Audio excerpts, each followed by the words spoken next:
Good morning. It is 8:32, and I'll call this meeting to order. Carrie, will you please take roll? Chair Brooks. Here. Vice Chair Ariscotta. Yep.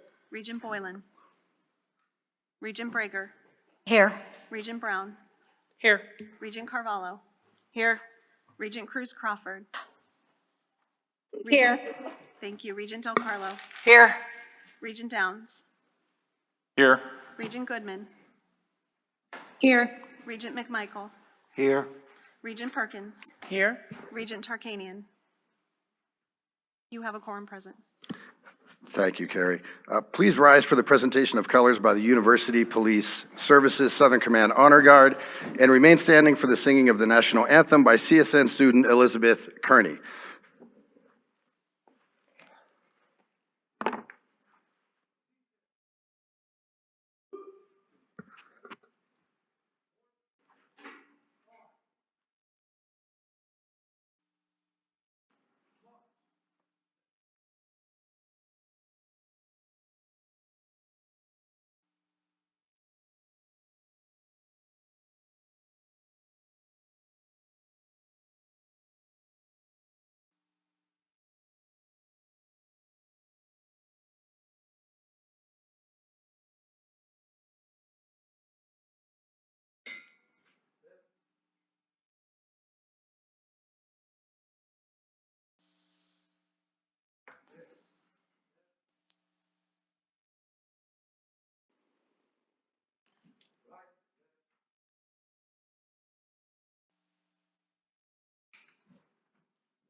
Mark time, march.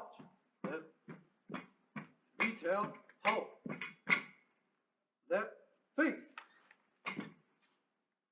Present, arms.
Please remain standing as Regent Perkins leads us in the Pledge of Allegiance. I pledge allegiance to the flag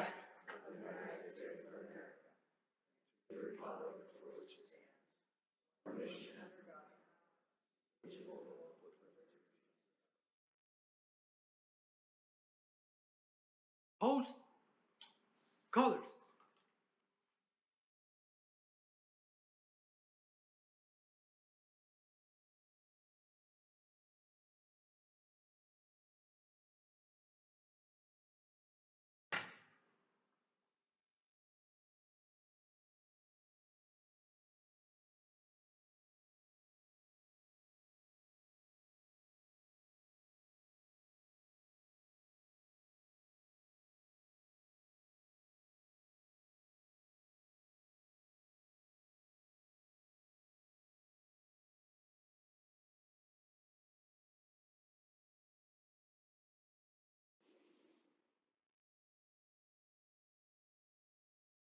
Port, arms.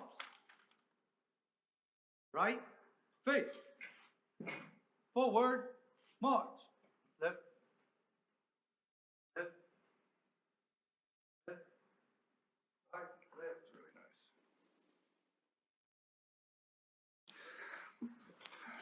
nice. Well, that was really nice. Thank you to all of our special guests for being here today. And we'll move right into agenda number 1, introduction and campus updates. I'd like to invite the participants to make introductions, and I'll ask the presidents to provide campus-related updates. And we will start with President Whitfield at UNLV.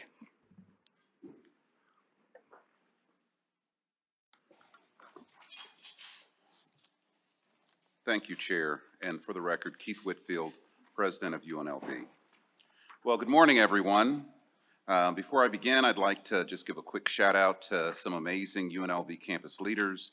That includes Rhonda Montgomery, the Chair of the Faculty Senate, and our student government leaders, Nicole Thomas and Kevin Leon Martinez, presidents of GPSA and CSUN. I'd like to just take a moment, just thank them for their incredible leadership that they provided during this academic year, and I'm glad to be able to work alongside of them, making our university a better place to be. Well, there's lots to talk about, but I'll be brief-ish. I'm very impressed with UNLV's competitive dance team, the Rebel Girls and Company, which continued its dominance by winning 2 national titles at the 2023 UDA College Dance Team National Championships in January. The team captured its 5th national titles in UDA, D1A, Game Day, and D1A Hip Hop categories, and now has 10 national championships since 2014.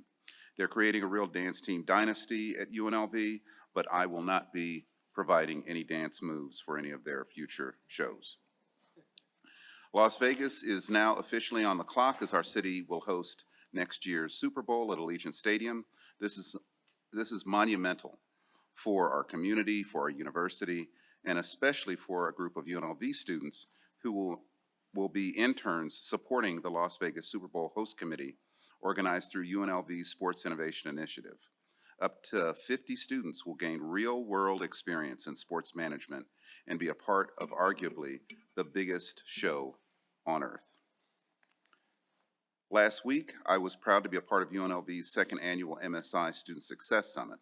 Hundreds of staff, faculty, and students gathered on our campus to talk about what it means to be a diverse, urban-serving research university. We're pleased to be welcomed by a UCLA professor, Dr. Sylvia Hurtado, a leading voice on minority-serving institutions, and by U.S. Secretary of Education, Miguel Cardona, gave comments as well. If we've learned anything these past few years, it's been the value of skilled nurses in our community. And I'm proud to share that UNLV's online graduate programs continue to rank among the nation's top by U.S. News and World Report.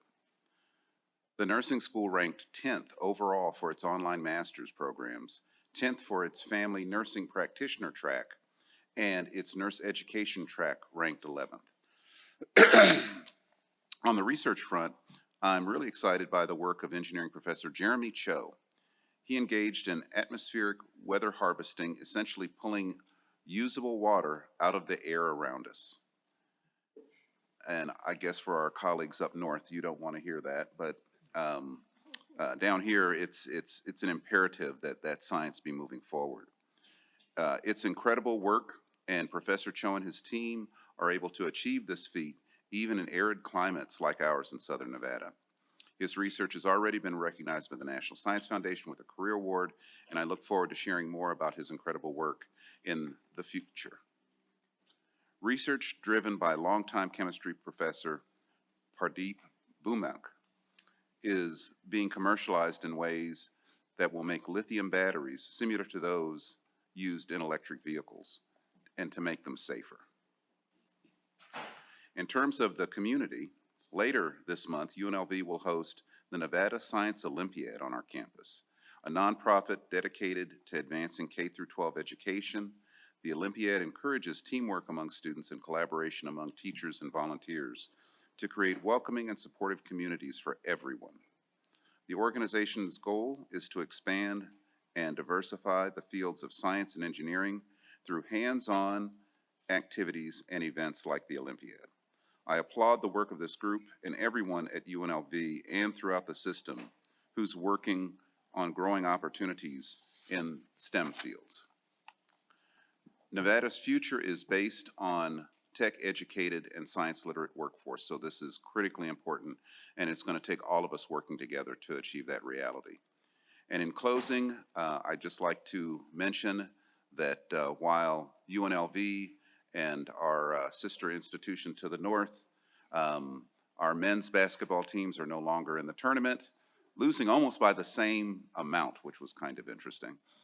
Do want to note that our women's basketball team, for the second year in a row, will be going to the national tournament and has a record.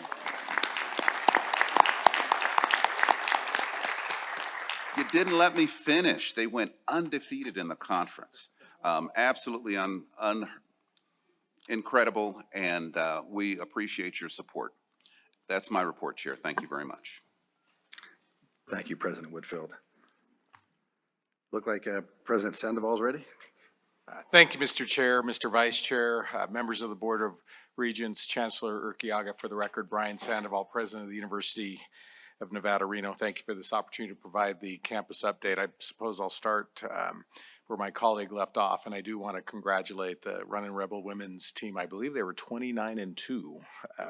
31-2, excuse me, which was really impressive, and they played great. And I also want to acknowledge both of the basketball teams. Those young men played extremely hard. We didn't get the outcome that we wanted, but really proud of them.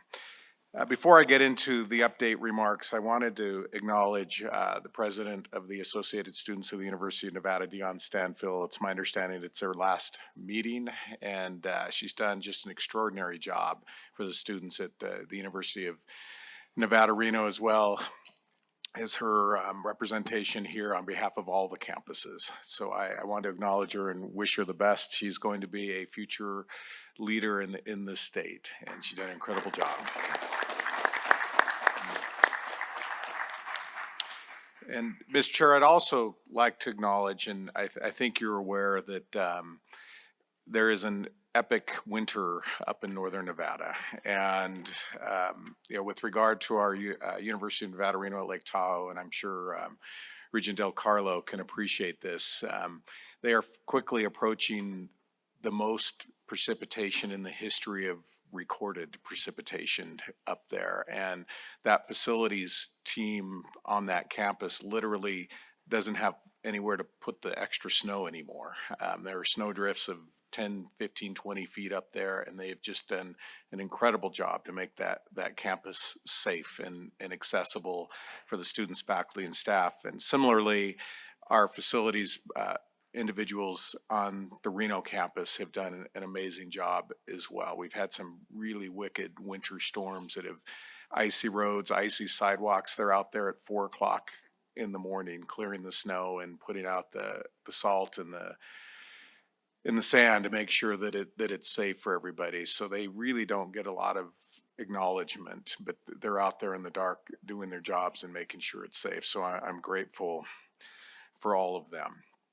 I also wanted to tell you all about, we had the opportunity for Governor Lombardo to visit our campus. He visited on February 2nd, and during his time on campus, he met with faculty, staff, students, our administrative team, walked throughout campus. The vice chair was there along to tour our freshman ag building, which we've talked about in this meeting. But I was really grateful in his engagement with all the individuals that he met with. I was also impressed that he visited campus within a month of his inauguration as governor of the state of Nevada, and I think it really spoke volumes with regard to his commitment to higher education. So I appreciate that. I also have some faculty acknowledgements that I'd like to make. May Gustin and John Cushman, professors in the College of Agriculture, Biotechnology, and Natural Resources, as well as chemistry professor Anna de Betancourt-Diaz and biology professor Lee Dyer have been elected to the 2022 Class of American Association for the Advancement of Science Fellows, one of the most distinguished honors within the scientific community. With members in more than 91 countries across the globe, the AAAS is the world's largest multidisciplinary scientific society and a leading publisher of cutting-edge research through its science family of journals. So this is really a prestigious honor, and I'm really excited and proud of those professors' accomplishments. I'd also like to highlight the work of Dr. Carla Hernandez, who was the former Associate Director of the McNair Post-Baccalaureate Achievement Program and is now the new Director of Hispanic Latinx Community Relations on our campus. She's been in this position since July 2022, and I want to acknowledge the great work that she is doing. She's done an incredible job and has been out in the community. I also wanted to introduce again, and I teased this in a prior meeting, but this gentleman is now on campus, and he is our newest senior leader at the university, Vice President for Information Technology, Dr. Sasi Pillay. Dr. Pillay began his time on February 1st and comes to us from Washington State University. Dr. Pillay is an experienced senior leader for information technology services, serving for over 26 years in various positions across academia and government agencies. And prior to his service at Washington State, and I think I mentioned that about being a rocket scientist, but he served as the Chief Information Officer for NASA. I mean, literally for NASA. So we're really grateful at the John H. Glenn Research Center, and then as the Chief Technology Officer for NASA. So we're really impressed and grateful for his presence on campus. And finally, Mr. Chair and members of the Board of Regents, you will see it's in the consent agenda, but we're grateful to receive a gift of a mining simulator. So it'll allow our students to train in a simulator before they work in the mining industry. And we did, I think there was a video that was distributed to all of you so that you could see it. And if you've ever had an opportunity to visit one of the mines and you see these massive trucks that operate both inside and underground, it's really important with regard to safety. And this simulator is a very generous gift to our Mackey School of Earth Sciences and Engineering, and really will benefit students in the future. So with that, thank you for the opportunity to present, Mr. Chair. Thank you, President Sandoval. And if we could just move right down the line. Thank you, sir. Sounds good. Thank you. Kyle Dalby, President, Western Nevada College. Good morning, everyone. We have been busy at Western Nevada College since the last regular board meeting, so here's a rapid rundown for you. Enrollment this semester is tracking up 7% and continues to be tallied. We move into the spring semester. Many of our programs are non-traditional start times to meet student needs, and so we are still counting what our enrollment's actually going to look like. This may sound unusual, but I'm actually thrilled at the number of parking warnings that have been issued on campus due to increased traffic. I guess that's a good problem to have. WNC was proclaimed a Purple Heart College last month in a ceremony at our Carson City campus. This support to student veterans was defined in a proclamation and dedicated parking places for our Purple Heart recipients and other combat wounded veterans. Thank you to our VRC coordinator, John Jacobson, for making this happen. The Northern Nevada Cultural Foundation presented Black Resistance, Creating Communities of Care and Collaboration, featuring speaker Dr. Marco Robinson at the Carson campus as part of Black History Month. We held our Student Leadership Summit last week. I would like to thank the staff that put all that together, including Heather and Susanna and Dana and Coral, who are in the audience. The goal of this program and others on campus, the goal of this program is to help students identify and develop leadership skills. Our speakers included our very own Chancellor, who's right there. We launched a new application for admission that is really cool, mobile friendly, and most importantly, more accessible to students. I would also like to give out some congratulations to people who are on this agenda this meeting. Student Taylor O'Day nominated for the Regents Scholar Award, faculty member Matt Anderson, who is up for tenure, faculty member Rachel Stiff nominated for the Regents Creative Activities Award, faculty member Amy Galeri nominated for the Regents Teaching Award. And as many of you have, we have officially spent all of our federal CARES funding to support teaching and learning. As part of this, we've recently implemented significant classroom updates, replacing noisy LCD projectors with large screen TVs just in time for the Super Bowl, but also with remote video so that we can use them while students learn and have a better experience in the classroom. We were also able to increase our rainy day fund to fiscally appropriate levels. Apparently, if you guys didn't know this, when you put money in a rainy day fund, as my colleague to the right of me noted earlier, it rains, it pours, it rains some more, it snows, and then it melts. It's actually raining up there today. We've had so much rain and snow in Carson City. At WNC, we can truly say it's raining wildcats and dogs. The good news, we know where all the roof leaks are. So let's keep our fingers crossed for that deferred maintenance funding. And likewise, as part of our weather-related activities, I would like to congratulate the WNC snow shoveling team for winning the bronze, silver, and gold at the 2023 Carson City Winter Games. We have had the most precipitation, as noted by the other previous speakers, in the last 100 years hitting our campus. They have quite literally moved mountains of snow, thanks to Jeff, Dan, Alex, Allison, and the rest of the team for their efforts. By the way, we officially hate the groundhog. February was CTE month. I would like to thank Michael Hull Subaru for their donation of a Subaru vehicle to our program. Somehow I have not gotten my keys yet, but I'm assuming those are in the works. We also held a CTE career fair, open house, thanks to Regent DiCarlo for attending, Senate Majority Leader Nicole Cannizzaro, and others for mixing with students and employers. Now, finally, I want to note, the battery industry is now shifting to recycling. And as many of you know, anything related to batteries has its pluses and minuses.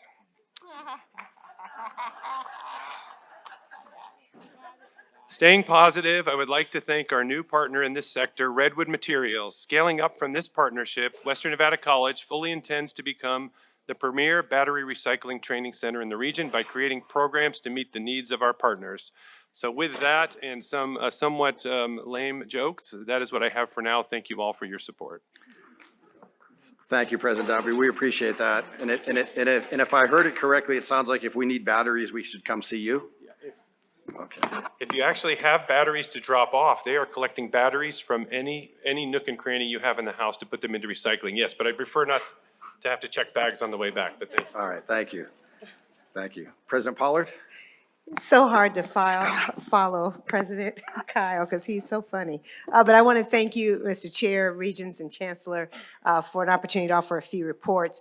As we prepared for this meeting today, several of my colleagues referred to this as the celebration meeting, as it's a powerful moment for our Board of Regents to recognize the accomplishments of so many of our college community and the ways in which they manifest our missions here within our institutions. So in that spirit, my report this month will focus on celebrations as well. As we're nearing our 20th anniversary year ending, this allows our entire campus to celebrate, reflect, and of course, continue to think about the work that we do around student success. Having time to reflect and look back, I can tell you this for sure. At Nevada State, we have continued to remain laser focused on amplifying our mission, and we're comfortable in the middle and solidly leaning in our teaching mission more than ever. We know we do that because we have outstanding faculty and staff who believe in this mission. I want to take my time to join the board in recognizing and acknowledging two special faculty and one classified member who's being recommended for recognition by you today. Dr. Laura Nauman was selected to be awarded the Teaching Award, having demonstrated teaching excellence, and Dr. Rachel Hurst-Betts was selected to be awarded as a rising researcher. Both help embody what it means to make Nevada State such a special place. Our own very highly treasured Leo Pena was selected to receive the 2023 Regents Outstanding Classified Award pending your action today, and I'd like to congratulate all of them. I also want to highlight and congratulate Dr. Heidi Batiste, Dr. Rachel Bauer, and Dr. Vanessa Mari on their tenure and promotion actions that will be taking place.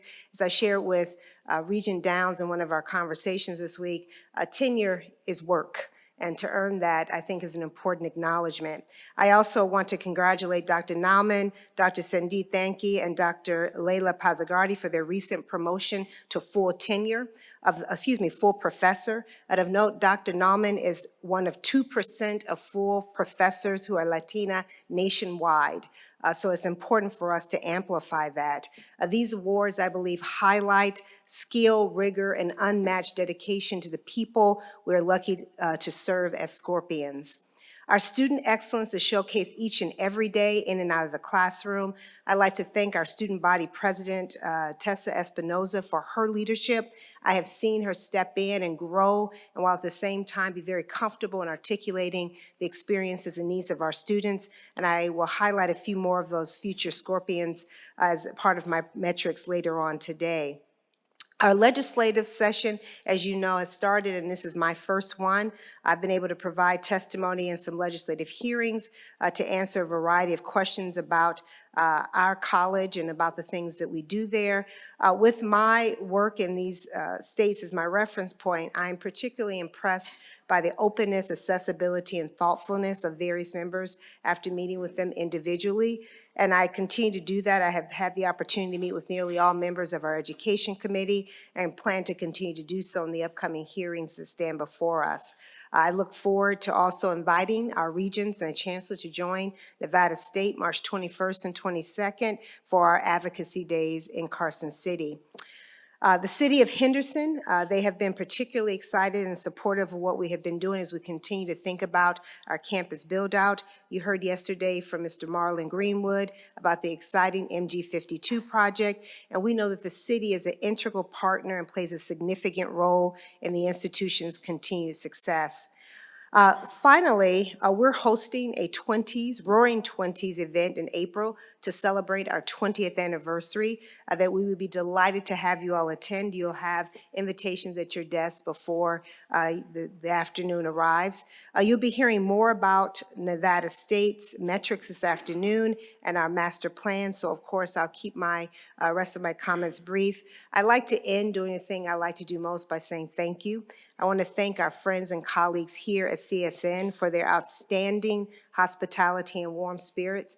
From Nevada State to CSN, thank you for treating us so exceptionally well during this set of meetings today. Thank you all so very much.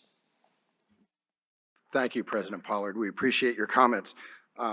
We will go into video with President Hilgersom.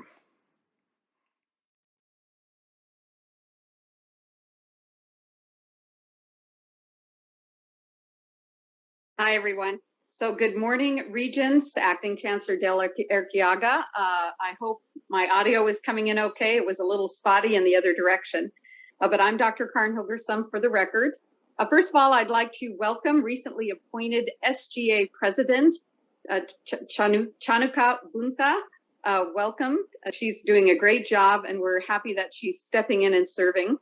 Congrats to the tenure candidates, an amazing group of folks, amazing portfolios. Congrats, pending your approval, Mr. Gabriel Chavez, Ms. Vanina Kudre, Ms. Jenzy Davies, Ms. Emily King, Ms.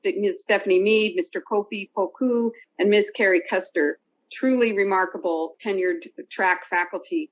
Also, congrats to the Regent Award winners, again, pending all votes, and that is to Gabriela Amistani and Gracia Anya Arevalo. We're very grateful that you're doing such amazing work for TMCC. As most of you know, I provide this update from Washington, D.C., where I participated in a 2-day series of meetings sponsored by the White House and the Office of Science and Technology. It's been a great couple of days. We shared best practices and identified gaps that need to be resolved in order to do our very best in higher education across the country to help mitigate the results and the effects of climate change. There are many, many resources coming down through the Inflation Reduction Act, also known as the IRA, as well as other funding sources. And I hope that TMCC and every NSHE institution can do our part to prepare this country for an economic paradigm shift that is occurring already to a renewable energy economy, and hopefully for a better and healthier world. Preparing the appropriate infrastructure will mean many good jobs for highly skilled, trained labor, and two-year colleges can and should be the presumptive training provider. It's been a great meeting. I made several value-added connections. I would also encourage every NSHE institution to consider an affiliate membership with a national organization that I've been active in for many years called Second Nature. Second Nature is an organization vital to the success of TMCC's green energy programs, and they've really helped us understand the part that we can play, including our students, to help this climate survive and build resiliency now. Related to this, I'm happy to announce that TMCC recently achieved sustainability milestones that qualified us as an EPA Green Power Partner. We are only the third to do so in the state of Nevada, following the company Switch and the city of Las Vegas. So congratulations to Switch and congratulations to the city of Las Vegas. Perhaps the best news to share today is that TMCC has received official reaffirmation of accreditation from the NWCCU. Yay! As noted at a previous meeting, we are proud of our commendations and compliments, particularly our work with the Institutional Advisory Council and Industry Connections. We are proud of how our data and our dashboards inform our strategic planning. And of course, efforts spearheaded by student services related to diversity, equity, and inclusion also shined. I am thankful to all the TMCC faculty, academic faculty, staff, and administrators who worked very hard, not just to prepare for the visit that happens once every 7 years, but to demonstrate every single day evidence of our good and transformative work with TMCC students. TMCC is a wonderful institution with many, many amazing people and students. And I too would like to say how amazing our classified staff are. Whether it is snow removal at 4 a.m. or lending a helpful hand to students who are stressed out, as many of our administrative assistants do every day, they are the backbone of TMCC, and I deeply appreciate their work. In other news, we held a very successful CTE fair on Wednesday, March 22nd. We enjoyed over 120 visitors and 25 career and technical education programs were represented. TMCC Student Services shared their support programs and their smiles with 55 staff and faculty members participating. Tesla and Ace High School were participating and 30 pizzas were eaten. Thank you, Regent Downs, for attending that event. Quick spring enrollment update. Recent snapshot shows that headcount is up 2%. Potential weighted student credit hours are up nearly 5% compared to the same time last year. There is a 5% increase in enrollments in face-to-face classes, with the largest increases in technical sciences division, specifically manufacturing technologies. In closing, if anyone listening happens to find themselves in the Reno Tahoe International Airport later today or tomorrow, please check out the TMCC art exhibit titled Breathe 2023. This is a student and faculty exhibit. It's absolutely amazing, incredible ceramics and other visual arts. Just turn left at Vino Volo and walk a few steps. You can't miss it. It doesn't take that long. It's a nice way to spend 10 minutes before you board a plane. And I will stop here for the sake of time, although there are so many amazing things happening at TMCC, but this does conclude my report. Thank you. Thank you, President Hilgerson. We appreciate that. President Helens? Good morning, everyone. I'm Joyce Helens, president of Great Basin College.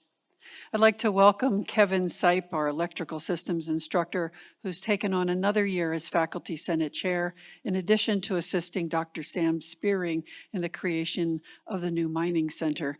I believe he's virtual. I was just getting an emergency text that we have some bad weather and power outages, so we may be not on the screen anymore. Also, I'd like to welcome Zachary Stamp, who took on another year as student government president. He received his associate's degree from GBC. Now he's working on his baccalaureate at GBC. GBC has experienced a small decline in full-time equivalent enrollment, but we have an increase in part-time equivalent enrollment, and that's just cyclical and things like that happen. However, the overall graduation rate continues to rise, and we are now at 48%. That's an increase of 4% over last year. I think we're catching up to UNR, who has that highest rate in the state that we want to catch up to, which is 67%. Our minority student graduation rate, however, is 53%. Our minority student enrollment has risen to 41% of our total enrollment. That's about 2 or 3% from last fall. And our Hispanic student enrollment is now 25% of our total enrollment, tipping us into becoming a Hispanic serving institution, something we have been preparing for the last few years. Our new mining center, which is a collaboration with UNR, is moving forward with the hire of Dr. Sam Spearing from UNR and the acquisition of the former National Guard Armory in Elko. Dr. Spearing is Executive Director of the Mining Center and Workforce Development at GBC, supervising all our technical programs which are now under the center. There's also going to be a center of excellence within the mining center, and that's an academic structure providing cutting-edge instruction to high school, college students, as well as the incumbent workforce. Already making its way through the system approvals are a 17 and 33 credit dual high school certificate with geology, mining, and metallurgy focus. The mining center concept is getting tremendously positive attention, not only in Nevada and the US, but internationally. GBC is launching an instrumentation program in Winnemucca, and we're working with the new lithium Nevada mine to help train people for their workforce. The medical assisting phlebotomy EKG certificate program has started. We didn't realize we were going to have double the interest than we had planned. That's all good news. And we're also seeing an increase in all of our healthcare programs, open advisement, and they're filling at a greater rate than the last 2 years. We hired a new respiratory therapy director who will lead us through accreditation, because that's the startup also of a new program. And we have locations at Reno and Elko, Winnemucca, and Pahrump. A couple of years ago, under the leadership of Vice President Jake Hinton Rivera, GBC created a 30-credit dual enrollment general education certificate. That was just an umbrella to bring all those credits high school students have. And we had 2 guided pathways in education as well as in the AA General Studies. And we're now adding 2 more in engineering and physical science and criminal justice. And these will easily connect with baccalaureate degrees. Our Phi Theta Kappa Honor Society and community sponsors hosted a famous Pete the Cat author concert at the Elko Conference Center last Saturday. 750 people attended. We gave away hundreds of books that the singer-author signed. Teach Nevada Scholarship. That's a program created by the 78th legislative session, I think that was in 2015, to provide scholarships to new students pursuing initial teacher licensure programs. Awards are granted by the State Board of Education, and 34 GBC students received the cohort scholarship for a total of $718,000. GBC geology professor Carrie Meisner was accepted to an NSF-funded Fellows Institute. The program will focus on creating curriculum for conservation, natural resource, and environmental education, and the 20 fellows will work to create instructional materials that will become open educational resources for their colleagues. In January, the GBC Humanities Center, in collaboration with Western Folklife in Elko, hosted Joy Harjo, who was a keynote speaker at our 38th National Cowboy Poetry Gathering that was held in Elko. Ms. Harjo served as the 23rd Poet Laureate in the United States and the first Native American to hold the honor. It was standing room only. GBC is also considering a new degree in American folklore with 2 tracks, oral history and visual arts. This will be a further collaboration with the Western Folklife Center and our native tribes. And lastly, thanks to the close collaboration with UNR, the Reynolds School of Journalism is assisting in bringing back our public radio station to GBC. We're providing office space, we have a beautiful studio, and the UNR journalism folks are going to connect with also the Folklife Center, the recording studio, and we hope to eventually house the vast Folklife Center archives.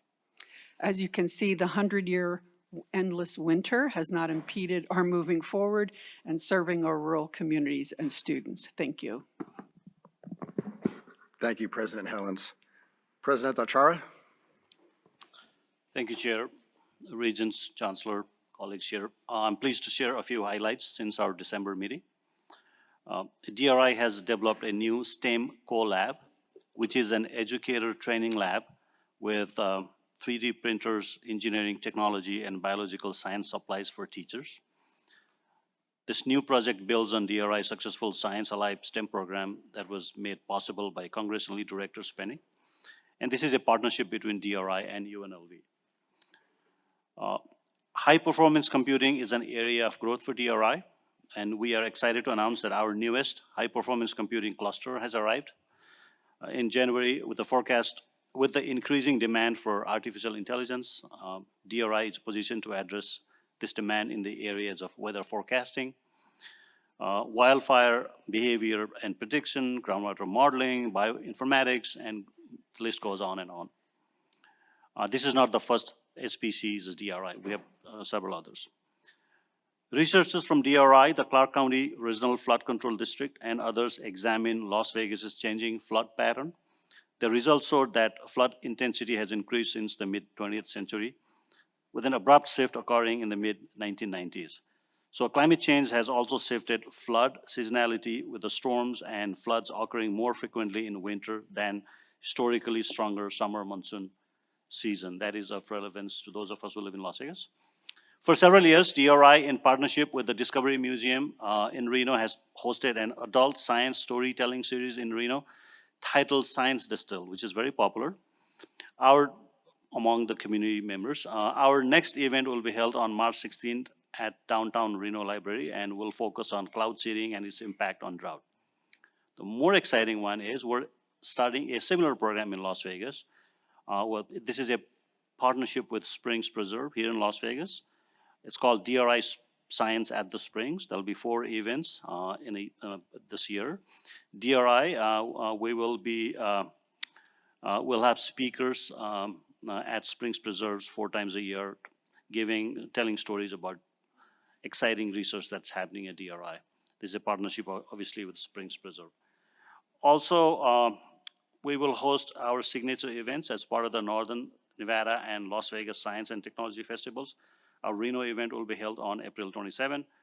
Families are invited to Arts and Science Explored at the Nevada Museum of Art. And on May 4th, Las Vegas families are invited to DRI's famous May the Science Be With You at DRI's Las Vegas campus.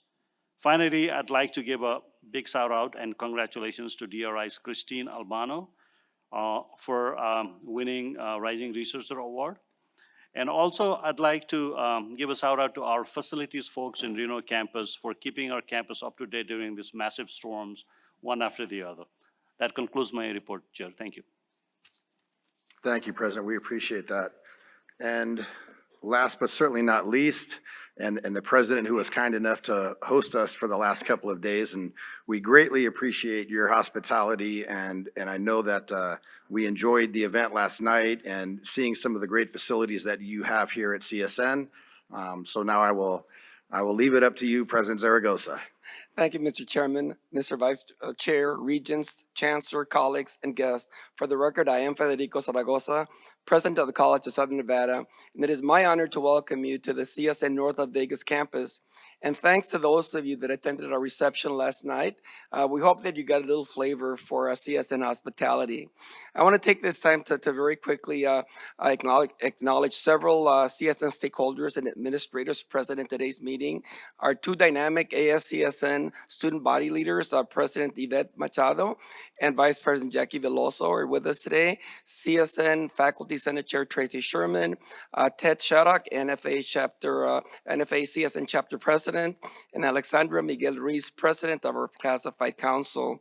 Also in attendance are CSN administrators, Dr. James McCoy, Vice President of Academic Affairs, Clarissa Cota, Vice President for the North Las Vegas campus, Mary Kay Bailey, Vice President for Finance and Administration, and Magoon Vaitilingam, CIO and Interim Facilities Officer.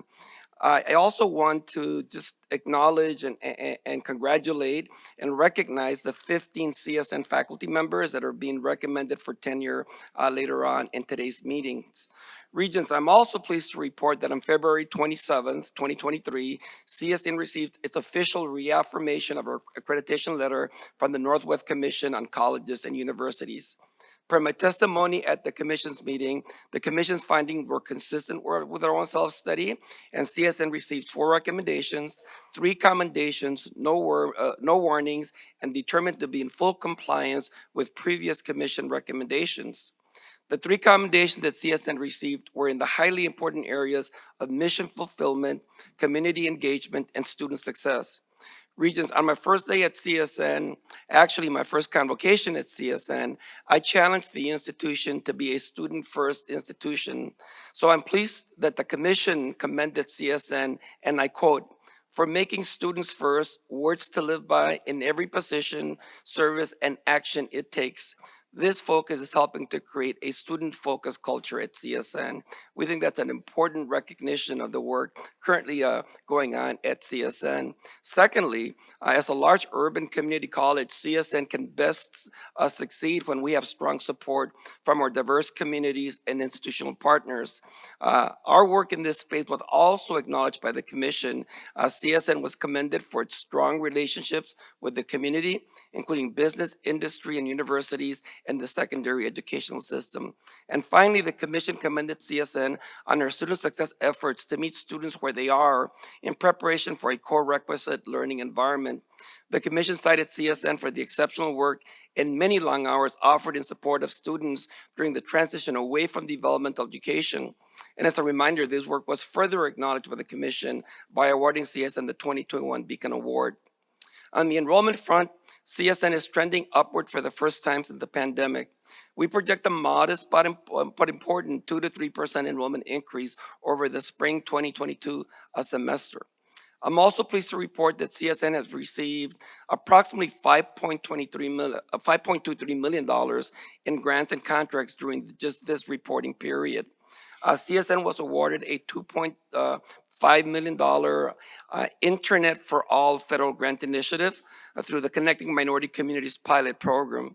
The grant will allow CSN to build broadband and IT capacity by boosting digital literacy for students and providing broadband access and equipment to students and community members within 15 miles of our CSN Charleston campus.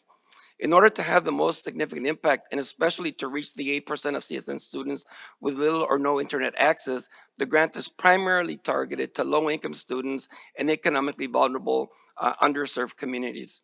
We're also grateful to Congressman Stephen Hortford for securing a $750,000 earmark to fund a new patient simulator nursing skills lab at this North Las Vegas campus. This lab will allow CSN to expand their associate's degree nursing program to the North Las Vegas community and allow CSN to increase both capacity and to serve an underserved region of the community.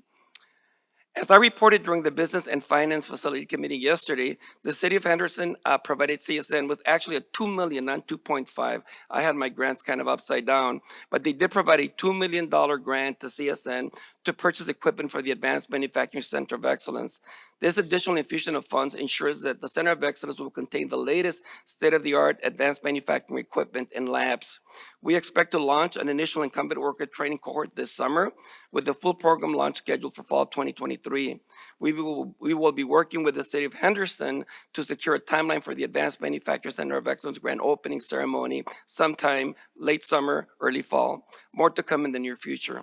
I'm also pleased to report that CSN partnered with our NSHE sister institutions to host several high-visibility conferences. We were thrilled and honored to hold the 18th Annual American Association of Hispanics in Higher Education Conference at the North Las Vegas campus earlier this month.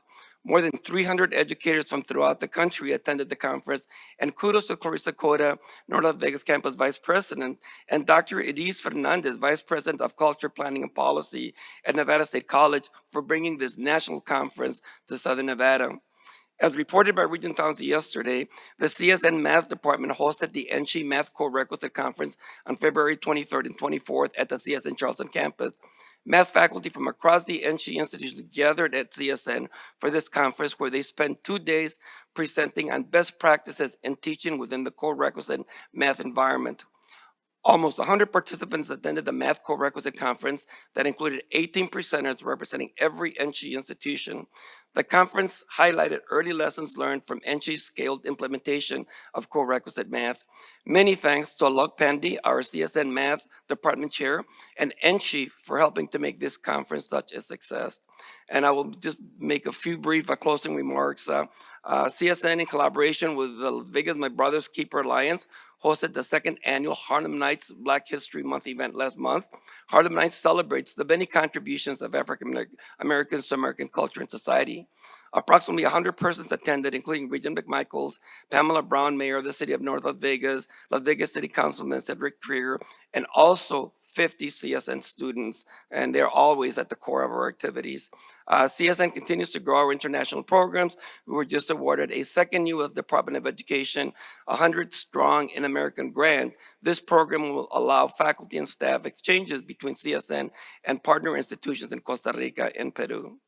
Finally, I am pleased to inform you that we expect 3 buses of CSN students, our largest delegation ever, to attend the CSN Day at the legislature, which is scheduled for March 28th. I have no doubt that our CSN students will be effective in voicing support for NSHE and the CSN legislative agenda. Mr. Chairman, that concludes my report. Well, thank you. We appreciate that. And I will turn it back over to you, President Zaragoza, for your presentations. Again, Federico Zaragoza for the record. At this time, I'm pleased to highlight the CSN Culinary Hospitality Program.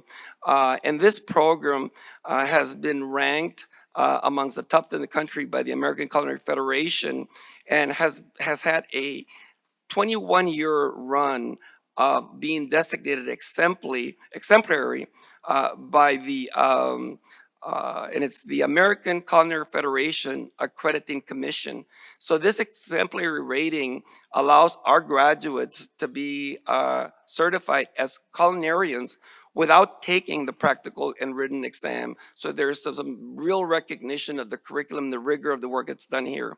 I'd like to introduce 2 remarkable members of the Culinary Hospitality Program and family, Mr. Joe Gormy, who some of you met last night. He is the department chair, and culinary student, Mr. Aaron Marazzi.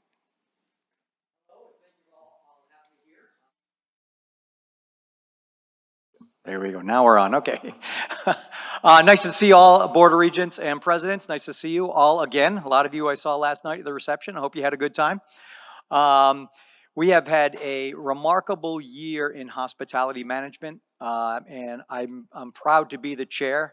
Again, Joe Gormley is my name. I am running this year as chair of hospitality management. I'm running unopposed, so hopefully I will be the chair for the next 3 years, if so appreciated.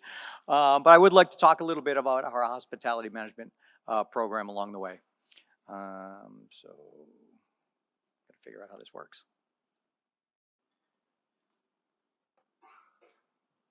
There we go. So we were fortunate enough to fly down to Florida and be in a television show called The Competitive Edge with Montel Williams, which was an amazing opportunity. And if we could run that clip, I'd love for you to watch our 4-minute segment.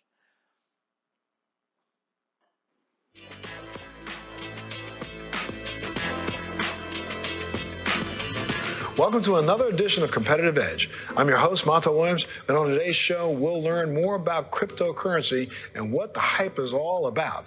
We'll also meet folks behind cutting-edge lighting design, and later, legendary hip-hop superstar Trina is going to join us to tell us how she gained her competitive edge. Let's get started.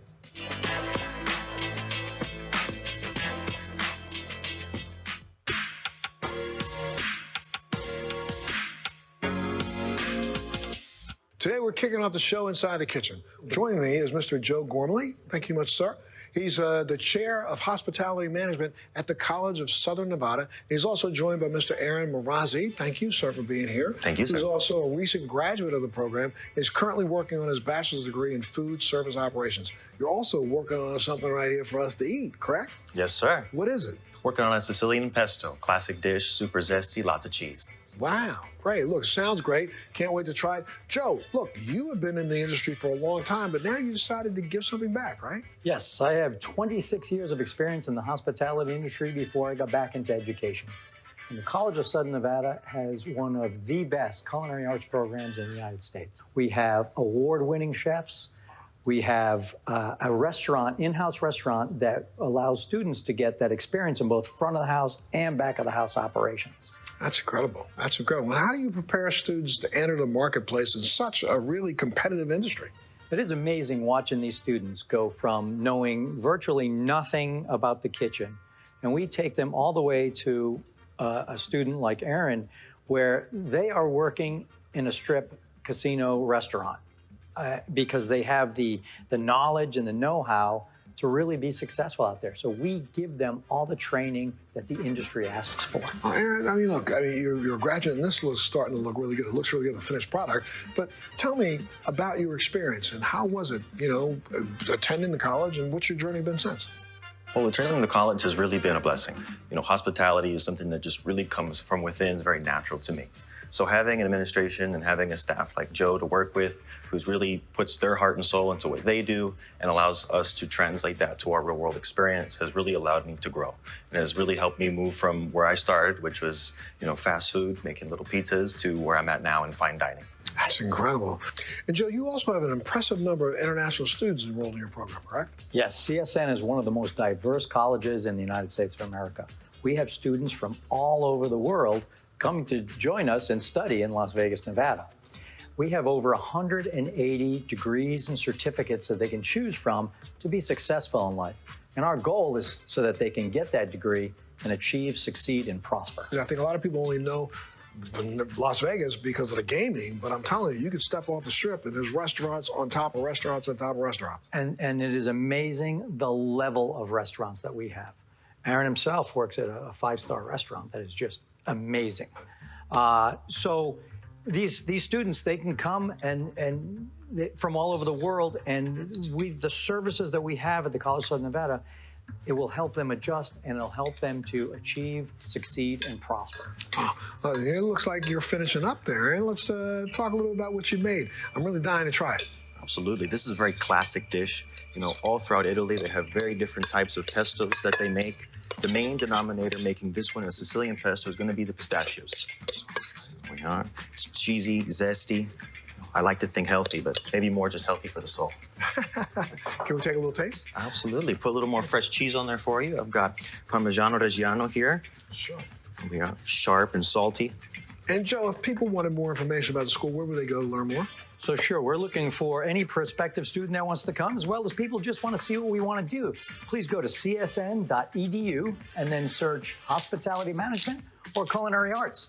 If you want to see what we do, go to Facebook or Instagram and look for CSN Hospitality. There you go. We're going to try a little of this, and we'll be back right after this. Thank you.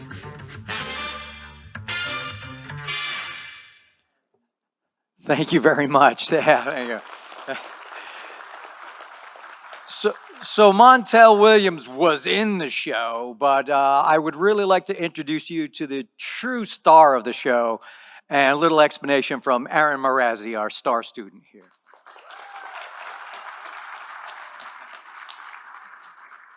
Good morning, everyone. I'm a bachelor's student at the College of Southern Nevada at the moment. I am currently enrolled in our food service operations program. I graduated with my food and beverage management associates just a couple years ago, slowly working our way through as, small delays from the pandemic or what have you, but, we're staying strong through that. I decided to come to the College of Southern Nevada after experiencing a career fair here and with my high school. I was in a culinary program. I was in a culinary competitive team when I was in high school, and I decided this is what I wanted to do. And I thought at the time that I wanted to be a chef.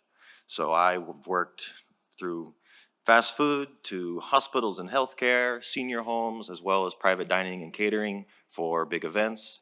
Through it all, I actually found my true love, which is to serve people.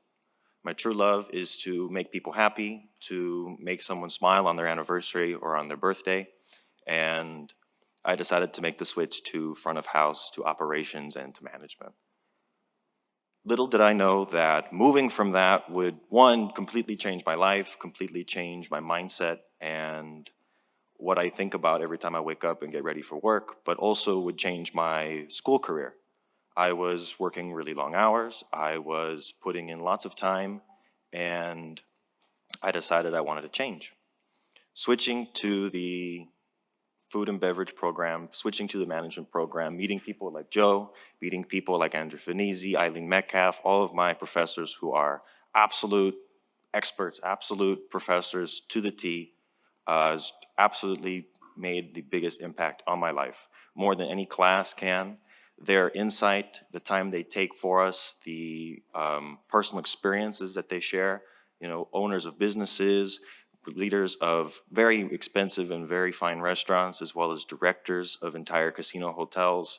It's absolutely irreplaceable, the things that I experience here. It's absolutely one of the things that, as I move forward in my life, I'm always gonna think, oh, that's right.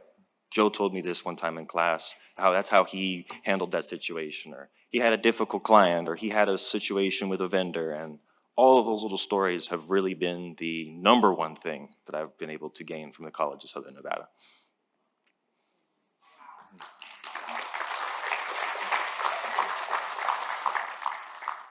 Having students like Aaron, it's not teaching, right? It's a passion when you have students that are that into it. So it's just such a pleasure to have him in my classroom, as well as so many of the other students.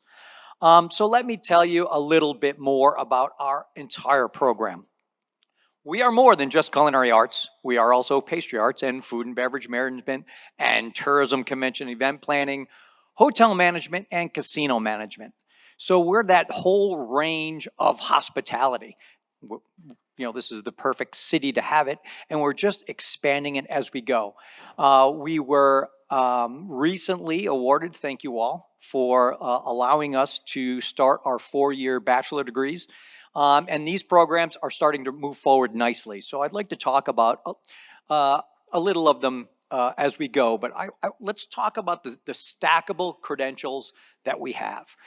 Our students are coming out of the high schools and they're starting here, and we're letting them succeed all along the way, starting with a certificate of achievement, working into the AAS, and then hopefully working into the bachelor's degree as well. So in our culinary, if you come for culinary arts, you have the option of going into either culinary arts bachelor degree or food service operations. Culinary arts would be focusing on the back of the house, whereas a food service operation degree is going to focus on running an entire restaurant. All of our degrees are stackable and move into it, and our hospitality management moves seamlessly into UNLV's program as well. We currently have our bachelor degrees. Right now, we have 17 students in the culinary arts bachelor degree, 12 in food service operation, and 37 already in our tourism. And it's growing every day. I think I have 2 more students I have to approve in my mailbox right now that I got to go take care of after this. Lots of different events that are going on. Our culinary arts degree, Dr. Zaragoza mentioned that we were awarded the 100,000 strong of the Americas grant. We'll be taking 10 of our students to Peru to study the key elements in sustainability in the food service industry. Also, 10 students from Peru will be visiting us on May 26th. So we'll be entertaining them for 2 weeks, taking them all around Southern Nevada, water reclamation, the Hoover Dam, and showing them. And we do have farms in Southern Nevada, believe it or not. And we have ranches down here. So we're going to take the students and show them some fun things as how we create sustainability in the desert and provide good services for the students. Also, another note on the culinary arts, when we get back into the 4-year degree, I really wanted us to put together another competitive culinary team. We used to have one, and so we put one together, and right now we have 3 students on an airplane to Kansas going to a culinary competition there. So I'm hoping that they do well. I got my fingers crossed for them. Our food service operations bachelor degree, we are running a big event, which you will all be getting invitations to here soon. And it is Fine Arts and Fine Dining. And we are going to have a reception in the June Whitley. So we'll have a champagne reception before you go to the Black Box Theater and enjoy some fine entertainment for 45 minutes. And then back over to Russell's, which some of you have been to enjoy another 3-course meal with a wine pairing with all those. We are limited to 100 persons at $150 a ticket. And this is getting all put together by the first graduating class of our food service operation bachelor degree. So it is going to be a wonderful event. It's on April 27th, so it's coming up soon.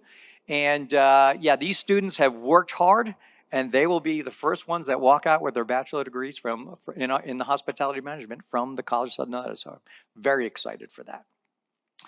And finally, in our tourism convention and event planning, we have more graduating students this semester, and they're going to create, their event is going to be creating a special bachelor graduation class within our own department so that we can give kudos to all of our students.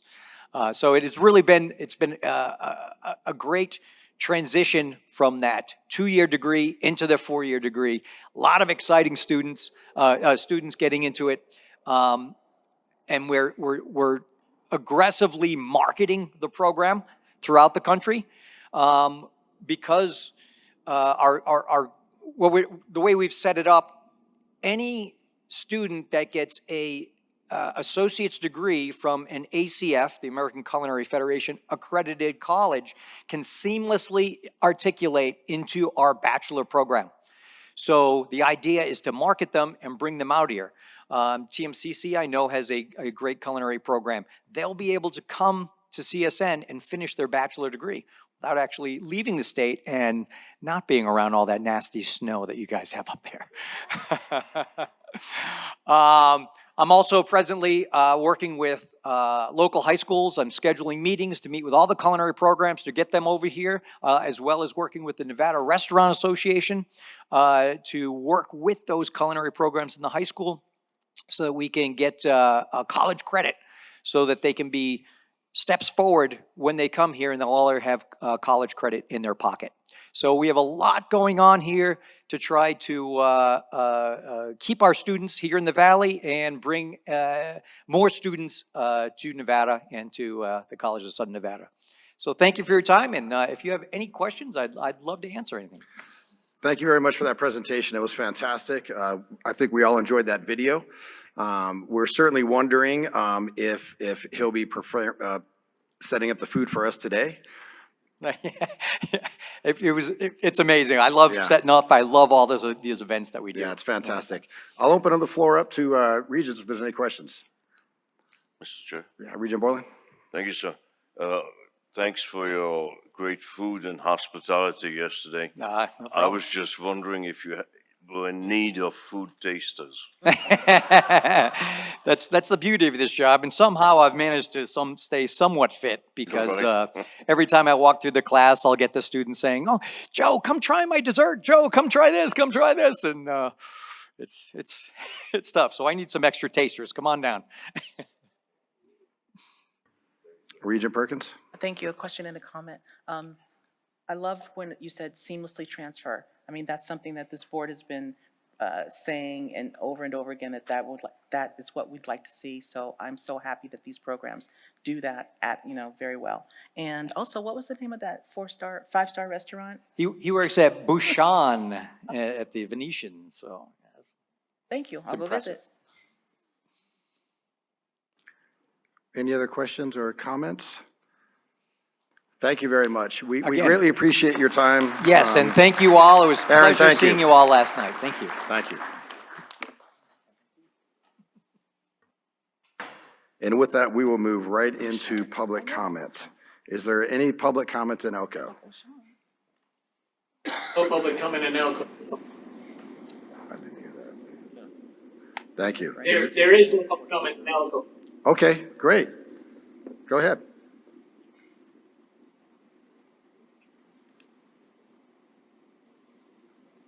There is none. There's none. Thank you. Appreciate that. Is there any public comment in Reno? Yes, we have some.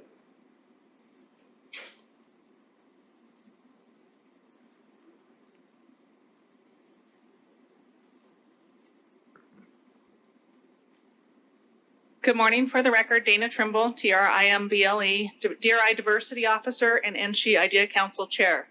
First, I would like to thank the Idea Committee for holding a special meeting in February where they voted in favor of the equity statement and Juneteenth resolution. We hope you will support these items as they demonstrate the board's commitment to Idea and support of our NSHE community. The Idea Committee also voted in favor of increasing their meeting frequency back to 4 times per year. This is important as it significantly increases our ability to work with the committee and be more responsive to the needs of our faculty, students, and staff. Additionally, the Idea Committee approved moving forward with implementing a blind hiring pilot program. The Idea Council is supportive of this effort.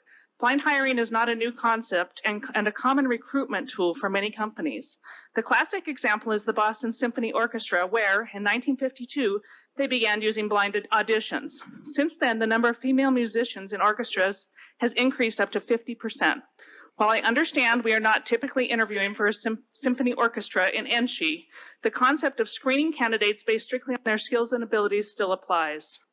Blind hiring is another tool we may be able to use in our initial applicant screening process to help overcome our implicit biases and ultimately increase diversity in our system.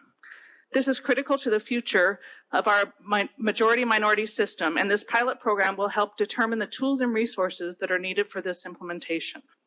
Lastly, I want to provide an update on the Idea Council's annual retreat that was held February 24th. With the equity statement and Juneteenth resolution moving forward, we are now focusing on providing input for the mandatory anti-bias and anti-discrimination training, evaluating data needs for recruitment and retention efforts, and providing guidance on effective student outreach. We also hope the board will consider requesting the Idea Council's input for the Chancellor search and the NSHE strategic plan. As the Council reports to the Chancellor, and it is our charge to make recommendations to the Chancellor and the Board of Regents on proposed goals, policies, practices, strategies, and accountability measures for IDEA. Thank you.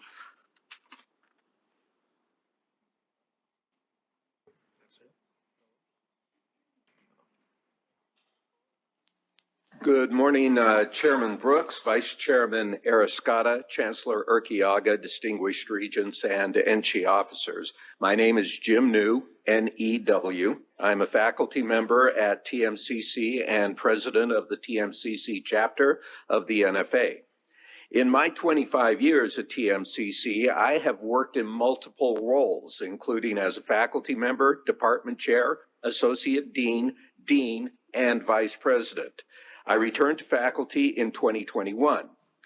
As you know, TMCC was the first college approved for collective bargaining in 1992. And since that time, the college and the NFA have negotiated contracts 9 times. I have been at the table for 5 of those negotiations, both as an administrator and a faculty member. Collective bargaining conducted in good faith benefits both labor and management. In literally every negotiation session in which I've participated, the primary goal of both parties was to clarify and improve processes for issues like dispute resolution, workload, and evaluations. We have made significant progress in many of these areas, but the structure is stacked against the faculty. At least that's the perception. When disputes arise between employees and management under our current bargaining agreement, management is the gatekeeper of the resolution, diminishing the perception that the process is fair and leaving a dissatisfied employee no other option than costly litigation. Under AB 224, the parties in the dispute will have access to the Employee Management Relations Board as neutral arbiters, instilling confidence in the process and reinforcing a sense of legitimacy in the ultimate resolution. And more importantly, reducing the need to pursue a resolution through litigation. The additional cost to management for system-wide collective bargaining, if any, will be significantly less than what the system now pays to defend and settle these costly lawsuits. Sir, thank you very much for Because your public faculty- comment. Sorry, but we've run out of time. Thank you.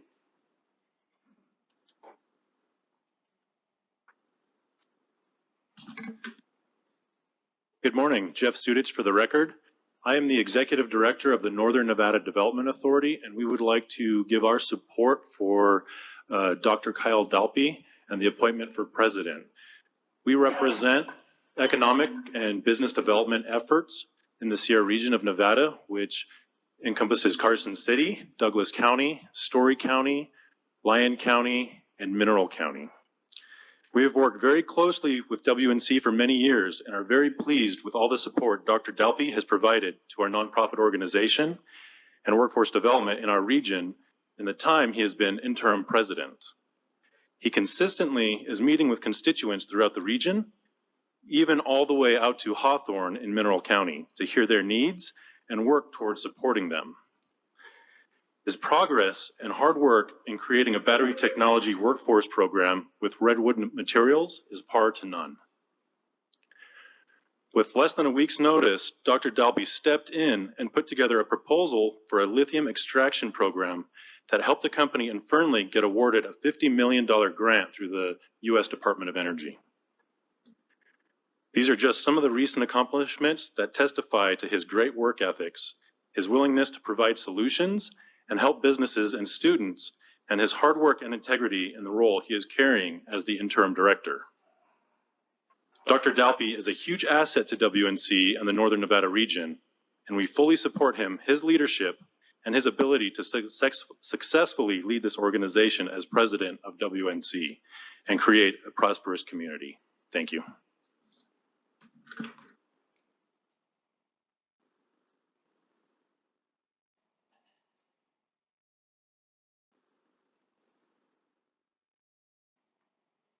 Hello, my name is Maria Davis Denzler, D-A-V-I-S-D-E-N-Z-L-E-R.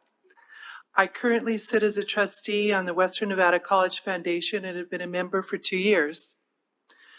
My father, Jack Davis, was the first president of Western Nevada, what was then Community College, and built the college in 1973. I'm here to address agenda item number 12 and highly recommend that interim President Kyle Dalpy's status be changed from interim to permanent status as president of Western Nevada College for 3 reasons. The first being his extensive experience in the Nevada Community College system and what has been accomplished at WNC over the past 2 years. To name just a few, WNC has attained the highest growth in enrollment, overall enrollment of any of the institutions of higher learning in Nevada. We've added the Rhodes Workforce Development Program, experienced growth of our CDL Commercial Driver's License Program, and innovated forward-thinking battery recycling training with Tesla, Redwood Industries, and Lilac Solutions. Second is Dr. Dalby's extensive experience with the legislature going into this legislative session, which is critical experience to have to achieve WNC's goals. The third is that Interim President Dalby is a leader and a problem solver and empowers his people to problem solve, something that will take WNC strongly into the future. For these reasons, I highly recommend that Interim President Dalby's status be changed from interim to permanent as President of Western Nevada College. Thank you very much.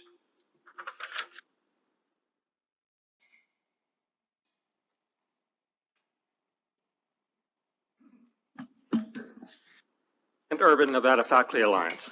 In 2021, our bill for collective bargaining for professional employees died because of fiscal notes from state agencies who thought they would have to negotiate with faculty for NSHE.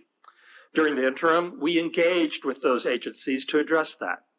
Last August, we sent language that is now AB 224 to the Chancellor and General Counsel.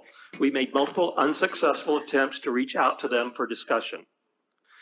Before the board's February meeting, we reached out to all regents and spoke to many of you about the bill. At the meeting, 5 regents spoke in favor of the bill, none spoke against, and system staff raised no concerns. After the bill was introduced, we reached out again to NSHE with no response. Then just 18 hours before yesterday's hearing, NSHE submitted testimony that was neutral with concerns. But it's not neutral when the concern is the whole bill is unconstitutional and should be gutted. That is opposition. The constitutional argument was readily shot down by LCB's counsel. NSHE is already subject by law to the collective bargaining processes in AB 224 for our classified employees. This was a failure to engage with us or with the bill sponsor, a failure to read the room where all but 3 members of the committee are co-sponsors, and a colossal failure of politics. Raising specious constitutional arguments only assures that SJR 7 will pass and the Board of Regents will be removed from the Constitution. But none of that was an action of this board as a whole. You, the Regents, can rectify this by voting today to support Assembly Bill 224 and join the bipartisan support in the legislature. Thank you.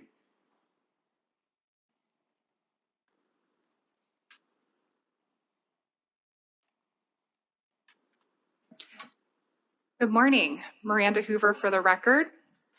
I'm proud to support Agenda Item 12, the appointment of Dr. Kyle Dalby as president of WNC.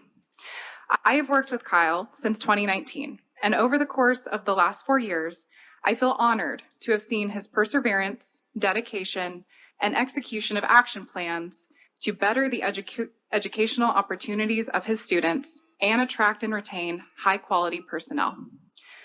During the pandemic, Dr. Dalby worked tirelessly to create strategies with staff that would retain students and continue to provide education. Through online classes, WNC was able to keep a majority of the students enrolled. From 2021 to 2022, WNC had a 6% increase in headcount because of the strategic planning set forth by Dr. Dalby.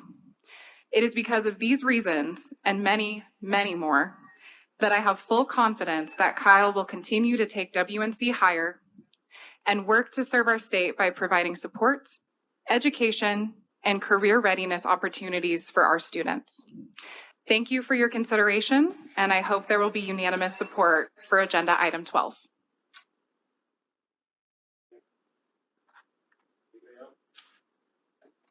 Board of Regents, oh, sorry. Did you want to speak? I can speak after you. I'll wait. I think there are a few more folks here in Reno, yeah. Good morning, Lauren Moore for the record. I serve as the Continuing Education Coordinator at Western Nevada College. It is my pleasure to speak this morning in favor of Dr. Kyle Dalby's appointment as president of WNC. Over the last year, Dr. Dalby has not only laid out a clear direction for WNC's future, but has ensured that each of us understands how our role contributes to the accomplishment of our mission. Dr. Dalby and his senior leadership have also ensured that we have the resources and support we need to be successful in doing so. By way of example, Dr. Dalby's support has helped secure more than $1 million in state and federal grant funding to support the commercial driver training program, which has now trained over 100 students and is poised to double that number in the next year. As continuing education coordinator, I've made it my mission to not only provide my students with skills and knowledge, but to inspire them to learn.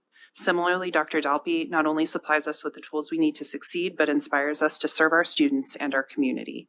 I'm proud to serve under his leadership and fully support his appointment as president of WNC.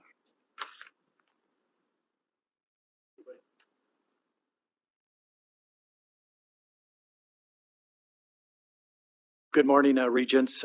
For the record, I'm Troy Wadsworth, Co-Director of Computing Services, Western Nevada College. I'm here on behalf of the Computing Services team at WNC. I have been working for WNC for 14 years, and I have seen my share of presidents at WNC come and go during my tenure. Now, I've never given public comment at a Board of Regent meeting. However, I felt impressed to come to you fine folks and share my thoughts about the appointment of Dr. Kyle Dalby as president of Western Nevada College. I've known Dr. Dalby for a very long time. I've worked with him on many different occasions before he was appointed as interim president. I've always felt that his 20 years of dedicated service to NSHE was preparatory for him to become a great college president. He knows and he understands the policies and the peoples of NSHE, and he especially knows the staff and students of Western. A quick few bullet points regarding Dr. Dalby. Morale in computing services has never been higher than it has been now under Dr. Dalby. Technology upgrades in WNC's classrooms that have been needed for over the last few decades have happened under his new watch, and especially a new admissions application, with additional future technology upgrades to improve our technology experience at WNC. In the past, we have felt that we could never move technology forward for the past few decades because we've always had lack of support. We love Dr. Dalby's corny and great sense of humor. He has earned the utmost trust, admiration, and respect from his staff and that works for him. Our team is genuinely motivated because of his honesty, sincerity, and commitment. Now, I ask the board, why make change when something is going so well? It is said, never change a winning horse. But some say change is good. Well, I say Dr. Dalby has brought that change to WNC, and the change has been good. Sir, I apologize. We appreciate the salute to the president, but we're out of time. Yep. Thank you. Thank you very much for your time.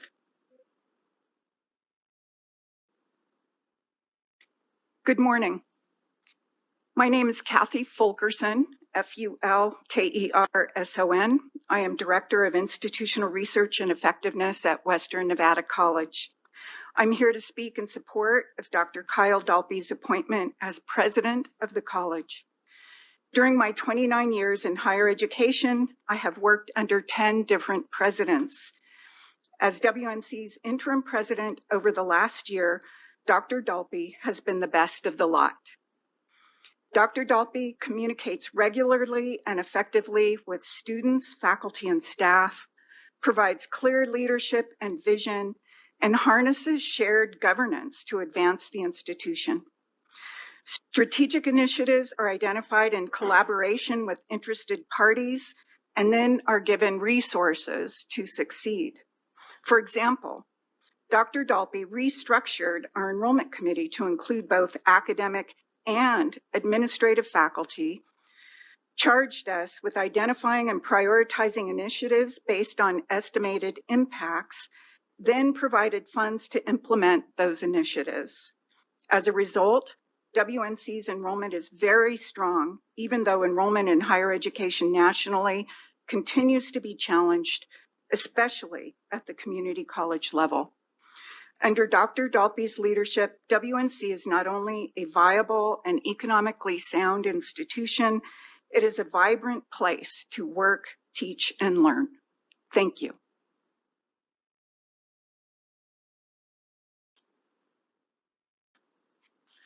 Good morning. My name is Deb Conrad. I'm the Prison Education and Apprenticeship Program Director for Western Nevada College.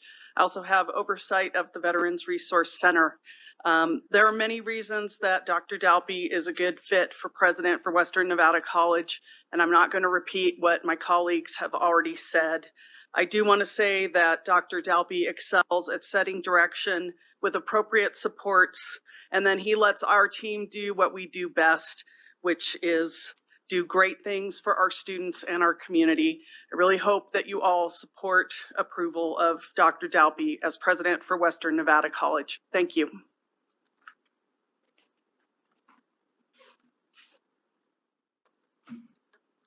Jessica Rowe, ROWE, Director of the Fallon Campus and Rural Outreach for WNC. I am also coming to provide support to Agenda Item 12, and I would encourage the Regents to consider the massive amount of support that our college is here to give and personally give to Dr. Dalby. As a member of a small college, serving smaller, further flung communities in the state over a very large service region, we are recognizing that the further from the epicenter of resources that we get, the need often for those resources starts to rise, and the gap in resources tends to be more sharply felt. The timeline and turnaround on building programs in those regions often tend to go a little bit longer, and the successes often look a little bit different in those regions. And so having the stability and the perspective on what the goals were and what the objectives are as we do service in those regions really does matter. As we know from those of us in our sister institutions that do a lot of rural service, building programs in these communities is difficult, but that is not where the difficulty lies. The difficulty often lies in sustaining them and persisting uninterrupted in that service long enough and helping our students persist uninterrupted long enough for us to fulfill the promises that we have made to those communities and to those regions. One of the things that I appreciate from Dr. Dalby, especially in a time of transition and change and turnover, is that he has been with us before the pandemic, through the pandemic, and in making those decisions. He knows what our goals were, what our hopes were, and what our students needed. And he also knows what the long view is going to be. And so in a post-pandemic where the effects are not particularly they're very keenly felt in these communities, he has been able to provide us with a stability of that kind of a knowledge to help us both understand where we are going to be going, but to also help guide us and to help us keep our perspective as we continue to serve. There is so much brightness in what we're doing and so much potential in what we're doing.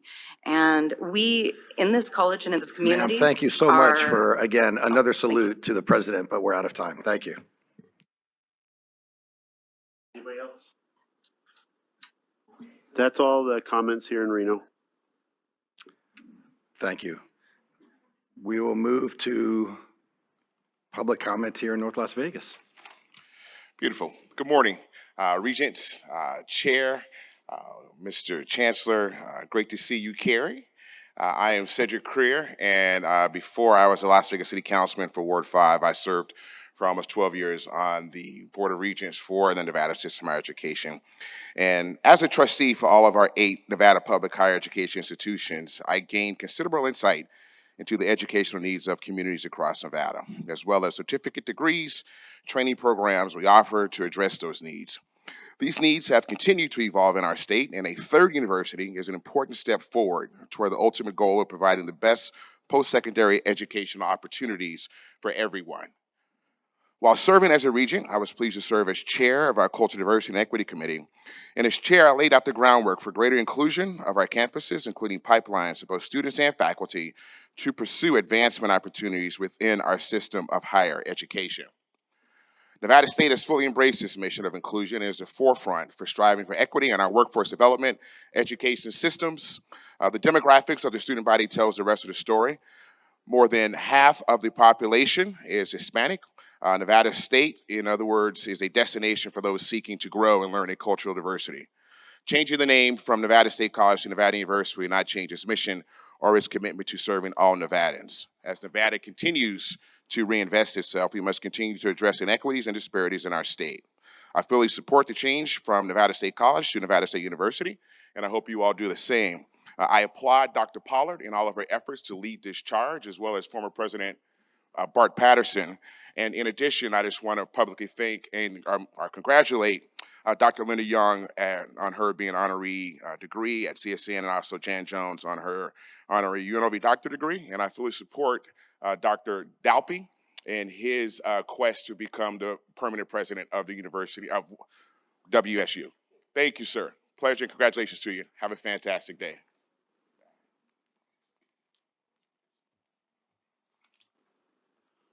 Doug Unger, Nevada Faculty, DOUG, UNGER, Nevada Faculty Alliance, speaking to Agenda Item 19, Legislative Report. AB 224, providing collective bargaining and statute for NSHE faculty and professional employees, was heard yesterday, March 9th, before the Assembly Government Affairs Committee with overwhelming support.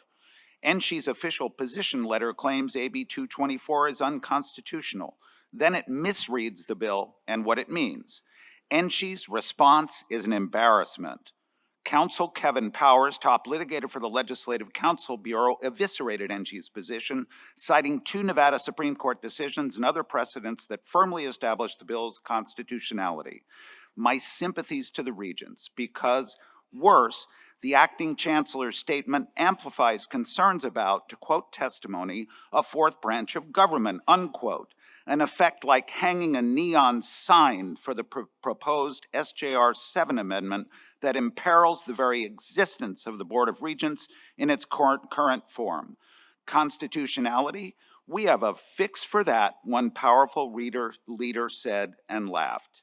The acting chancellor and his counsel were provided AB 224's language 7 months ago and did not express concerns until less than 18 hours before the bill's hearing, a discourtesy noted by legislative leadership.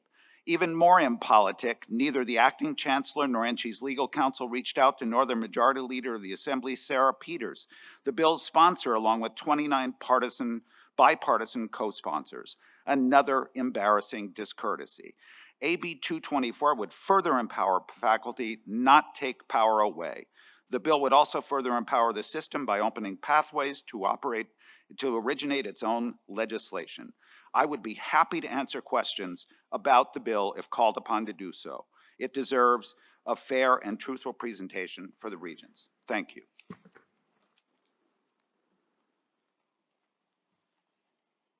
Good morning, Chair.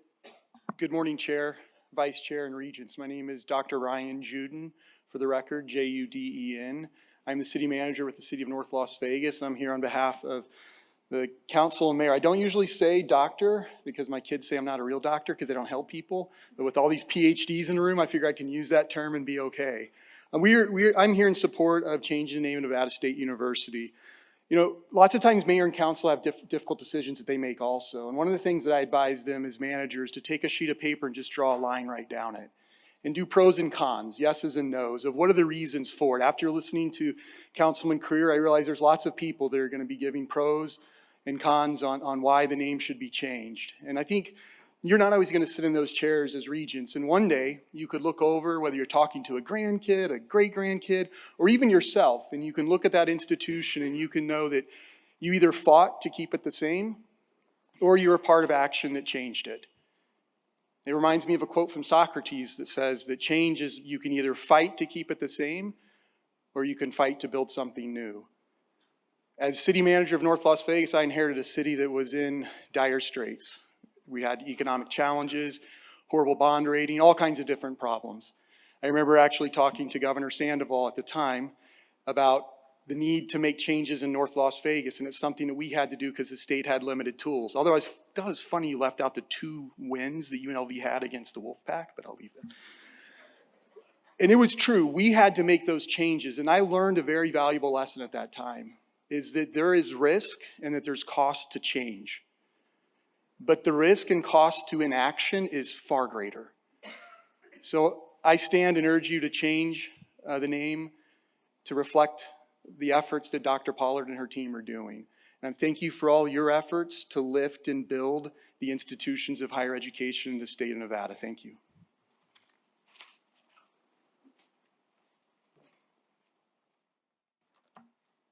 Hello, board. My name is Aja Finley. Hold on, I'm a little short, y'all. Hold on, give me a second. All right. So my name is Aja Finley. I am the founder and president of the club called Boundaries Are Beautiful. I'm here to lead public comment on, I want to say, around 4 different agendas. The first one I want to start off with is me supporting the name change of Nevada State College to Nevada State University. The second agenda I wanted to discuss is Agenda 10E, tenure. I have witnessed discrimination and favoritism with the selection process for tenure. We are about to lose some amazing professors at Nevada State University, which can and will result in loss of students due to education needs not being met if equity for the professors' tenure status and pay scale doesn't change. Agenda number 26. Nevada Regents Teaching Award nominee nomination, Dr. Laura Nauman. I have left public comment with NSHE and the Board of Regents in fall 2022, approximately November. This professor has enabled the mockery of racial violence regarding Black men and the police and the media through Sci 101, Psychology 101, Vanessa Rodriguez Pereira. We are not responsible for carrying the linguistic discrimination, xenophobia, and colorism being enabled through the psychology department at NSC under the leadership of Dr. Laura Nauman. I am in support of the nomination of Dr. Rachel Herzl-Bazell. I'm not sure if I'm saying her name right. This professor has gone above and beyond to amplify the growth of student voices at Nevada State University. She has made the Writing Center one of the strongest resource centers I have ever seen. Students, including myself, are exceptionally grateful for the light she brings to the university every day. Prior to my enrollment, there hasn't been a club developed to support and maintain the mental health and overall wellness of students at Nevada State University in the way that Boundaries Are Beautiful has. Agenda number 30, security. We the students, including altering the bylaws as follows. We need an anti-human trafficking task force, a kidnapping prevention program, anti-sex trafficking task force, anti-bullying, anti-hazing. The NSHE system right now isn't a safe space in preventing human trafficking and its various activities and forms. Many human trafficking survivors have stated that their exploitation began in the college environment. Thank you.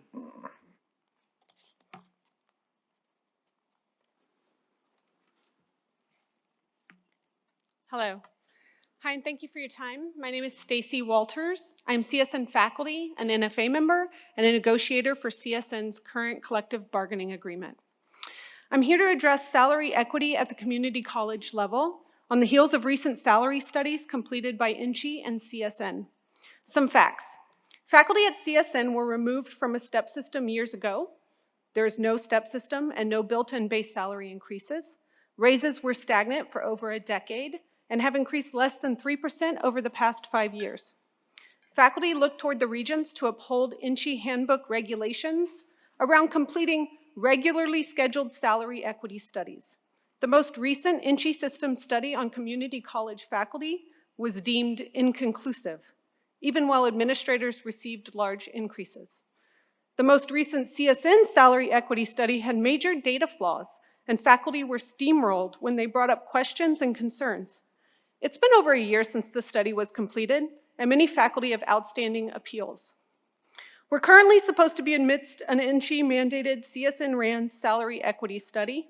That study has not been initiated, and admin stated that they do not intend to complete this year's study. With inflation at its highest, wages stagnant, and ignored concerns on salary equity, faculty are at a loss. We implore you to uphold NSHE code, immediately initiate the CSN salary equity study, and support the faculty bargaining efforts during this summer's contract negotiations on base salary increases. We must retain faculty and keep employee retention high. Your faculty feel demoralized, and over 50% statewide are continuing to look for other employment. Supporting faculty growth is the fastest way to empower the CSN community to achieve, succeed, and prosper. Thank you for your time.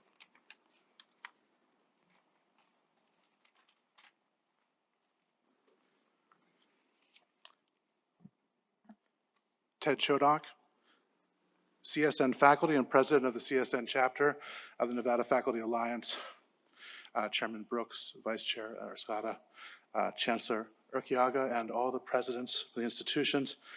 Yesterday at the hearing for AB 224, there was a great show of solidarity in support of the rights and working conditions of all NSHE professional employees. The feeling at the hearing is that it's time to change.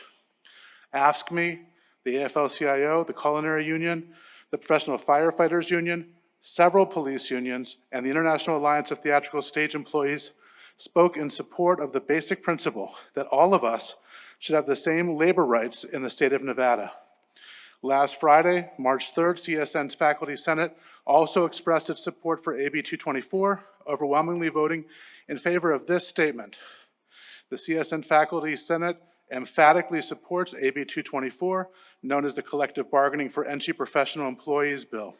We recommend that the Board of Regents support the bill and urge its passage by the legislature of the state of Nevada during its 2023 general session. Therefore, be it resolved by this body that a statement of our emphatic support of AB 224 be put into writing and a copy of said statement be dispatched to all voting members who will consider supporting its passage. Along with Faculty Senate, CSN-NFA urges the Board of Regents to change their position from neutral to in favor of AB 224. Thank you.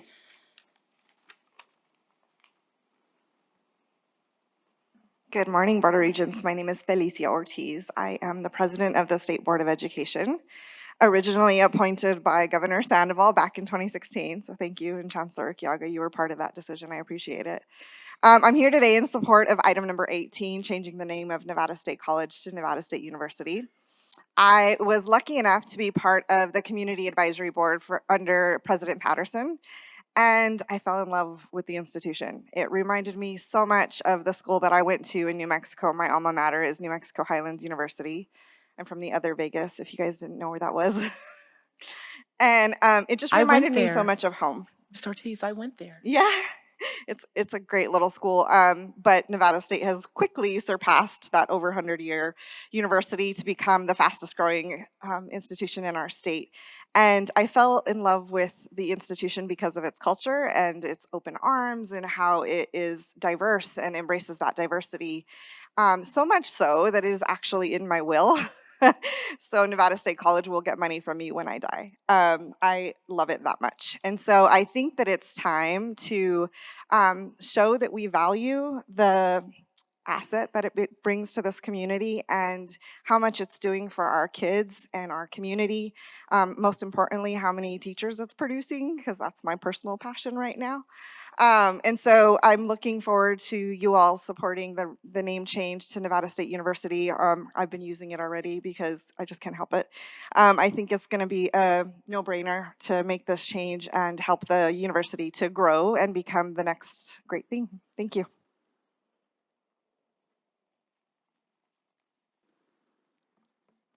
Good morning. My name is Brayson Gomez, Gomez for the record.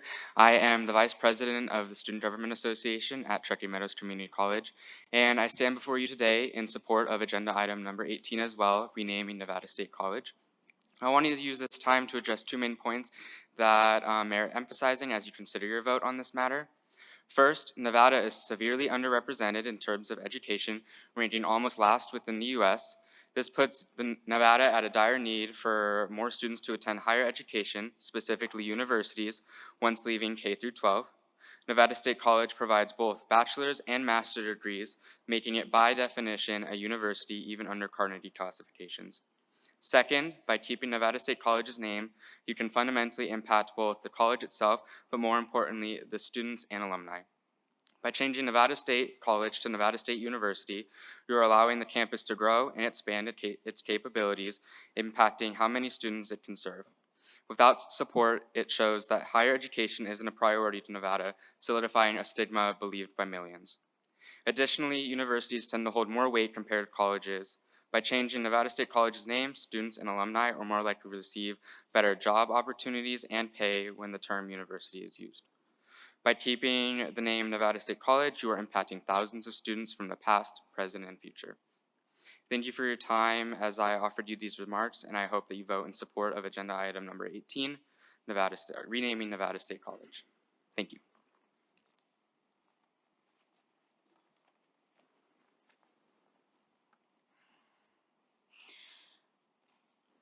Good morning, everyone. My name is Chanikan Punta, Chanikan, and last name Buntha. I am the president of the Student Government Association at TMCC, and today I have a couple items I wanted to talk about. The first one is item 10F, the Sam's Lieberman Regent Scholarship. And the students on this list are very good students, and they're amazing, and I would like to show my support for the approval of this scholarship for them. And another item that I wanted to talk about, like many of us has talked about, is agenda item number 18, the renaming of Nevada State College to Nevada State University. As many of us has mentioned that they are a four-year university, and it can and have caused some confusion on what they are. And as some of you might have heard and will hear in the future when we get to that item, that it is somewhat of a trend that many colleges, four-year colleges, are changing their name to university. I think it's also important to point out that many two-year community colleges are also dropping the word community from their name and going by just college. That can increase the confusion with Nevada State College. And another thing that I wanted to talk about just briefly is agenda item number 27, specifically the Vegas Loop project. I understand that it can be a very important thing in providing transportation for our students, but I also believe that from my opinion, there should be some sort of contact beforehand to give students like free passes or discounts to use that service. Thank you.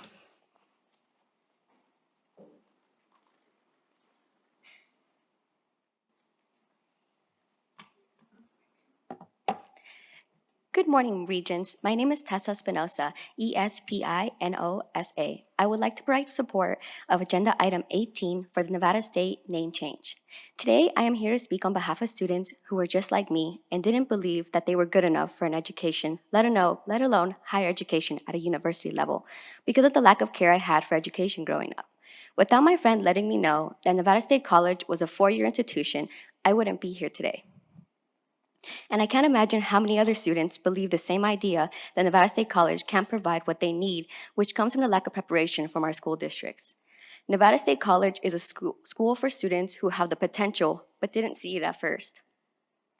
Many students won't get the chance to attend an institution that will change their idea of what education really means. But what if we could change that?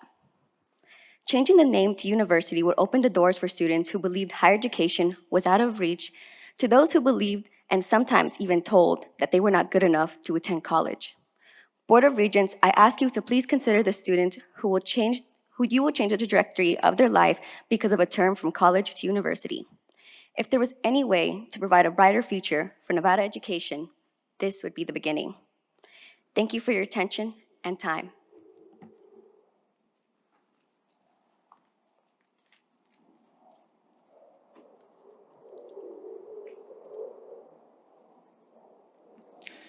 Good morning, Regents. My name is Kevin Osorio Hernandez. For the record, that's OSORIOHERNANDEZ. I am a first-generation student majoring in history pre-law and minoring in communications at Nevada State, and I am proud to be a leader in both Las Vegas and in my community and in the Nevada State Student Alliance. Today, I come before you to express my wholehearted support for Agenda Item 18, the renaming of Nevada State College. I'd like to share with you a story of a little boy. So this little boy was born and raised in Las Vegas. And he grew up learning in the public education system of Nevada, and he perpetually was always placed in ELL classes because he couldn't speak English well, right? And so his parents only received a middle school education in Guatemala due to extreme poverty. And as a result, he had to navigate his way through elementary and eventually through high school. Despite the odds against him, he graduated from high school, and he became the first in his family to attend college and receive the higher education that his ancestors could only dream of. At his college graduation, he admired his bachelor's degree with the name of Nevada State University. It was at this moment that he saw the possibility of success. The university degree opened so many doors for this young man, and he later became an elected official for the state of Nevada. This story of this young man is the embodiment of my past, my present, and my future. I implore each of you to consider the significance of your role in aiding the students of Nevada and being a voice of progress. By voting in favor, we can bring numerous benefits to the community and bring access to opportunities. By supporting this initiative, you can be on the right side of history and help shape our state's future in higher education. Let us work together to create a brighter future for all students and ensure our state thrives. I'll conclude with this reminder. Which side of history do you want to be on? Please vote in favor of agenda item 18. I appreciate you.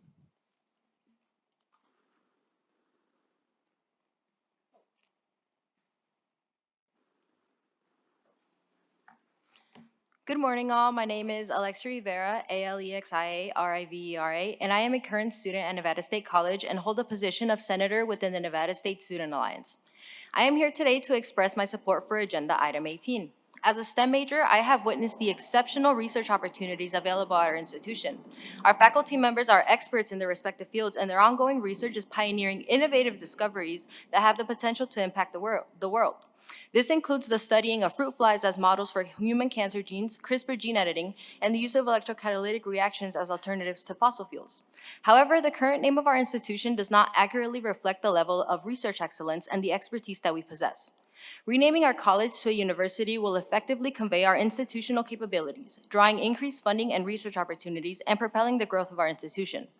Nevada State is committed to serving underrepresented populations. Approximately 70% of our student population consists of historically underrepresented racial and ethnic groups, predominantly female. Our institution was the first and only to partner with the Dream.US scholarship, a full-ride scholarship for undocumented DACA and TPS students up until 2022 when UNLV joined us. Our faculty are actively engaged in advancing diversity and representation in fields such as research and medicine, and are currently working and fighting to create a chemistry major that will produce diverse graduates in high-need and underrepresented fields. By renaming to Nevada State University, we honor the contributions of underrepresented and historically marginalized communities, while also creating opportunities for growth and development in high-demand fields. In conclusion, changing our institution's name to Nevada State University is not just a matter of semantics, but a crucial step towards recognizing and showcasing the tremendous achievements and potential of our institution. I urge you to support this proposal and take us one step closer to positioning Nevada State as a leader in higher education, a place where academic excellence, innovative research, and diversity and inclusion thrive. Thank you for your time.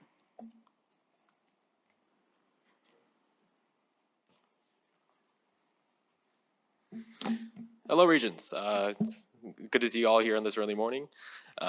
So for the record, my name is Dane Vasquez, spelled D-A-Y-T-O-N, V-A-S-Q-E-Z. So I am a student at Nevada State College, as well as the Executive Secretary for the Nevada State Student Alliance, which is the NSHE student body government. The public comment I have today is in regards to the Nevada State name change and my support for that name change. Nevada State College and I both have something in common. And it is that we both turned 20 years old in the same week back in September. And in my 20 years, I have learned and grown in so many ways, it's unbelievable. And just like me, Nevada State College has also very clearly showed the ways it has grown and learned with a focus on their students. As a student, I am very passionate about this name change and how much it means to me. With this name change, I can graduate with a higher chance of pursuing the career that I want with the university name attached. This name change would not only have an impact on me, it would have an impact on my family, a family that did not have the chance to graduate high school within those 4 years. Having my name, my family's name, on a university degree not only means the world to them, it means the world to me. This name change from college to university would be so important for our amazing alumni, our current and future students, and our staff and faculty. This name change would serve justice to our alumni as the university looks more favorable to employers. For our current and future students, this name change would be supporting them in pursuing their future careers after graduation for adding university to their resumes. This would also pay respect to the bachelor and master's degrees that we offer, while at the same time appreciating and recognizing the staff and faculty involved. Nevada State will not only be a university for all, it'll be a university for the new majority. I thank you all for your time, and I urge you to support agenda item 18, renaming NSHE. Thank you for your time.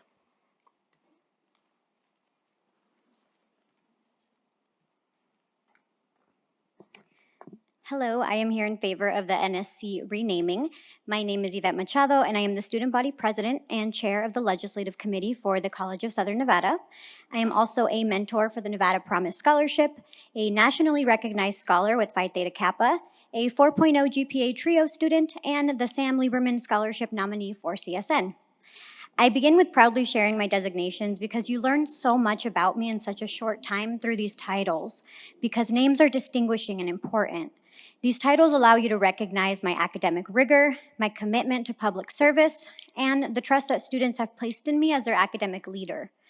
What would your perceptions be if I had started with, I'm a high school dropout, a GED recipient, and it's taken me 10 years to obtain my associate's degree at my community college? All of this information is true, and while it informs you of what I've accomplished, I'm certain that your perceptions would be different if you only heard the titles that could be easily misconstrued. We must recognize the reality of stigma and biases in higher education to evaluate the power in a name or designation in these spaces. NSC is an institution that by all metrics is a positive outlier in its representation of Nevada, prioritizing accessible and quality higher education, offering only bachelor's degrees and a master's program. It's an influential institution that does what all great universities do, rigorously educate students to earn their undergraduate degree, to build a career, or take their degree in solid academic foundations to matriculate into graduate school. It wouldn't make sense to cap the potential of the institution by denying it a proper designation as a university. Why adhere to the status quo when you've been made aware of the stigmas associated with ill-fitting branding and its negative effects?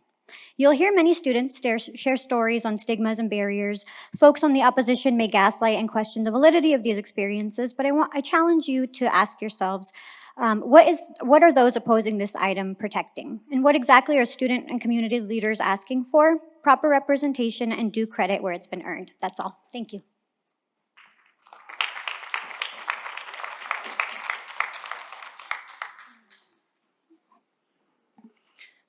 Good morning, esteemed Board of Regents. My name is Jacqueline Veloso, spelled Jacqueline I'm the Student Body Vice President of College of Southern Nevada and a Nevada Promise Mentor. I stand before you today to speak in support of Agenda Number 18, renaming NSA to NSU.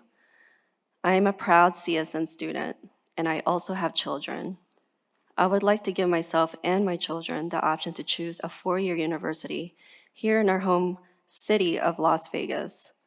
I would love to see another university in this ever-growing city where medical and science, hospitality, major professional sports leagues, technology, and many more professional fields will be in high demand as our Las Vegas city is rapidly expanding. With a university in your resume, employers are more inclined to hire students with a diploma that is a true testament to their achievements, and it will help Nevada's economic growth.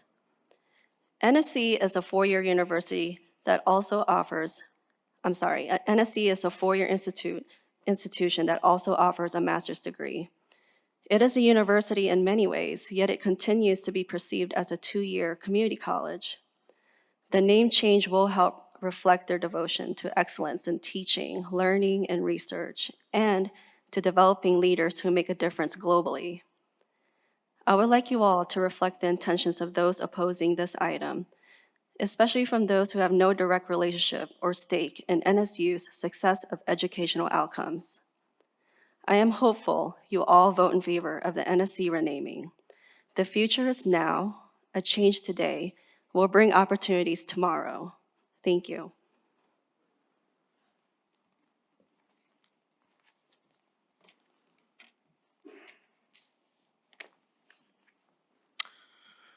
Good morning, Board of Regents. For the record, I'm Pio Rejas, P-I-O-R-R-E-J-A-S. I am a West Charleston Senator at the College of Southern Nevada. I stand before you today to speak in support of Agenda Item Number 18. I want to use this time to address why I consider important changing the name Nevada State College to Nevada State University.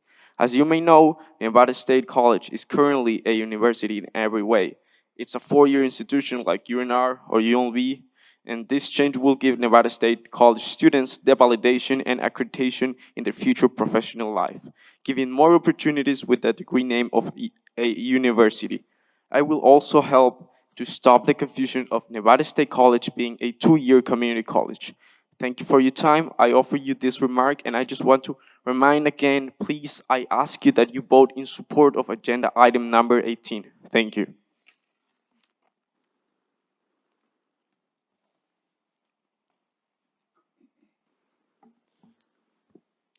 Morning, everyone. My name is Emmanuel Herrera, Herrera. I am a student and currently serve as the North Las Vegas Senator on the College of Southern Nevada Student Government. I first want to welcome you to our beautiful campus.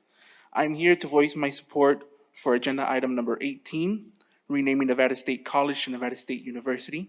Nevada State is a public four-year institution, just like University of Nevada, Reno and University of Nevada, Las Vegas.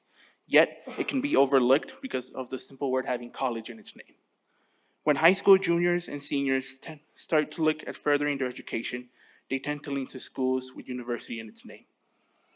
And Nevada State can be overlooked, even though they function as a university. The change in name will also reflect the growth of Nevada State as an institution and will offer their students the same distinction of their hard work and dedication to their degrees as universities across the country. I ask that you think of the doctors, the artists, the teachers, the politicians, and even the future Board of Regents that can one day hold a degree from Nevada State University. Thank you.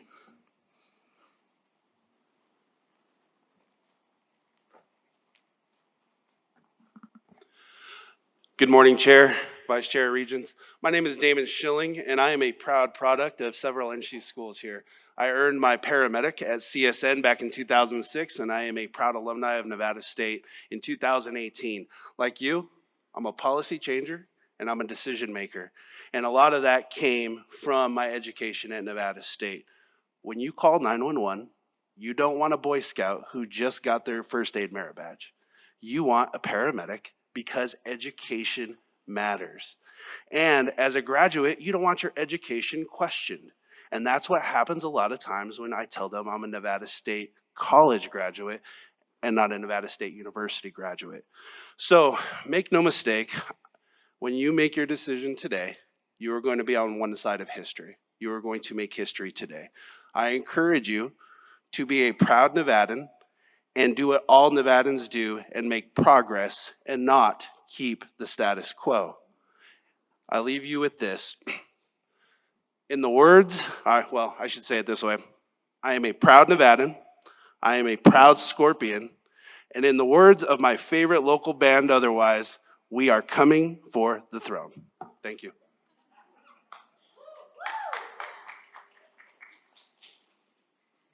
Good morning, Regents. We came up here together because we wanted to make this quick for you. My name is Nicole Thomas, NICOLE-THOMAS, and I'm the president of our Graduate Professional Student Association at UNLV. And my name is Kevin Lee Martinez, that's LeonMartinez, and we both here, the student body president of UNLV season, so the undergraduate and the graduate, and we're both here in support with agenda item 18, the renaming of the Nevada State College to Nevada State University. As current students at our Southern University, we do not feel threatened by this name change in any way. We believe that more is better, and by making this change, you're creating greater access and opportunities for all of our students in Nevada. In one of our season committees, which is charged with funding student organizations throughout campus, we have this saying: we do not know the needs of the organization more than the organization knows it itself. We believe that NSHE should have the autonomy and authority to make this decision.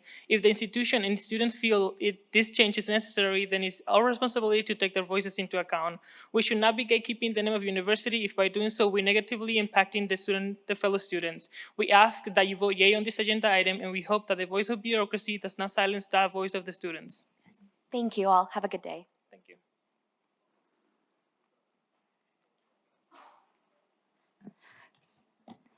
Good morning, Regents. Fatima is me, VP of the GSA. I'm here today to invite you to attend the return of our Unity and Diversity event.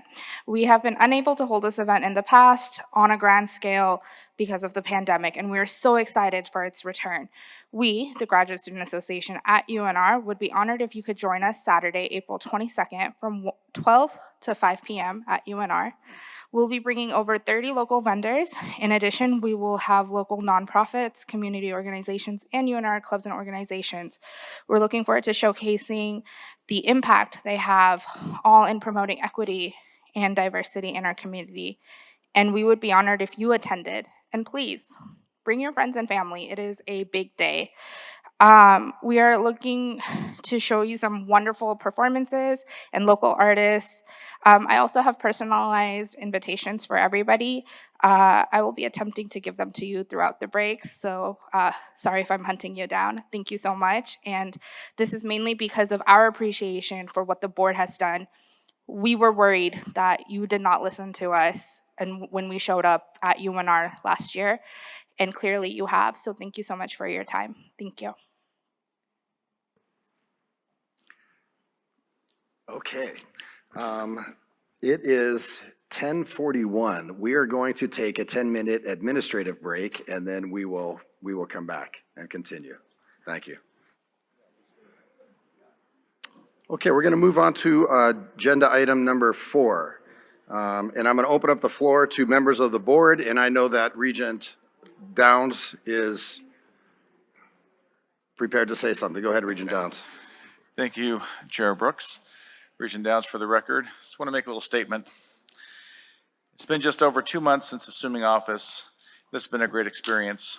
I've had the opportunity to meet presidents and staff from all over NSHE. I've also been able to attend many events across the system, including the State of the College Address at NSC and the Administrative Faculty Promotion at UNR. I want to thank President Zaragoza for hosting this meeting at this campus. The last time I was here, I was a Faculty Senate Chair where we met in an auditorium with small folding tables. So I believe that was at this campus. So this is a really nice upgrade. I mentioned it yesterday, but it bears repeating that I want to also thank Dr. Zaragoza and Alok Pandey for planning and hosting the NSHE Math Co-Requisite Conference. This event gave me flashbacks to the day when we used to have what we call the Community College Conference the system hosted. It was a really nice event for our colleagues. Workforce development has been a core theme of my, or was a core theme of my campaign. I was fortunate to be at the WNC announcement with the Subaru partnership, and I look forward to seeing that grow. I was also honored to be at the TMCC CTE night at the Pennington campus. I was very impressed with what they have to offer, all the programs, and to see the enthusiasm of the community was really wonderful. In addition, last night we were treated to a great meal at Russell's Restaurant, where we got to see students performing as restaurateurs or future restaurant people. So that was a really nice accomplishment or opportunity for students. But on another note, I would like to express my deepest sorrow for the families of Ryan Watson, a WNC teaching assistant and Team C student, as well as Edward Percola, a Team C graduate, who lost their lives in the line of duty in the recent care flight crash in Northern Nevada on February 24th. I would ask that we honor the lives of both Ryan and Edward and the rest of the flight crew and their dedication to their community with a brief moment of silence.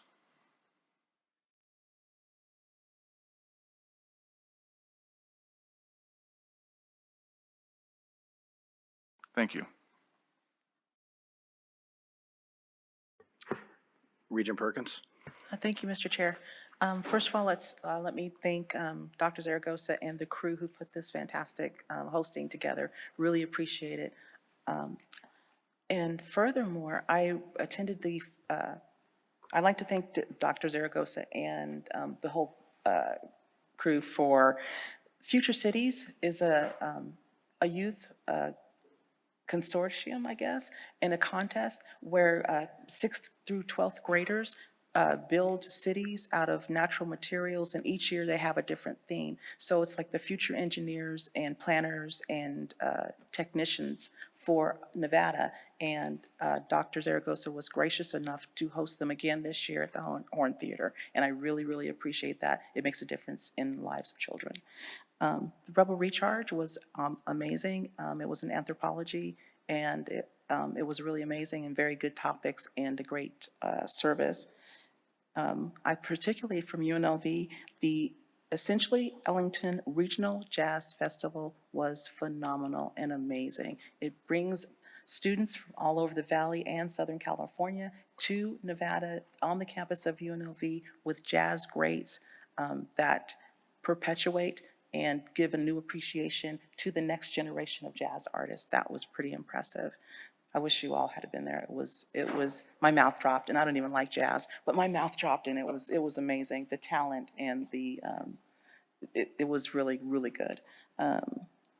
And we had our council retreat, our idea council retreat, which generated a lot of new ideas about how we can solidify our commitment to diversity and equity.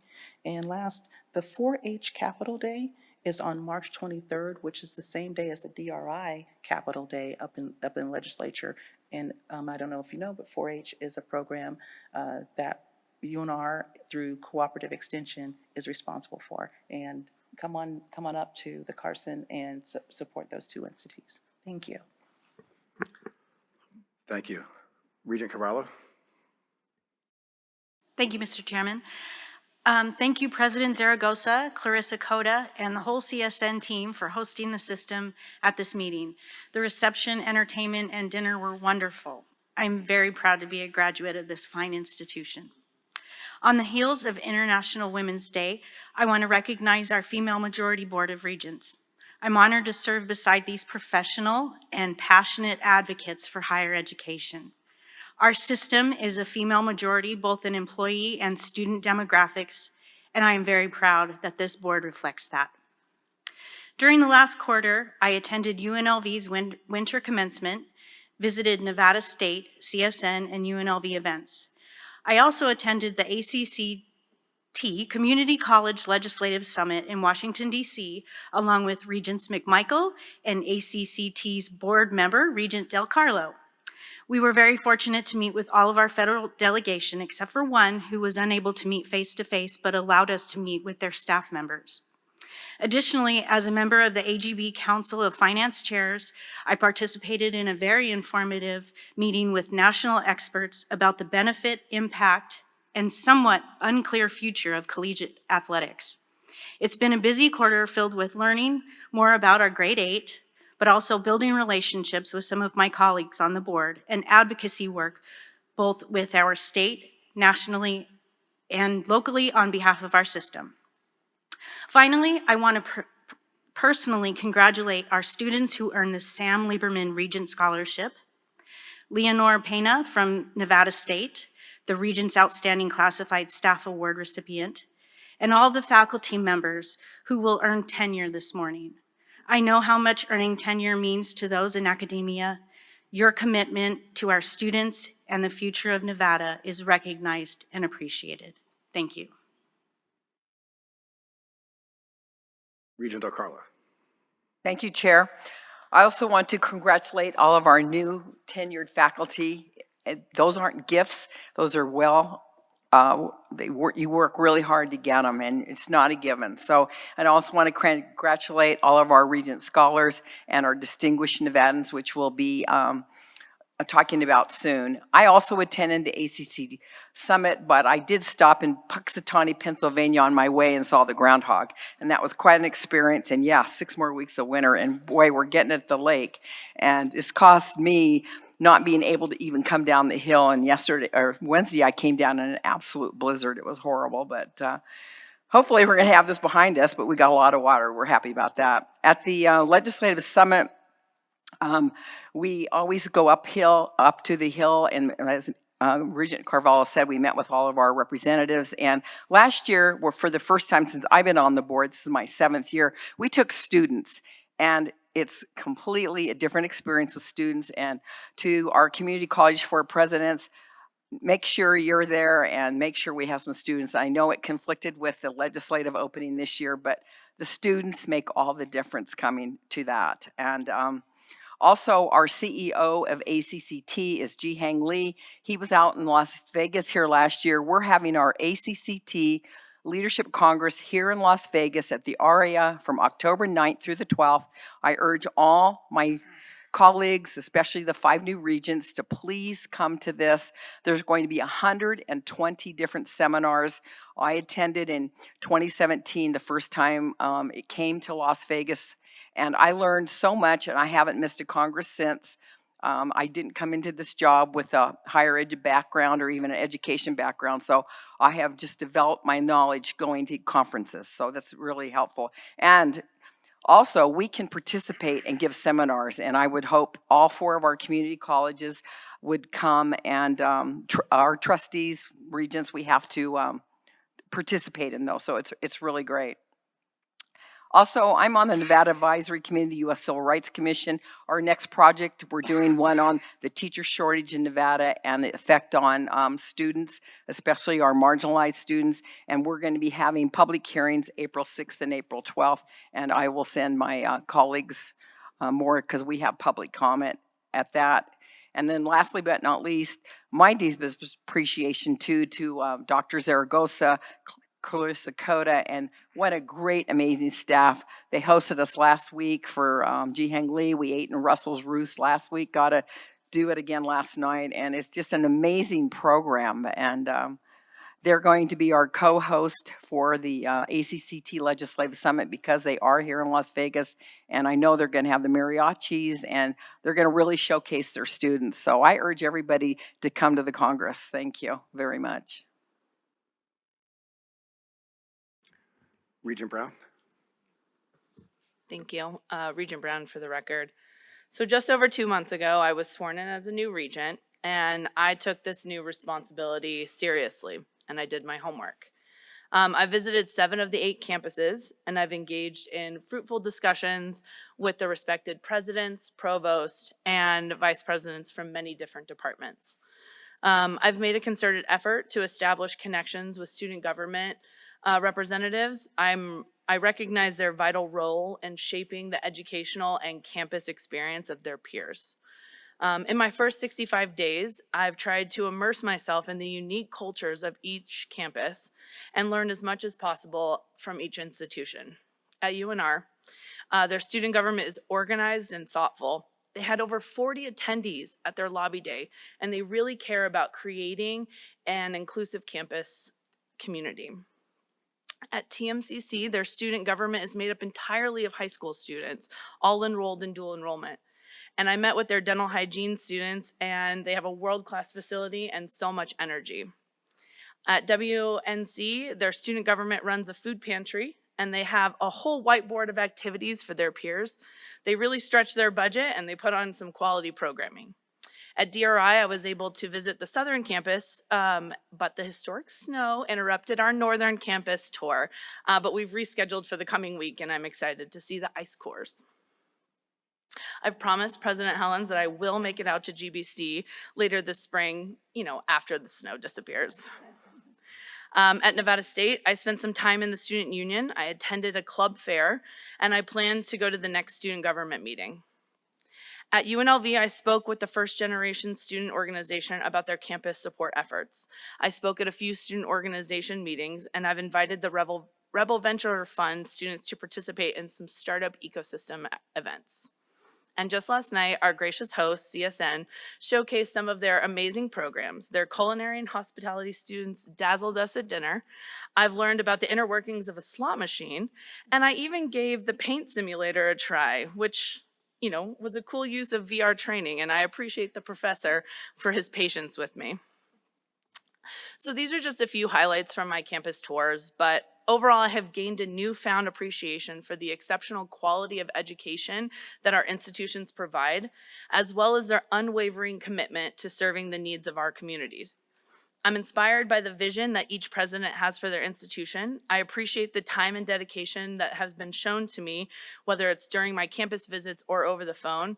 I know everyone is busy, but please know that these meetings mean a great deal to me, and they have, given me a better understanding at the vital role your institutions play at shaping the future of our state, and have strengthened my commitment to work alongside you during my tenure.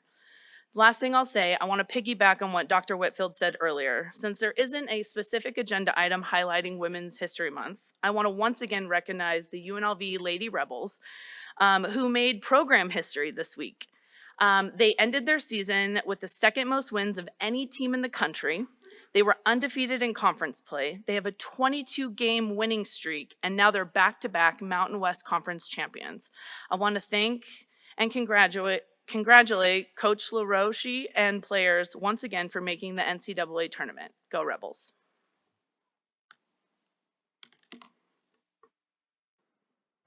Are there any other regents who would like to offer anything? Okay, great. Then we'll move right on to the chair of the Nevada Student Alliance. Thank you, Chair Brooks. This is Dion Stanfield, the student body president of the University of Nevada and the Nevada Student Alliance chair for the record. So this is the final meeting for, I think, all of us student body presidents. So here goes our updates from all of our respective institutions. At the University of Nevada, as many of you know, we're preparing to celebrate our sesquicentennial, or the 150th birthday of our institution. For those of you that know me know that I am a huge Nevada history person, and so in my administration, ASUN recently launched a new pillar, and that's titled History, both reviving campus tradition and remembering campus history. So some initiatives in that project include the Artemisia Yearbook. This is a publication that dates back to 1899, but it was recently retired in 2008, and I actually had a conversation with Vice Chair Arascata, and we found his father and some of his relatives in that. So if any of you have alum of the University of Nevada, I can find them very quickly because I've gone cover to every single Artemisia, so just let me know. But that has been a personal passion project, reviving that publication. And I'm very excited because we got a letter from Governor Lombardo and of course from President Sandoval to introduce the book. And it's 232 pages that captures the year, and only two people, myself and Attorney General Braden Toybell, who's in the audience today, we completed it in only a month. So I'm very proud of that. And of course, the Regents, you guys are on the first page. So I'm excited to distribute those to you when they're all printed. Some other initiatives include reviving the historic Mackey Week, and then also working with the Nevada Historical Society, which was the first museum in the state of Nevada, and it's on our very own campus, so very proud of that. We also had our day at the legislature, and we have priorities in Student Loan Borrowers' Bill of Rights, Sexual Misconduct and Campus Safety, and Capital Improvement Project Life Sciences Building.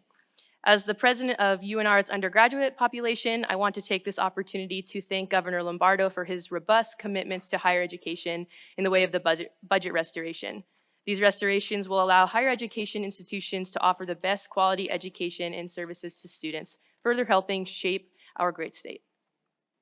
For the University of Nevada graduate, the GSA is in the midst of prepping for their elections. All three members of the executive office have decided to run again, including, of course, you all know President Matthew Hahn, and today we're joined by his Vice President, Emma Esme, and due to weather, they had to reschedule their day at the legislature. They also will be hosting a spring clothing drive soon and have partnered with members of our community to provide professional clothing for students. Also keep in mind, Graduate Appreciation Week is coming up and they're preparing a celebration. From the University of Nevada, Las Vegas, CSUN is currently undergoing its executive election. President Leon Martinez has started to work on their transition process, so the next administration has a smooth installation. Besides elections, they have passed a bill to establish free period product programs where all students will be able to have free products accessible on their campus. President Leon Martinez thanks the Nevada Student Alliance for such a warm welcome and helping him in his position. He says it has been the honor of a lifetime to serve among incredible individuals. The UNLV Graduate and Professional Student Association, along with support from the UNLV Office of Government and Community Engagement, the UNLV Graduate College, and UNLV CSUN, traveled to Carson City with over 60 students last Friday. They met with their state legislators, participated in the assembly floor session, and advocated for higher education and student needs. GPSA is also preparing for its 25th annual research forum on April 15, where graduate and professional students will showcase their research and creative work. For College of Southern Nevada, ASCSN has been developing their unified voice on legislative priorities that are student-focused. specifically in equity building capacities for underserved students in collaboration with other student leaders. ASCSN has rallied to support CSN and Nevada State College students who have been strongly in favor of the Nevada State name change to Nevada State University. CSN students have also been preparing for CSN Day at the legislature, and students have been eager to ensure the student voice is heard and student interests are not dismissed. The remainder of the Senate's terms will be centered on building the confidence of their student body by building their collective power through legislation. The Nevada State Student Alliance president had an impactful meeting with University Police Service Director Garcia to find ways to further collaborate with the department in meaningful ways that will continue to enhance student awareness about campus safety initiatives. NSHE also had a town hall to teach our students about Nellis, the legislature site, and how to use it to their advantage, and also encourage students to apply to Nevada State's Day at the legislature to advocate on behalf of the institution and their student interest. NSHE was also a part of Nevada State's Town Hall, hosted by Amy Ebulana and Mariana Sarmiento from Nevada State's Division of Culture, Planning, and Policy. Lastly, NSSA and the Department of Student Affairs will collaborate on an interactive workshop that will prepare a space for students to learn about skills from a variety of topics that are not taught in the classroom. For TMCC, they are still working on outreach and building connections with the students. They are also collaborating with staff and faculty to achieve outreach goals to better support for students. Today we are also joined by the new student body officers, Chanikin Bantha and Brayson Gomez.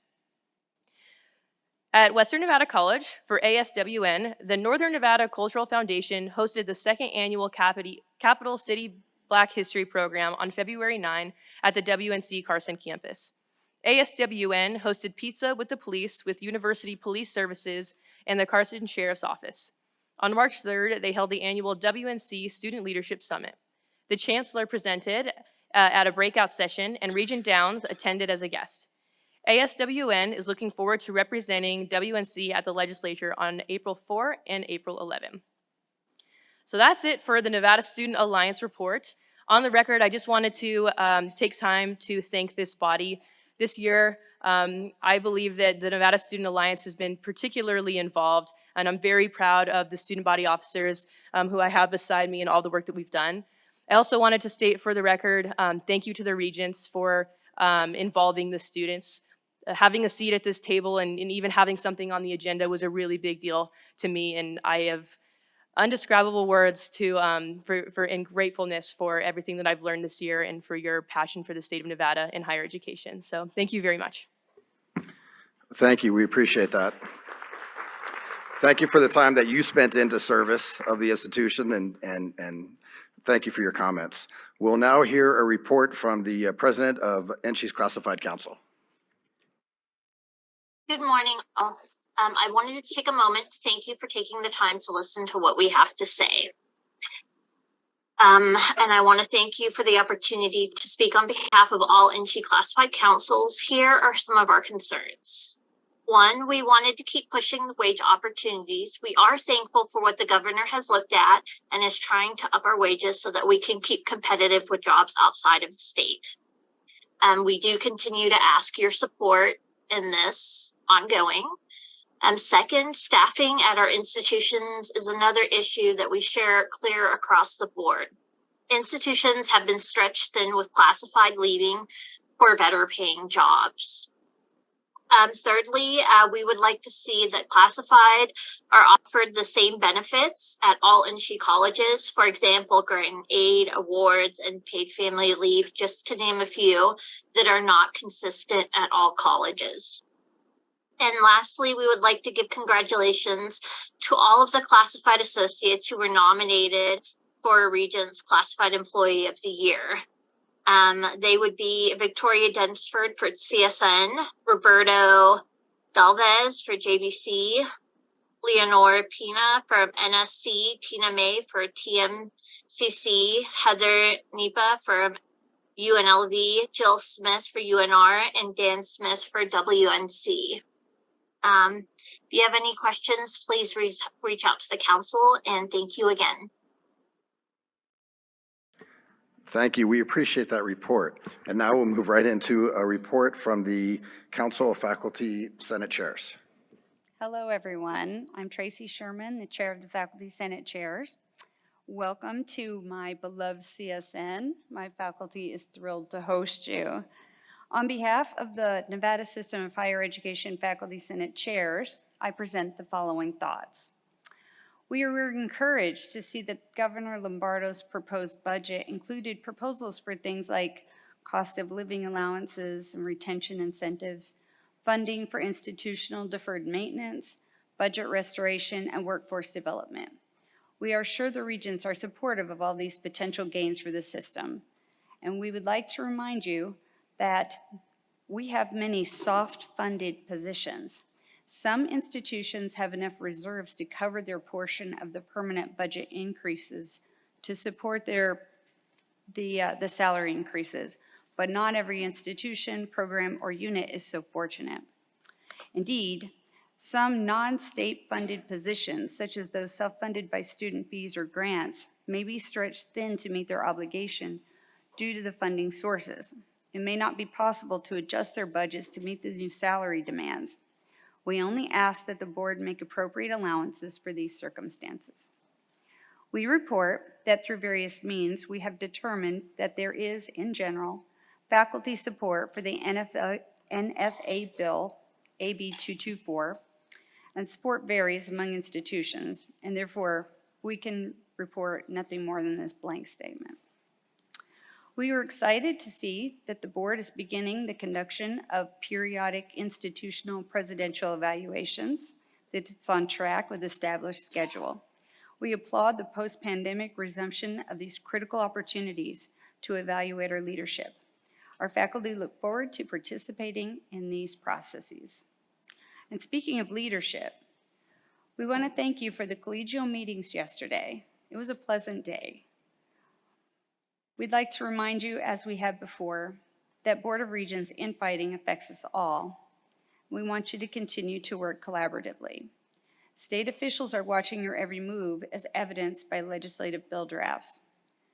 There are several new faces this meeting, which offers an easy chance for the Board of Regents to reset. We need functional leadership.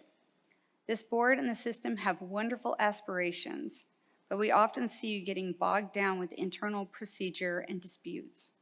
This impedes all of our good work. As I stated to this body in September, dysfunction at the top of any organization trickles down to all levels. The Faculty Senate chairs have enjoyed the relationship we have formed with the acting chancellor, and we look forward to continuing this. We truly appreciate his transparency with us and his commitment to shared governance. We hope the board looks for similar qualities and approaches when searching for a new chancellor. This particular meeting brings us many reasons to smile. First, congratulations to the Sam Lieberman Scholarship recipients. Your instructors are very proud of your hard work. We're pleased that the board is taking time from their busy schedule to honor important people to our system. We join you in saluting distinguished Nevadans whose hard work and service to the system of higher education have greatly improved the lives of our students. We offer our compliments and thanks. Additionally, we are thrilled that you will present the Regents Awards to some of our well-deserving colleagues. Celebrating the best of our system should bring us all joy. Finally, we look forward to your positive tenure votes. We offer strong, inspirational candidates who will lead the system with diligence and dedication to our students. These worthy individuals will also help replace many of our recently lost instructors, shoring up our institutional body with enthusiasm based on the tenets of academic freedom. Thank you for your time. This concludes the report from the Faculty Senate chairs. Thank you for that report. And now we'll receive a report from Acting Chancellor Dale Urquiaga. Thank you, Mr. Chair. For the record, Dale Urquiaga, Acting Chancellor. I want to begin by thanking the Senate Faculty Chair of Chairs for your kind remarks. It's a nice contrast to some of the vitriol we heard in public comment. I want to start with a couple of celebrations, which I don't often get to do in my job, and with those celebrations, my thanks. First, I want to echo the comments that were made yesterday to thank Chief Internal Auditor Joe Sunbury. He's become a confidant and a great advisor to me in the short time that I have been in this job, and Joe, I will miss you very, very much, and UNLV is very, very lucky. I also want to take a moment to thank Renee Davis, who has for nearly a year served as the interim vice chancellor for the longest title in the system. She has, in doing so, something which might not be clear to the Regents, she has held down 2 jobs. She was the associate vice chancellor and she served as interim vice chancellor, and she did that for a year. She I think is exhausted. She has needs at home, and so she is returning to her other job. But I will say she has served ably, and I would like you to please join me in thanking her.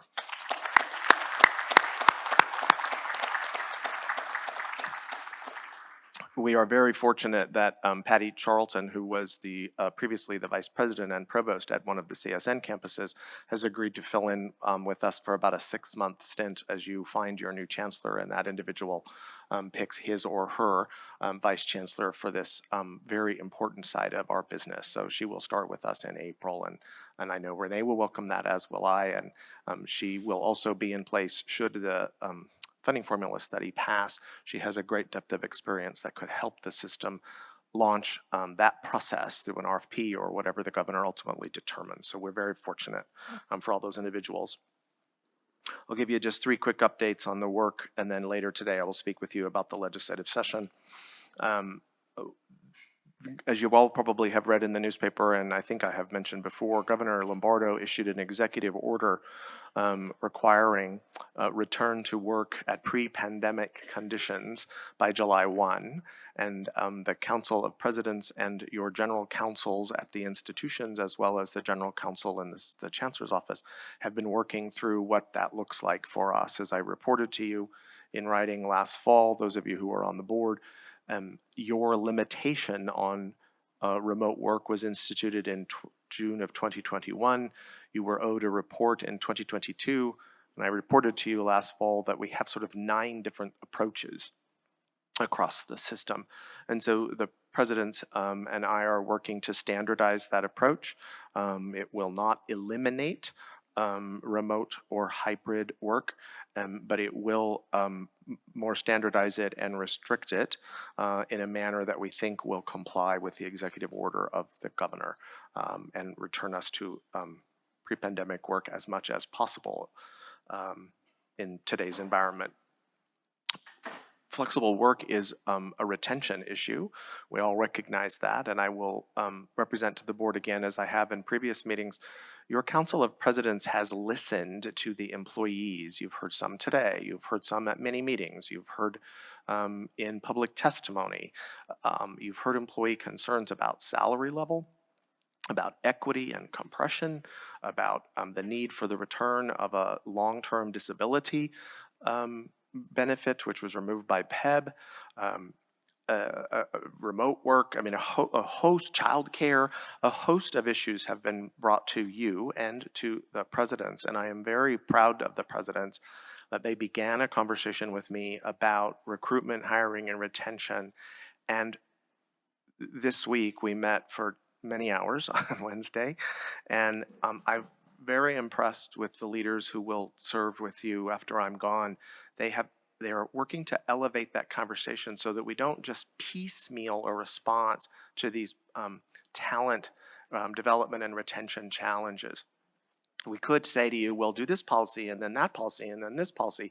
And when you stack all those together with the merit policy that the board has already adopted and some of the other measures that you have taken, it's kind of a hodgepodge. And I'm very proud of your presidents that they are elevating that conversation to an overall conversation about compensation philosophy and how those things all work together. So while we may sometimes go slow, and I am the official wet blanket apparently of the session or of the system in the way I tell you you can't do things sometimes, we are going to bring to you a comprehensive plan at future meetings about that philosophy. And I, again, will commend to you your 8 presidents for their work. The last thing I will say in my report, Mr. Chair, is just to signal, as I like to do, your April meeting. I have asked the chair to put 3 items on that agenda, again, to sort of elevate some of the conversation of this board. One is a look at enrollment. We're lucky it's beginning to recover. And we also need to understand these ups and downs in enrollment as they impact the weighted student credit hours and therefore our funding as we begin to think about future funding formulas and what that might entail. So we'll do some enrollment projections for you. We'll also kick off what I suspect to be a multi-month conversation about mission differentiation, again leading into a conversation, as one of you said yesterday, about the whole funding formula. Where ought money fall? Who ought do what? What ought sit where? And so that will be the beginning of a conversation. Please don't expect at the end of the day we're going to make a big decision. It's a long conversation about mission. And then lastly, President Zaragoza has agreed to give you an update on the 3-campus model. Prior boards implemented that model. I think it was even proposed by the president who preceded President Zaragoza. And so you're owed an update on sort of where we are. There is much conversation about that. And so I appreciate him bringing you that information. So, Mr. Chair, that concludes my report. I will have more to say later in the day. Thank you all.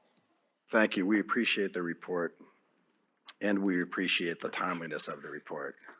Thank you. So as I sat and contemplated this section of the agenda, I thought about some of the people in NSHE that I've had the opportunity to have conversation with over the past couple of months in this new role as chair. There are a lot of people at NSHE, and there are a lot of fantastic people at NSHE. People that get up every morning and work tirelessly to support higher education in Nevada. And then I thought about the community members I've had conversation with, the education stakeholders like parents, students, and other members of the community that have a vested interest in the success of higher education in our state. And I recognize the distinction between those conversations. And suffice to say that parents are mostly interested in what a higher education pathway looks like for their children and what the costs are of that education and which institution will best serve their child. And what will entering the workforce look like after an award? And I thought about the 3-tier system of education that we have and how that enables our community members to have access to pathways for higher education, regardless of economic and academic standings. Because in Nevada, if you choose a pathway of higher education, there's a campus and an infrastructure to support you, and that's one of the places that we shine as a system. Also, higher education in Nevada has its challenges. In fact, I think it would be irresponsible of me to suggest that we don't have challenges. However, I'd rather feed my faith than feed my fear.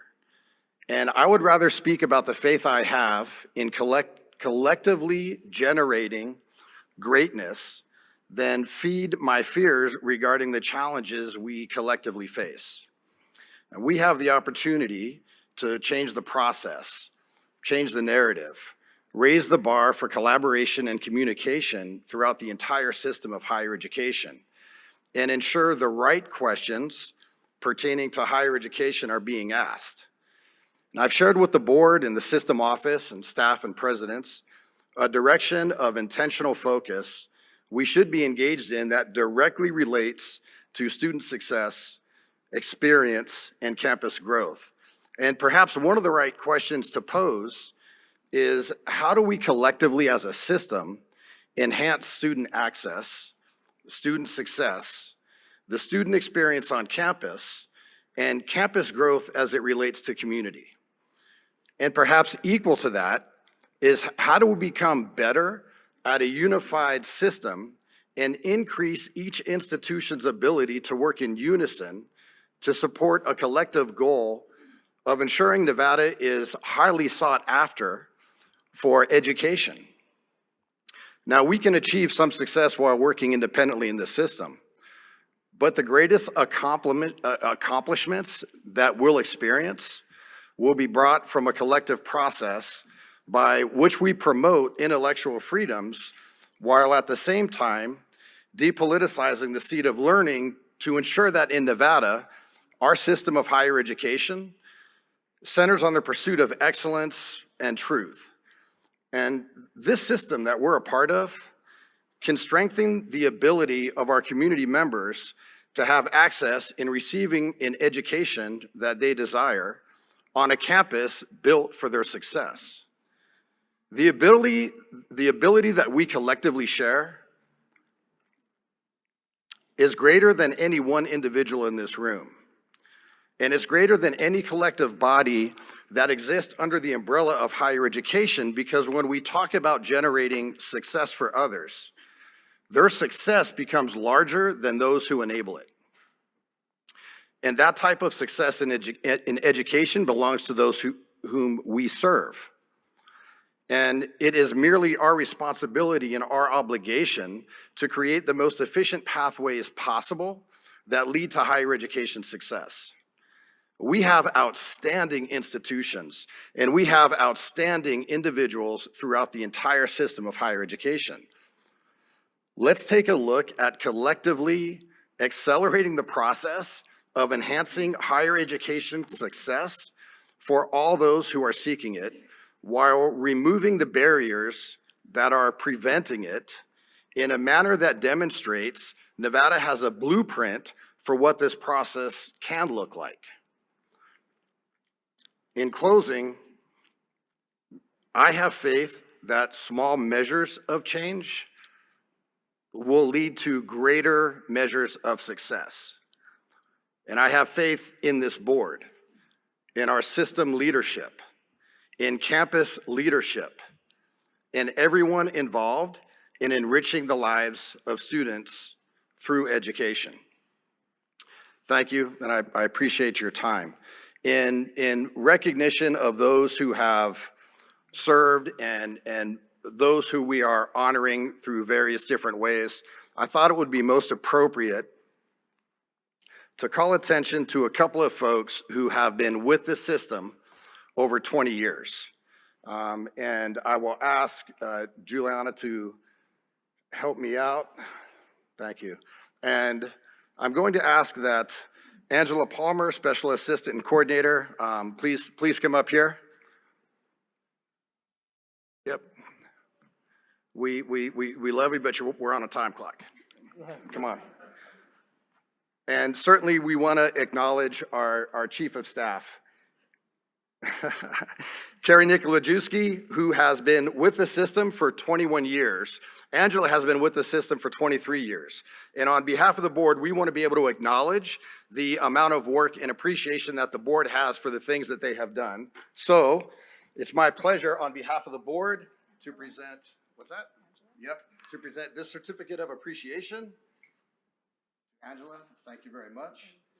And this one to our Chief of Staff, and I'll read it real quick. It says, the Board of Regents, Nevada System of Higher Education, would like to extend the highest appreciation to Carrie, our Chief of Staff, in recognition of 21 years of service to the board and the system. Thank you. This is from the entire board. Thank you. That's from the entire board. Yeah. We appreciate everything you do. Thank you.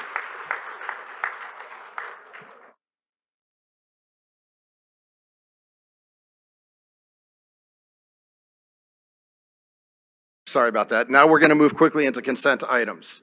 And we've got some items for consent that are items 10A through 10O, because we were trying to get as many letters in the alphabet, I guess, as we could during this portion of the agenda. Do I have a motion to approve all consent items? Mr. Chair, excuse me, I'm sorry. Sure, yeah. Yes on the motion, however, I'd like to pull item O. I have a few questions. No problem. Mr. Chair, Sure. I'd like to pull item M, please. Okay. So we're going to pull item M, code revisions. And Regent Perkins, what was the O? Did you say O? Okay. Employment contract buyout. Great. So then, look, let's just say 10 through L is what we'll approve, and then we'll say consent item number 10N. So moved for the approval of all the consent items except for O and N. Okay, that's been so moved. Is there? Second. Is there? Second. And a second by Regent Tarkanian. Thank you. All those in favor say yes. Aye. All those opposed say no. I don't have a no, but on item A, I was not a regent at that time, so I would vote yes for all the others except A. I would abstain because I've read them, but I was not part of the organization. Okay, that's fine, Regent Breger. So I think we're still okay, though, in terms of the motion and what we've approved. Is there, yeah. So all of those consent items have been approved except for the two that we'll pull, and we'll open those up for discussion. Regent Perkins, do you want to, either one, Regent Perkins or Regent Boylan, whoever would like to go first on the. Thank you, Mr. Chair. I appreciate that. M says, among the recommendations was an initial hearing of a revision to the code, blah, blah, blah, to include a chief of staff and special counsel. Now, I'm not sure why this is here, because that is part of our staff, can you say, that we are supposed to have. We haven't had a chief of counsel for nearly 2 years or more. And I think at every meeting, when there's new business, I've asked to bring this up and start the search for the chief of counsel. And it's in, the council and the chief of staff, sorry.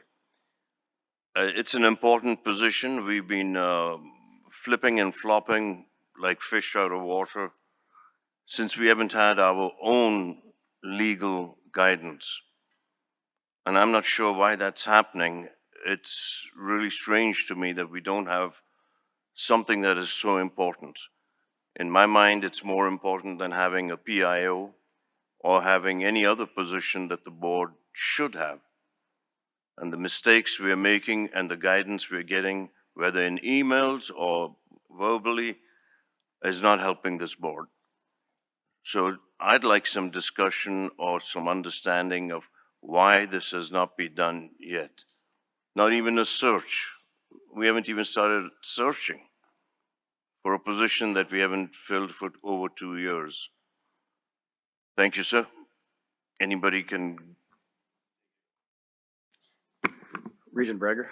I don't disagree with the comment, but I would like to see that chief of staff is separate from a legal type counsel, because I think that there's a lot of work that one person is doing for 13 people technically, and it's a big job. So I don't think having one person there would be good, and I would not vote for that. I would vote for chief of staff, and I'd like to see eventually a permanent situation there, and then get agenda item for the council.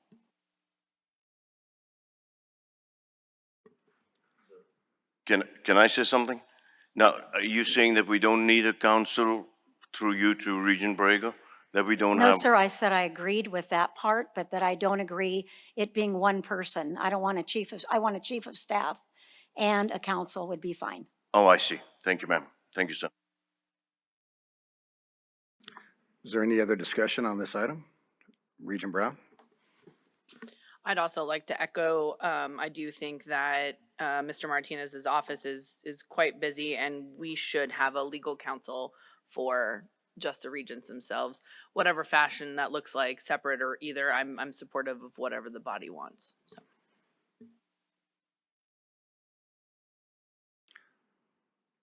Regent Del Carlo? Thank you, Chair. I'd just like to echo that I believe we do need a legal counsel, and especially one that would know parliamentary procedures. That would be extremely helpful. And if we don't have a person like that, because most lawyers don't know that, I would like to see us retain someone that is an expert in parliamentary procedures. And I have done some research.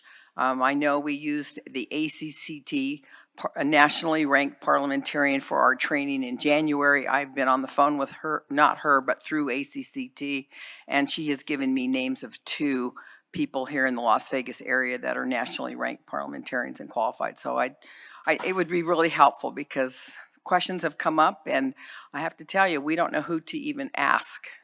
So, thank you. Is there any other discussion on this item? I would just like to reiterate what Regent Del Carlo said. I too believe that we need our own separate. Thank you.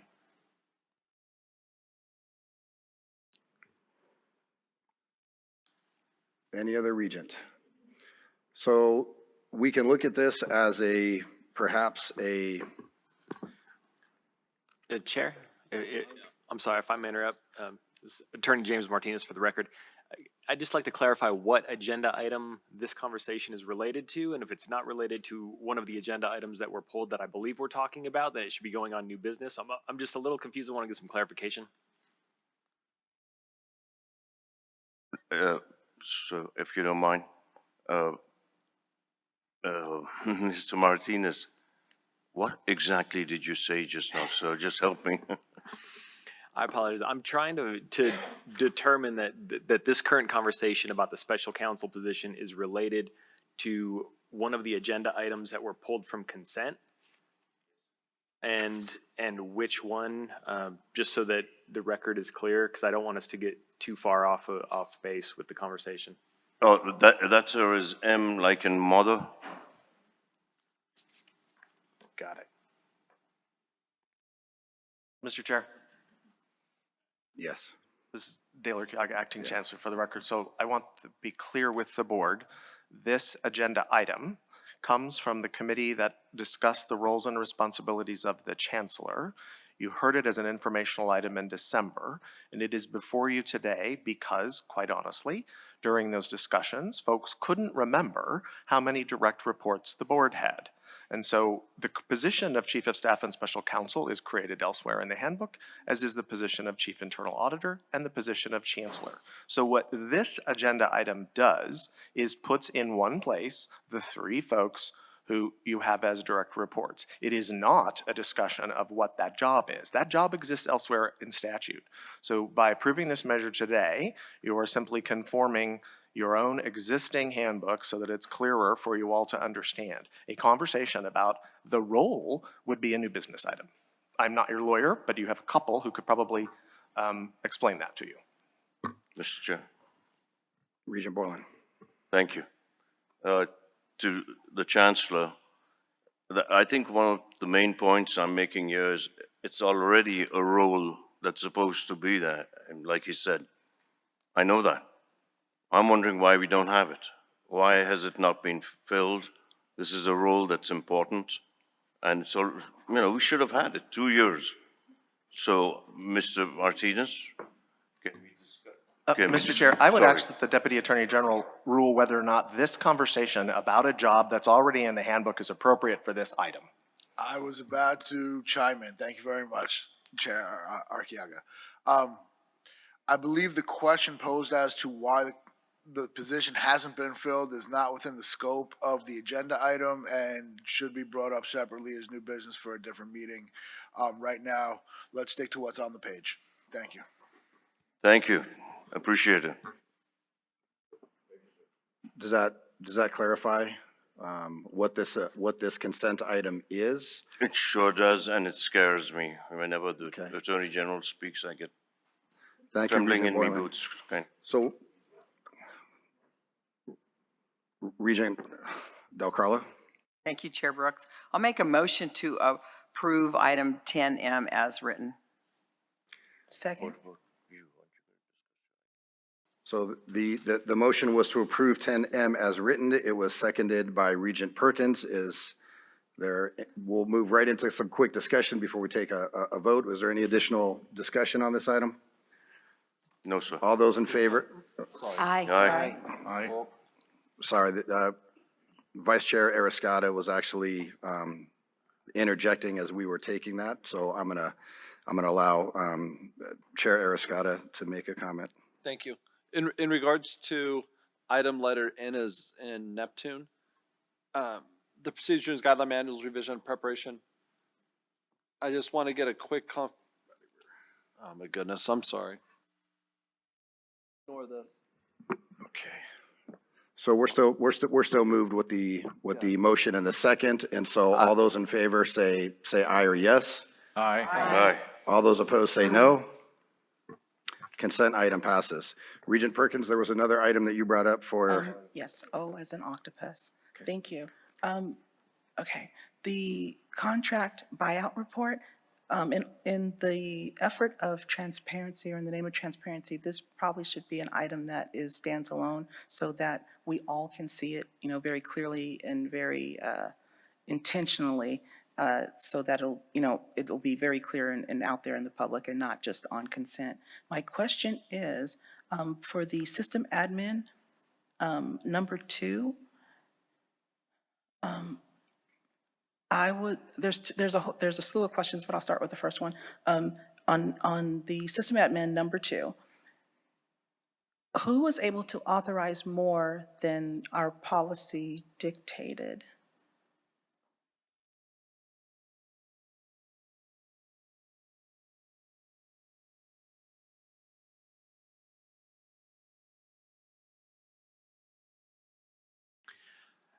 Jimmy Martinez for the record. I'm looking at the report now. Can you clarify what part? I don't quite understand the question. System admin, the number 2 payout, it was above what was authorized in our policy and procedures.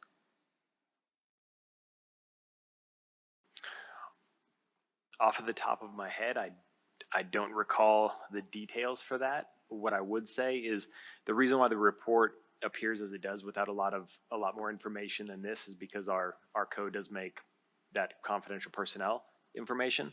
I don't know what any other justifications for it were, but what I will say is we have changed the way that these reporting structures will come back to the board moving forward. And that's because currently what's being reported, it does not just contain the contract buyout cost, which is what the policy dictates.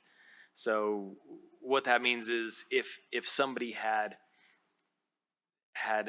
48 days of annual leave that the system is required to pay out, that would be reported in addition to whatever the other amount that's reported in the buyout would be. So, for instance, if this was a $100,000 buyout based on that calculation of the notice period plus the 48 days of annual leave, it was reported as one lump sum, and previously we had no way of breaking that out. So, does that help answer the question? No, actually, it didn't. Just who has the ability to pay out more than our policies and procedures dictate? Because that payout was well over what was in our policies. I would have to look at the individual policies you're referring to because I don't know what would restrict it from the payout. There would be a restriction in terms of the number of months in the notice period, if that's what you're referring to. So that would be one part of it. Then there would also be other aspects of payment that I can't tell you off the top of my head because I don't have that information, but HR could. And any regent does have the ability to see all of that information through HR. So HR would have the ability, or Yes. would have the ability to override our policies and procedures and handbook? No, not override it to get you all of that information. Okay. Right now, I don't have all of the information of what's included in that, so that's why I can't give a detailed answer. Okay, I guess I have to accept that. I apologize. So I would like to know how to go from here because I'd like those numbers and the reason why this particular payout was well above what we as the board authorized and why it didn't come back to us for the higher authorization. So how do we proceed from here? so perhaps Regent Perkins, what we're really doing is acknowledging, right, in that we have got the report. And we can probably make a motion to accept the report, and then we can come back maybe in new business if you'd like to add something. At another time, we can take a look at what does the policy look like, who has the authority, and move in that direction. Okay, okay, that makes sense. We can do the motion, I suppose, and then come back at a later date with the supporting documents. And Chair, if I may, Jimmy Martinez for the record, there's a process in our policy that sets out how regents go about getting that information. So our office can facilitate you getting all of that information through HR and then get any answers that you want with the specific information and go through all the details. Thank you, I appreciate that. I just wanted to be as transparent as possible. Regent Del Carlo? We're in discussion, right, for this item? Okay. Yes. I just want to state on the record that I'm probably the only regent left on this board that was there when this was put into place. And I think it's really good that we have this agenda item. I agree with someone else that said that it shouldn't be a consent item ever. These are all public dollars. We should be open and transparent. That is our job and obligation to the taxpayers. We do not put the names out, but most of us know who they are. And as our counsel just said, that we have a process. It's very well stated how we go about seeing the who the individual is or whatever it is you want to know. We have that right as regents to do that. And I've said in the past that payouts, I've been in business many years too, and payouts are sometimes they're just a business expense, a cost of doing business. There's really sometimes some great reasons, and that's just left to the process. So I just, I will vote in favor of this, but I think we should always have it as just a normal agenda item and not just a consent item. So thank you. I don't see any other discussion. So then, With that, I'll make the motion to accept the buyout. the report? Report. Thank you. Second it. Thank you. So the motion by Regent Perkins was to accept the employer contract buyout report. It was seconded by Regent Boylan. All those in favor say aye or yes. Aye. Those who oppose say no. Thank you. We're going to move on to item number 11, Distinguished Nevada Awards. And what I'd like to do is have those regents who have made nominations. I'm sorry. I forgot that that Regent Downs wanted to jump in after consent items. I apologize. I'm going to recognize you now, Regent Downs. Thank you, Chair Brooks. Jeff Downs for the record. I wanted to just mention about tenure. And I really appreciate this time around. I've been to several Senate meetings Regent meetings when the item of tenure comes up and it just moves on pretty quickly. And today to hear so many regents and presidents recognize the value of tenure and what people have earned means a lot to me. I have a little statement I was going to read. So I want to take the moment to honor the NSHE faculty who have just received tenure. The attainment of tenure is a long process, usually 4 years at 2-year colleges and 5 years at 4-year schools, including excellent ratings in teaching, service to the institution and community, and for tenure at the 4-year institutions, these faculty must also publish. Once earning tenure, the work is not done. Tenured faculty are evaluated annually, and at the 2-year schools, I don't know about the 4-year schools, 2-year schools, they also undergo a detailed 5-year periodic review. With that said, I would like to request permission to read the names. Do we have time for that? No? Okay. Well, so I do want to honor these faculty. I added it up with something like 92 faculty getting tenure this year. And so just congratulations to everyone. Your work is appreciated. Your service to the people of Nevada is appreciated as well. Thank you. Thank you, Regent Downs. There was one other matter as we were going through consent items, and I wanted to be, let's see, Yvette Machado still? That's too bad. Okay. Would you please let her know that we want to acknowledge her award of the Sam Lieberman? Thank you. We appreciate that. And so now we will move into item number 11, Distinguished Nevadan Awards, and I'd like to call on those regents who have presented a nominee. Vice Chair Escada. Thank you, Chair Brooks. My nominee this year was Judge Peter I. Breen. Peter I. Breen was born in Reno, Nevada, and November 8th of 1939. Breen was raised in Goldfield and Tonopah, Nevada, where he graduated from high school in 1956. He then graduated from the University of Nevada, Reno in 1960. He completed the University of Santa Clara School of Law in 1963 and passed the bar that year. Judge Breen served as the Attorney General's office and practiced law in Carson City and Reno, Nevada, until late 1973 when he was appointed to the Second Judicial Court by then Governor Michael Callahan.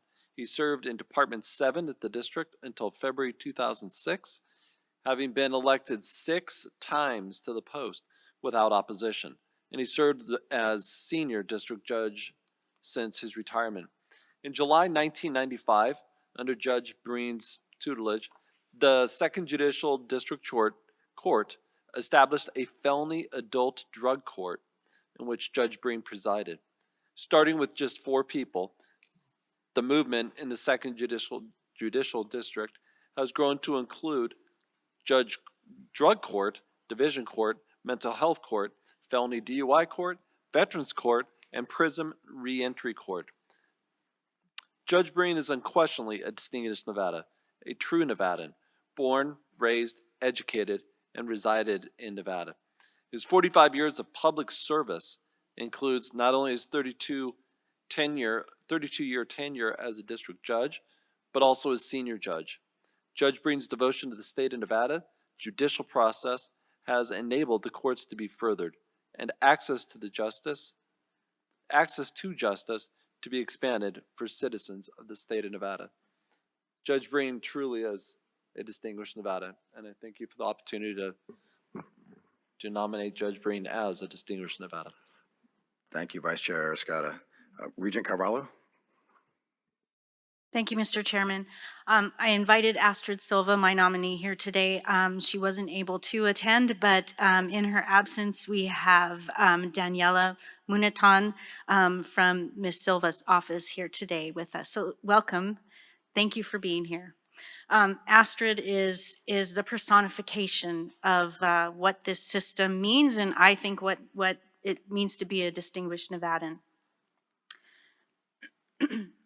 Astrid arrived in Nevada with her family at the age of 5 after immigrating from Mexico just a year prior. Astrid became a proud Hancock Hawk, then a Garside Gladiator. She applied at Advanced Technologies Academy despite believing that she would not be able to graduate high school because of her undocumented status. In 2006, when it finally came time for graduation, she was confronted with the fact that she might not be able to further her education. Still, Astrid applied to colleges both in and out of Nevada and outside of the United States. She was denied entry to all of them. Thanks to the support of her family and the educators in her life, she was able to enroll at the College of Southern Nevada. As a first-generation student, she struggled to navigate the complexities of college, and due to her immigration status, she shied away from seeking resources that were available, including the Millennium Scholarship, which she was eligible for but didn't use. Astrid and her family did everything they could, from babysitting jobs to landscaping, to save money to pay for each semester in cash. While at College of Southern Nevada, she received guidance through her counselor and the Hispanic Student Union that in 2009 led to an encounter with an unlikely ally, Senate Majority Leader Harry Reid. She began getting more deeply involved in the politics surrounding the DREAM Act and became the poster child for the legislation. At the time, she was one of only a handful of students who had so publicly revealed their undocumented identity and status. She continued her advocacy and was determined to find a solution for herself and others. In 2012, President Barack Obama announced Deferred Action for Childhood Arrivals, also known as DACA, thanks to the work of Dreamers and the allies like Senator Reid. The program would enable Dreamers to have temporary relief from deportation, a social security number, and the ability to work for 2 years. Just months after the creation of the DACA program and 6 years after having begun college, she received her first degree, an Associate of Arts from College of Southern Nevada.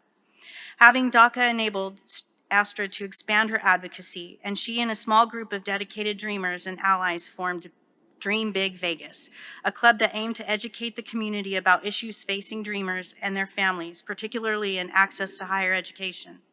While in its infancy, the club received national acclaim for its work with dreamers in Nevada, making it one of the states with the highest percentage of eligible population to successfully apply for DACA.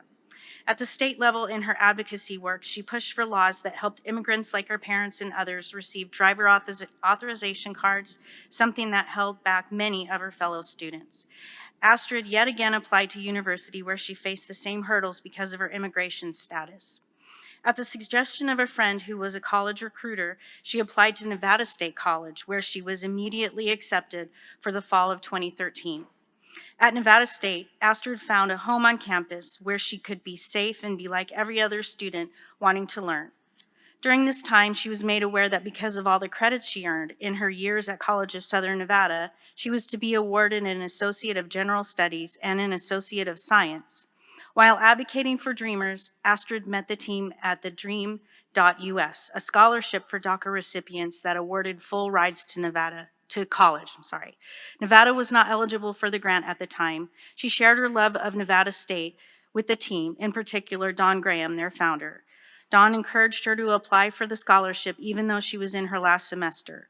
Over the months, they talked more about Nevada State and how valuable the campus made Astrid feel, despite being undocumented. Several months into their conversations and nearing Astrid's graduation, Don surprised Astrid that since she was no longer eligible for the scholarship, he would be awarding one open scholarship to Nevada State. Astrid's dream of making college accessible for others was becoming a reality. After connecting the Dream.US with Nevada State College officials, it was determined that the institution would be receiving not one, but 7 full-ride scholarships. To date, there are now 107 Nevada scholars. In summer of 2016, after 11 years of saving up money, getting rides from friends to campus, extremely understanding professors, rejection after rejection, and having to drop her double minor because of an uncomfortable election, Astrid finally received her bachelor in history with an emphasis in pre-law. During this time, Astrid also received local and national acclaim for her work while continuing to risk speaking out about her status. In 2014, she was named Youth Immigrant of the Year for the American Immigration Council, was named a rising civil rights leader by the LA Times, introduced President Obama at Del Sol High School when he presented his DAPA, which is Referred Action for Parents of Americans, executive action to protect undocumented parents, and then went on to testify before the United States Senate Committee on Judiciary to defend the same action. In 2016, she was one of the first undocumented speakers for the Democratic National Convention. She delivered the first Spanish-language Democratic response to President Trump's first speech to Congress in 2017, and she was named People en Español's Ponderosas 2020, among other accolades. In 2017, Silva founded Dream Big Nevada, an organization inspired by Dream Big Vegas, to help fellow undocumented youth gain access to higher education. The organization became a vital lifeline to undocumented and immigrant communities during COVID, providing them with access to testing, vaccines, and other methods of survival. Most recently, Astrid became the first director of the Clark County School District's initiative, Unify, which stands for Undocumented and Immigrant Family Youth Success Services, which aims to help children just like herself navigate the education system, no matter where they come from. She continues to raise her voice and empower others so that together they can achieve their goal, keeping families like hers protected.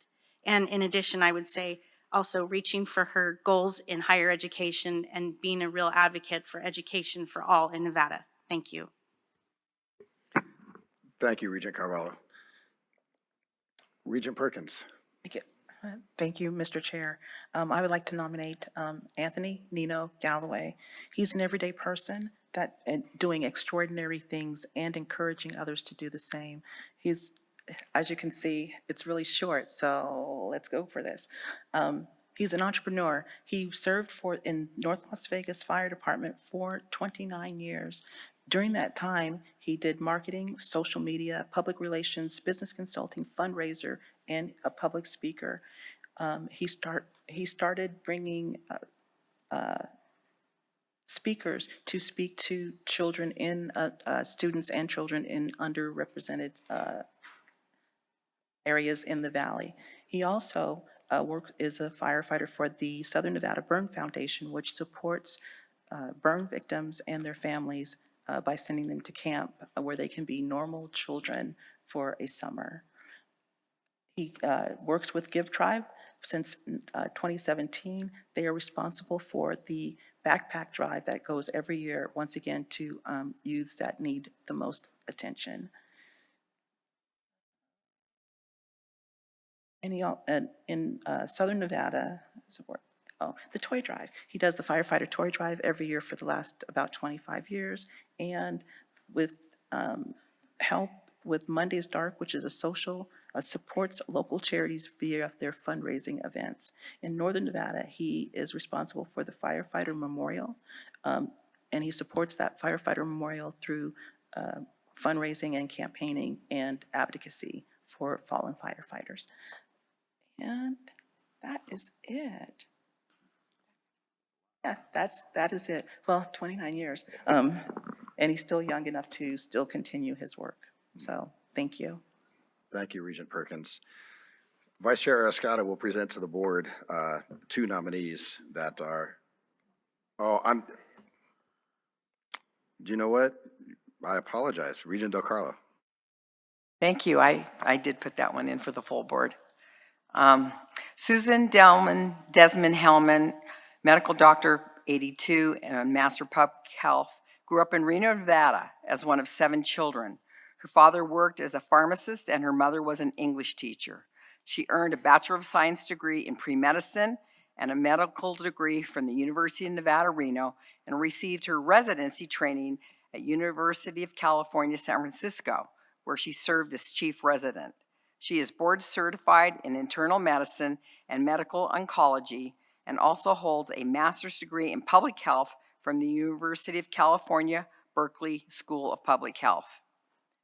Desmond Hellman served as the Chief Executive Officer of the Bill and Melinda Gates Foundation from 2014 to 2020. She was previously the Chancellor of the University of California, San Francisco. Melinda Gates, co-chair of the foundation, said, and I quote, "We chose Sue because of her scientific knowledge and deep technical expertise on the foundation's issues, as well as the organizational and leadership skills required to lead a large, growing, and dynamic global organization. Sue shares our commitment and passion to create a more equitable world," end of quote.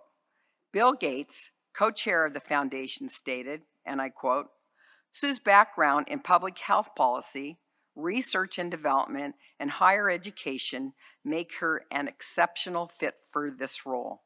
She impressed us as an innovator and an outstanding leader and manager," end of quote.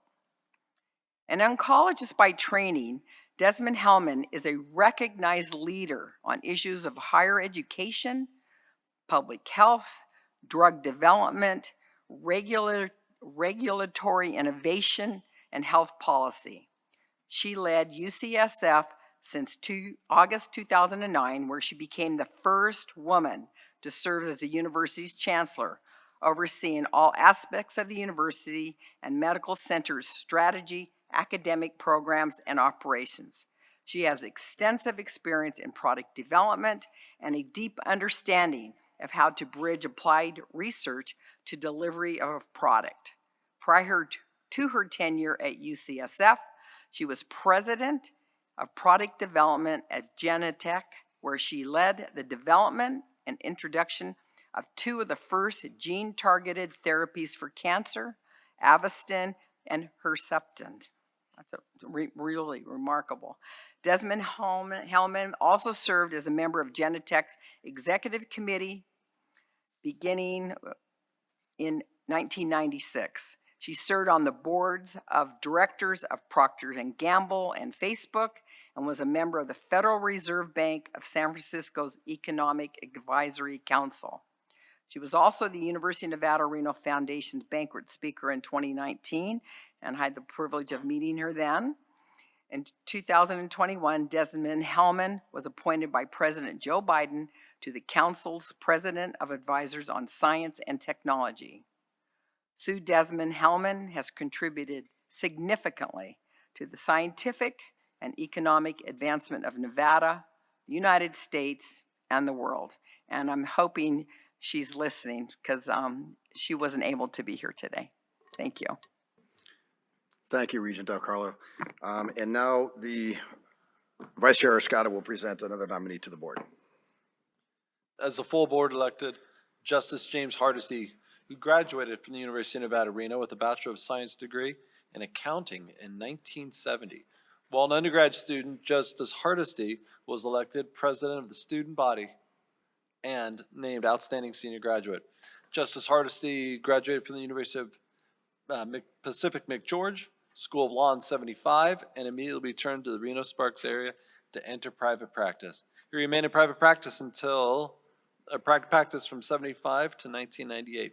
He received the highest rating of AV by Martindale-Hubbell, a nationally recognized publication of ratings. In 1998, Justice Hardesty was elected District Court Judge for the 2nd Judicial District of Washoe County. In 2001, he was elected by his fellow judges to serve as Chief Judge of the 2nd Judicial Court, a position to which he was reelected in November 2003. Justice Hardesty also served as president of the Nevada District Judges Association in 2003. During his tenure as 2nd Judicial District Court Chief Judge, Justice Hardesty declined a workload reduction to offset his administrative responsibilities and implemented the following: early case resolution in criminal matters, thus reducing incarceration costs and delaying dockets, an expanded and strengthened drug diversion court and other specialty courts. He reinvigoration of bench bar committees, the promulgation of strong chief judge rules, and efforts to create a cohesive court structure through workload assessments and cross-jurisdiction assignments. Justice Hardesty also assumed responsibility for the judicial budget, which included 19 judicial officers and approximately 170 employees.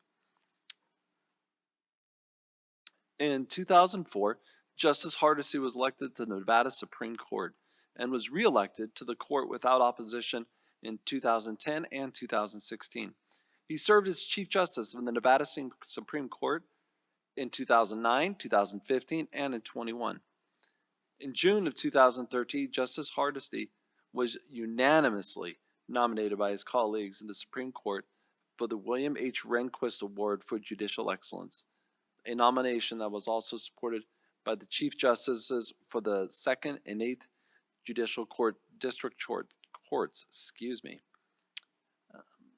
As District Court Judge and as a Nevada Supreme Court Judge, he has served on various Supreme Court commissions, including the Nevada Supreme Court Task Force to create a business court in Nevada, the Nevada Supreme Court Task Force studying a multi-jurisdictional practice of law, the Nevada Supreme Court Commission on Judicial Funding, the Nevada Supreme Court Committee to Juvenile Reform, Justice Reform, and the Nevada Supreme Court Bench Committee.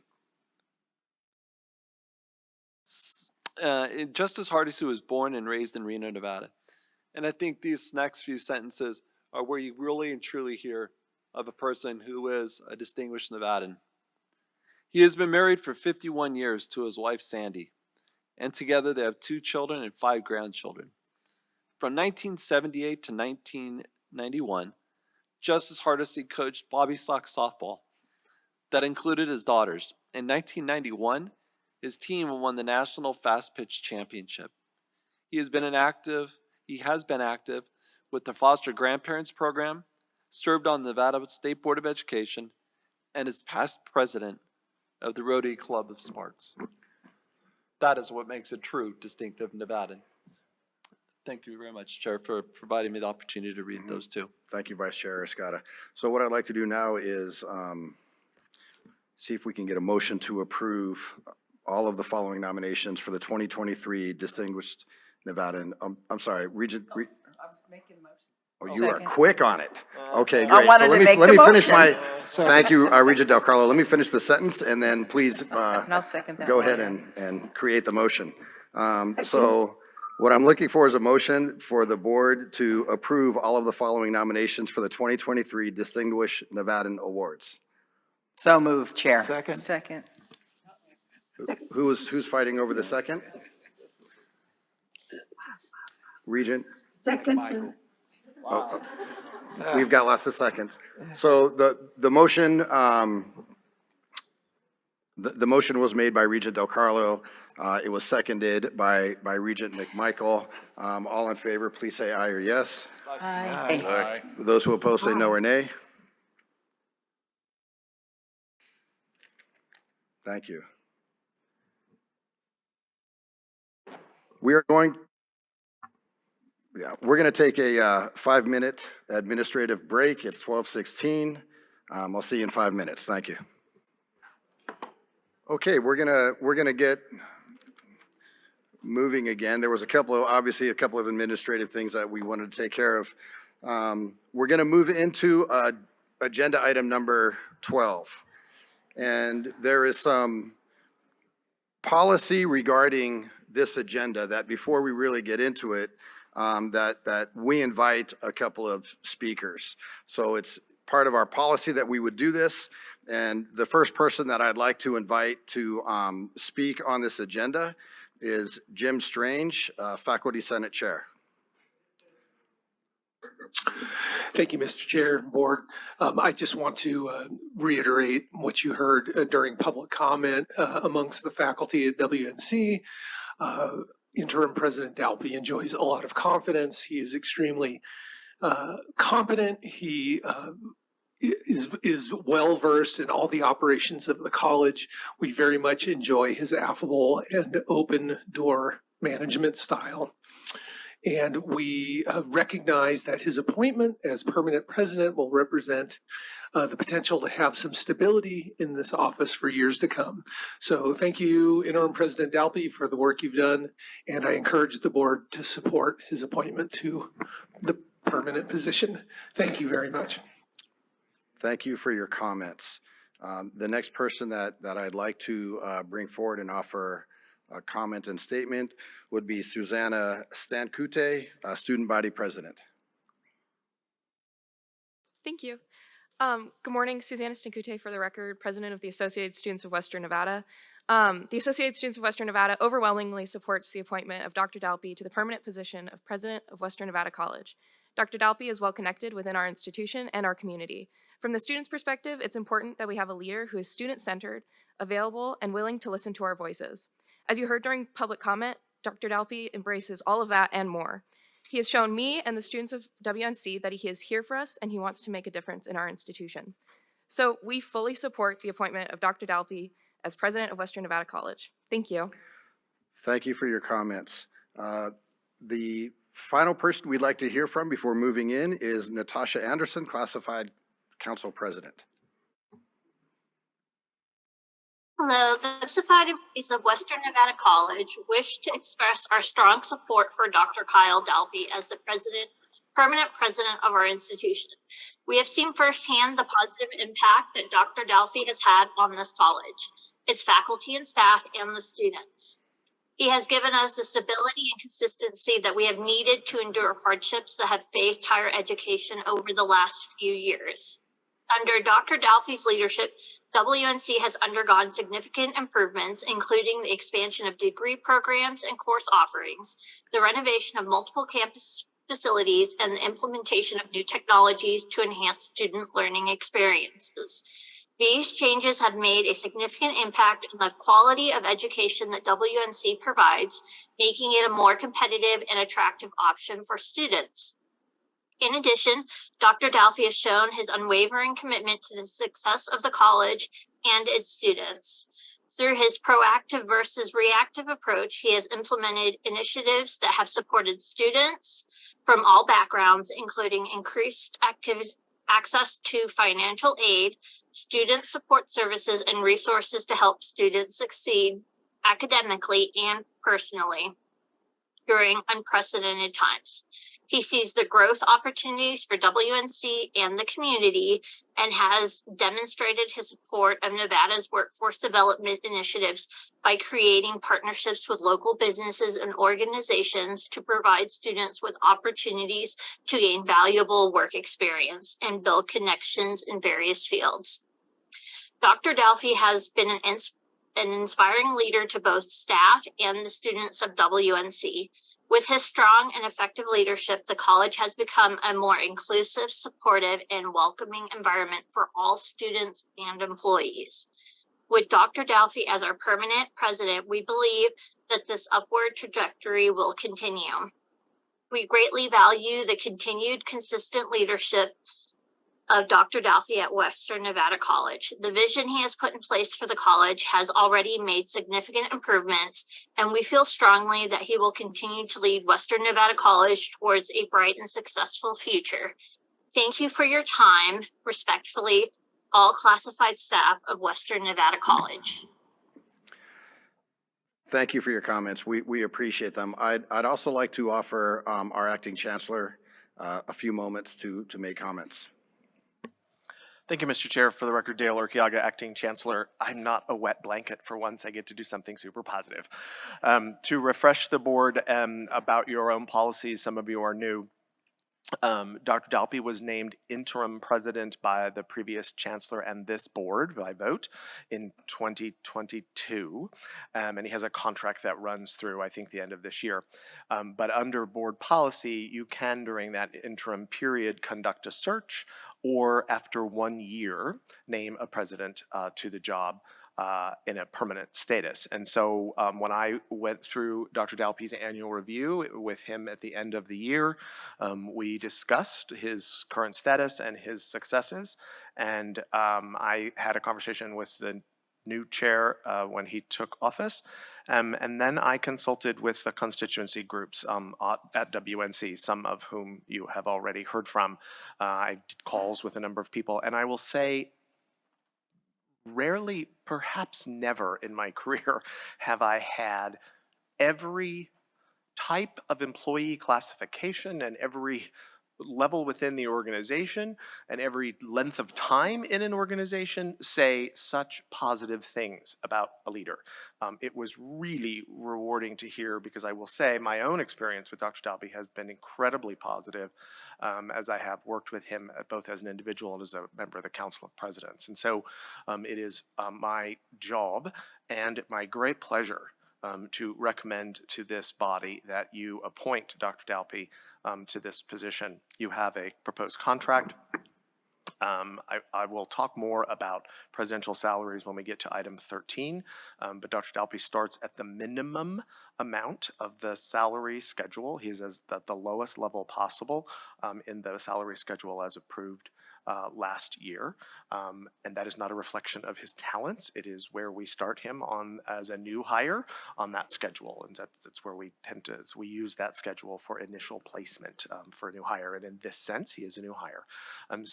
I commend the contract to you. It is fairly standard language. Your legal counsel can explain it to you. You have everything else in the briefing paper, but I will just say again, Dr. Dalpi, it is a pleasure to work with you.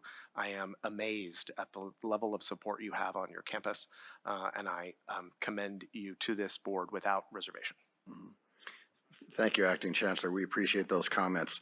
As a part of just an administrative note, we've got to hear from Council Jimmy Martinez. Jimmy Martinez for the record. On this item, there were a couple typographical errors that we just needed to correct in the contract. We went over those with President Dalpi, so what we wanted to do is just put those on the record so they are included in any motion, and then our office will make sure that they are included in the contract that gets routed for signature. Those changes are in section 3.3 of the contract. There's a reference in there to section 6.1D as in dog of the contract. That should be 6.1E, so we will make that change. And in section 6.1E of the contract, it references bylaws, Title I, Article 7, section 3.14. That section has been changed. That needs to reference section 5 in that paragraph. So we will make both of those changes. They're non-substantive changes, and we'll make sure everything's accurate when this gets routed. So as long as that can be part of any motion going forward, we'll get it taken care of. Thank you. So at this point, what I'd like to do is see if we can get a motion. Motion to approve. So let me, I appreciate the gusto and the passion. Please just give me a moment or two to get it out. What we're looking for here is a motion to approve the appointment of Dr. and President Dalpy as president, the appointment as president of WNC. Is there a motion to approve? So moved. Oh, No. you did. Everybody wants. Thank you. Thank you. I asked first. I'd like to make a motion to appoint Dr. J. Kyle Dalpy as president of Western Nevada College. Second. No, Thank you, the second. Regent Del Carlo. I'd like to second the motion. Thank you, Regent Downs. So we have a motion from Regent Del Carlo and a second from Regent Downs to approve this appointment. Is there any discussion? Yes, sir. There is I discussion. go first. I made the motion. That's parliamentary Okay, procedure. Regent Del Carlo. Thank you very much.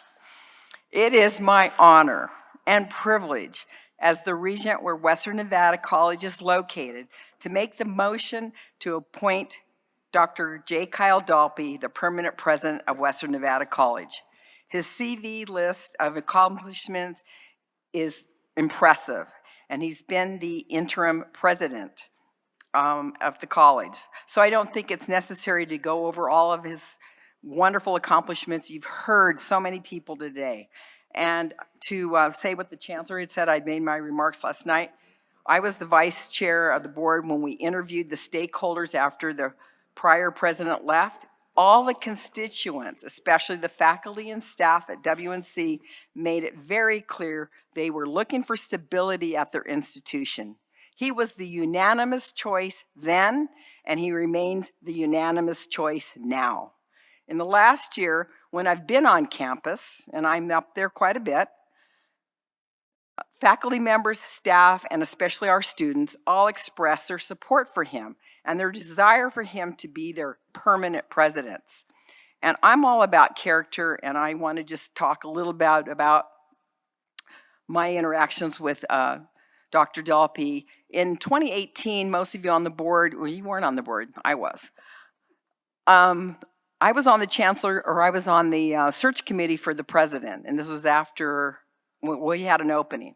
And Dr. Dalpy applied for it. He was working at TMCC, and there was 3 finalists, and the board picked someone else. They picked Dr. Solis. We all knew him.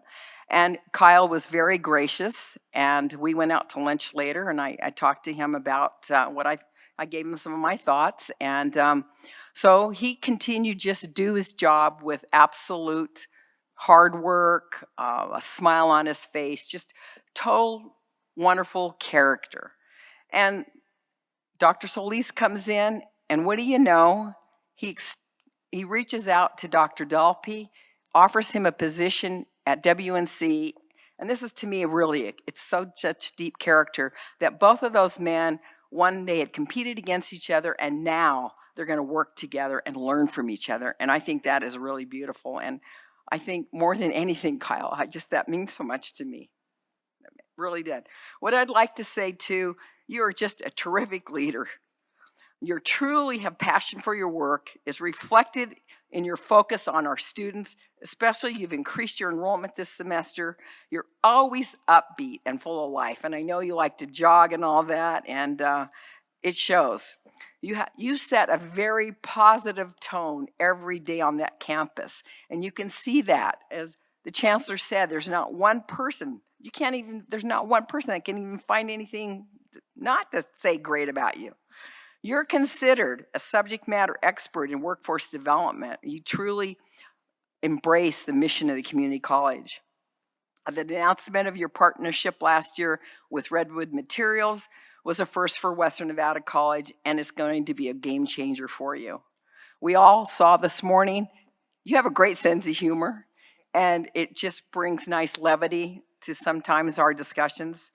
With your deep breadth of knowledge, your knowledge of the budget, the legislature, I'm just excited to nominate you. I'm excited to watch you continue in your role, and I can't wait to see where you're going to take Western Nevada College. Thank you. Thank you, Regent Del Carlo. Regent Downs. Downs, okay, go ahead. Thank you, Chair Brooks, for the opportunity. Jeff Downs for the record. So I also want to say that I was there the whole time when we interviewed 3 people and we brought in Dr. Solis. But then we had the opportunity to bring in Dr. Dalby for VP, and that was a great addition to the institution. And I got to work alongside him for a while, and it's been a nice transition as he's become president in the interim fashion, just to see how he's taken the institution even further. So I really support this, and I think it benefits not just the people in the service area for Western Nevada College, but also for NSHE. Thank you. Thank you, Regent Downs. Regent Carvalho. Thank you, Mr. Chair. I don't have any written remarks for this particular agenda item. I would echo what my colleagues, Regents Del Carlo and Downs, have just said. Dr. Dalby has been a collaborative, professional part of our system for as long as I've been around. He's been around a really long time, obviously. But what strikes me most about him is I believe strongly in servant leadership. I'm not going to ask somebody to do something I'm not willing to do. And he is the embodiment of servant leadership as far as I'm concerned. His knowledge, expertise, and his willingness to get the answers right is a shining example of what we have in this system, and he has my full support to become the permanent president of Western Nevada College. Thank you. Chair Brooks. Regent Borland. Thank you, sir. Dr. Dalby, I'm just glad to know that there's someone else who has worse jokes than me. And I really want to know how much money you spent on everybody has been, you didn't give me any. So can we have you step out of the room and then really see who wants to vote for you? See, my jokes are just as corny as yours. But I respect the fact that you've been with the system, and I'm amazed by, I know everybody likes me, but they seem to like you more. So you are talented as well as liked. That's amazing. I appreciate it. I won't say as much as my other colleagues have said, but all the best, sir. Keep on punching. Thank you, Regent Borland.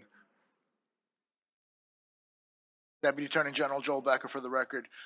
Just before a vote is taken, I would just like to remind all the regents on the board, if there's any connections or relations to the prospective candidate that should be disclosed, or any recusals that need to be made, they should be done open, transparently, and before the vote is taken. So if there are any connections to the candidate that should be disclosed, please make sure you do that now. Are there any regents with the disclosure? Yes, thank you. Regent Downs. Totally forgot about this. So pursuant to NRS, should I read this correctly? Chapter 281A, I hereby disclose that I have a working relationship with Kyle Dalby. Because the independence of judgment of a reasonable person would not be materially affected by my situation, I will vote on this matter. Thank you, Regent Downs. Regent Brown. Thank you. Regent Brown for the record. I will keep this brief because I do not think I could do any better than what your faculty, staff, and students have said today who showed up for you. But I appreciate the thoughtful conversations you and I have had, and in the walks around your campus, you have been able to showcase the relationship you have with professors and students, and I think WNC is lucky to have you as a permanent fixture on their campus. Thank you, Regent Brown. Are there any other comments from Regents? Regent McMichael? You have my support, and you probably noticed that I tried to get in first, but so I'm very enthusiastic with the knowledge, knowing that you will be the next president. So thank you very much. Thank you, Regent McMichael. All those in favor of appointing Dr. Kyle Dalpy as the president of Western Nevada College, please signify by saying aye or yes. Aye. Aye. Those who oppose, say no. Thank you. Congratulations, President.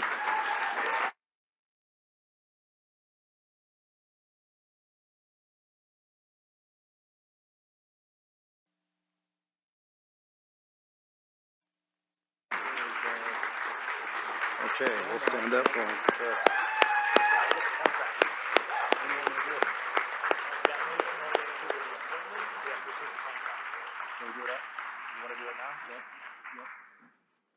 Okay. Fantastic. We have one more administrative piece to this. So Councilor Martinez, if you want to restate this for us? Jimmy Martinez for the record. This appointment also has the approval of the contract included on it, so that we can actually pay President Dalpy when we're done here today.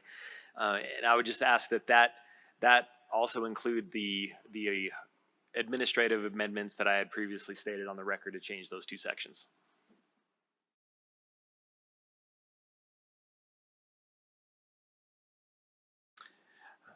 Jimmy Martinez for the record. Those two amendments that I put on the record earlier to have section 3.3 of the contract where it references bylaw section 6.1.d, that would be changed to 6.1e, and 6.1e of the contract where it references section 3.14, that be revised to reference section 5. Thank you, Council.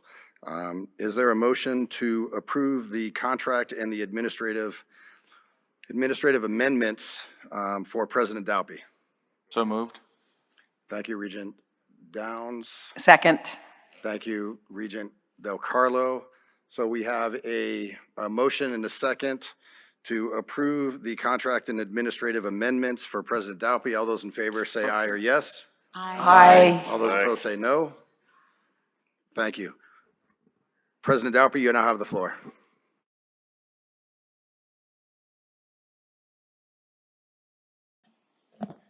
Thank you, Chair Brooks. I'm going to take the advantage and stand, and I know I do actually stand in between all of you and lunch, so I appreciate it. This is a cherished moment. I want to express my thanks to the board for your support, and I appreciate the support that was voiced earlier in this meeting, and that of the students and the leadership groups, and of course to my family and friends for their support. I won't be able to thank everybody by name, but I want to thank my executive team, Coral, Nikki, and Dana, for working side by side with me each and every day to lead this institution, and to my assistant, Tracy, for keeping me organized no matter how much I fight it, and especially to everyone on campus who rolls up their sleeves to do what needs to be done to serve students. I also have worked in the Nevada system of higher education for more than 20 years. I have seen the system grow, be tested by external events, experience internal growing pains, but keep moving forward to serve our diverse students across the state. We are now at the cusp of our next big step. I am honored to serve with all of you as part of this journey. Over the past year as interim, I have not worked as a caretaker, quite the opposite. We have made big strides to bring WNC into the new era of higher education We have implemented new technology, we have reorganized our staffing, we have grown enrollment. Decision-making has been intentional, initiatives have been pushed forward, and we are in a better place because of it. Here are some quick highlights. We redefined our enrollment strategy, maintained and grew our enrollment over the past year. This spring, we are up 7% in headcounts. Graduation rates are the highest, are the highest ever at nearly 40%. We have a 30% increase in scholarship money, almost to $1 million. We have put in place or re-engineered 20 or more high-demand academic programs. We have saved students more than $300,000 in textbook costs through our Open Educational Resources Project, and we continue to make strides on initiatives related to diversity, equity, and inclusion, veteran services, and student life experiences. We have built a positive culture. Now, those of you in leadership, we have a lot of stuff in our brains. We have books, we have conferences, all the stories that shape us. One of mine is the book Good to Great, where you find the story of a window and a mirror. When success is accomplished with any initiative as a leader, I must look out the window to see all of the people who made it possible. This is the team, and they have risen to the challenge to get something done. On the other hand, when something doesn't go quite right, I must look in the mirror and ask myself, what could I have done better to lead the team? And then we all move forward together. I feel overwhelmed at the support I have earned over the past year alone at WNC, but the successes at WNC are because of the faculty and staff who work each day to serve our students. That is why I am pleased to say that I am truly looking out the window at all of you. You, the WNC family, have made the successes happen. Western Nevada College is more viable and visible than ever, and I am honored to lead this team, and I truly look forward to our future. Thank you. Thank you.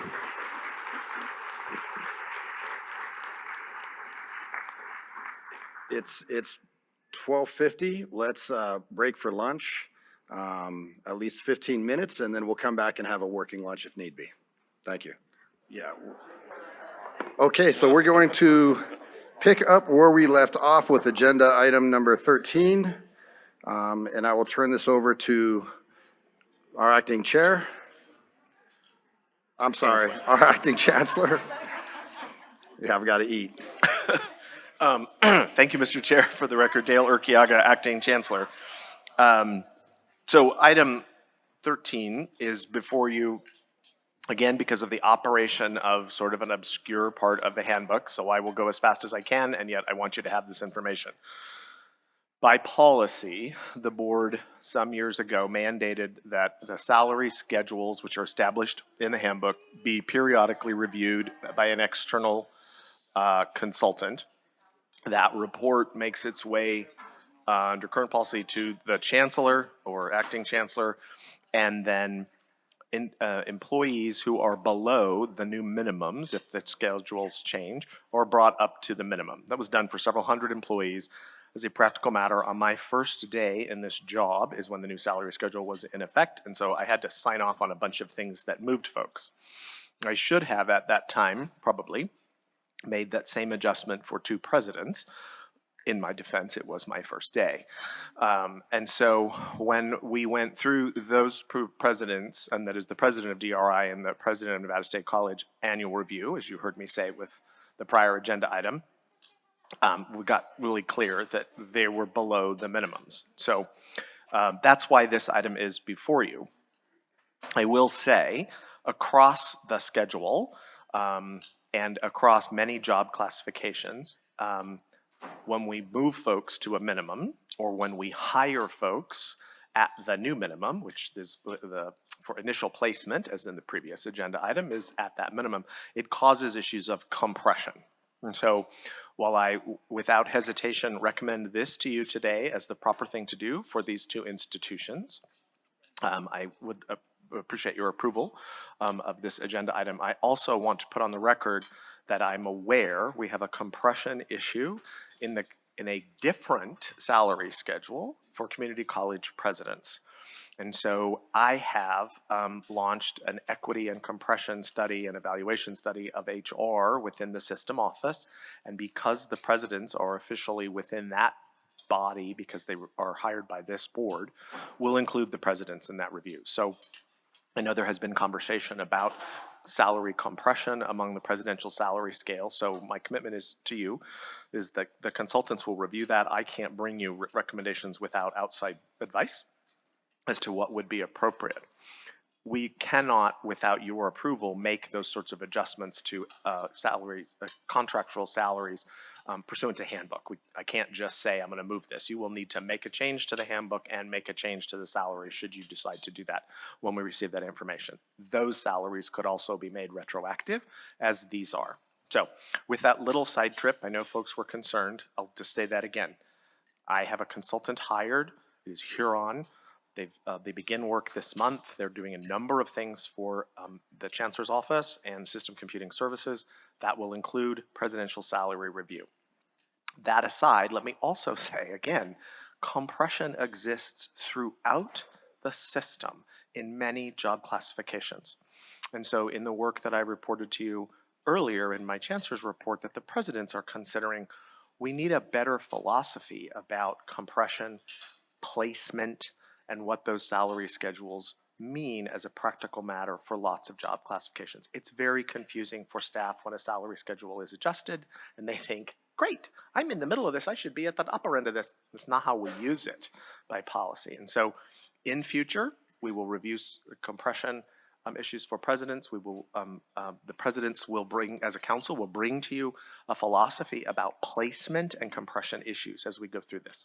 Having said all of that, let me return to the very specific agenda item. These salary adjustments for the president of DRI and the president of out-of-state are made pursuant to board policy. They bring them to the new minimums. Their salary schedules for those institutions are separate from all others. So again, without hesitation, I can commend to the board, this is the right thing to do, and it is the first step in lots of review, I hope, of equity and compression issues in our system. I'm happy to answer any questions. Thank you. Are there any regents with questions regarding this item? Okay. Regent Del Carlo. Thank you, Chair. I just want to say thank you to our acting chancellor for addressing that, because I was very concerned about the two community college presidents. It really took one for the team during the COVID and during the budget crisis that we had. So I'm really happy to know we're going to make it right. Thank you, and there is a compression problem. Thank you very much. Regent Chair Escada. Thank you. Vice Chair. Acting Chancellor Urquiaga, when I'm reviewing the briefing papers, how often do you suggest or recommend that the salary structures get evaluated in order to avoid the compression in what you're describing? Thank you for the question, Vice Chair Arascata. For the record, Dale Urquiaga. So, sir, your code sets forth a time for the schedules to be reviewed. Off the top of my head, I think it's reviewed externally every 4 years and then every year internally. So that's the basic review. This notion of equity and compression, there are some codes about that. I happen to have it open and I'm reading it now about how that's done at the institution level, and this will surprise no one. There does not appear to be a systeminess approach to this. And so it's, again, one of the items. Systeminess is, by the way, your word of the day. If you all use it again in a sentence, I'll give you $5. Use it correctly in a sentence, though. You can't just say, yeah, I don't know what systeminess means. We'll look at that issue, I think, as we go through this philosophy. One might set the policy to be a sort of periodic every 4 years. One might also do it after great periods of disruption, such as we've experienced, because no cost of living adjustments have been made for some time, and we went through a pandemic, right? So we'll have to think that through about what the right timing is to be more rigorous in a system-wide review of compression. I saw in the handbook that it is every 4 years. Correct. But with your knowledge and vast knowledge of reviewing this and the compression that you're seeing and the COLAs and the lack of disbursement of COLAs, or the adjustment of the salaries of COLAs, it may have to be, the handbook may have to be adjusted. I think so, and then far more frequent. Pardon me, sir, for the record, Dale Urquiaga. And then, of course, we will need to deal with, again, we have thousands of employees. If we have compression issues, then we have a budgetary issue, right? We do not set the amounts of monies that we have to distribute. The legislature does that. And so compression may not be able to be dealt with all at one time. It may have to be dealt with, in phases, because it does exist in many, many classifications. And so I don't want this to be just about highly compensated employees, but everybody. But at the end of the day, as the president said to me the other day, we still have to have the money to remedy these problems. But as has been said, measuring a thing to enumerate is to operate, is the way I say that. And so I think beginning to acknowledge these issues, put them on paper, allows you to maybe in future give budget instructions to address them. Thank you for the indulgence. Thank you.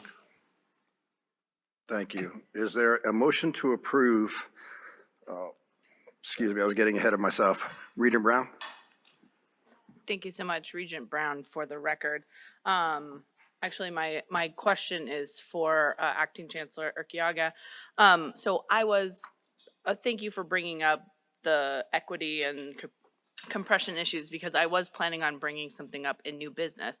But I mean, I know we don't live in a vacuum. I know, everyone's aware, we've had conversations. So maybe before we get to new business, maybe we can talk offline to figure out what my new business action item would be crafted, because the way I have it, it might not sound like it fits where you're heading. So I appreciate that. But I do support raising the two current ones to, yes. Thank you. Regent Downs? Thank you, Chair Brooks. Regent Downs for the record.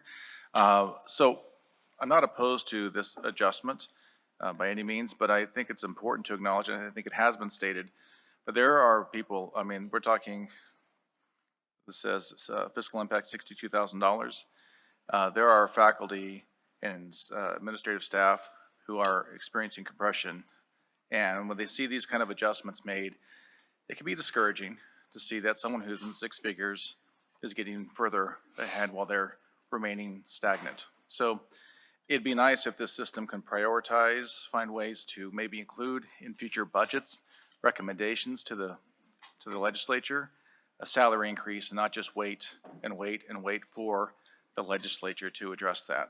So I think we as regents maybe can push future budgets to include some kind of increase. I don't say that out of my own interest, but out of faculty with master's degrees who are earning $52,000, $55,000 a year and trying to live in here and Northern Nevada. So where it's really hard to even rent a place. So just to make acknowledgement to that. Thank you.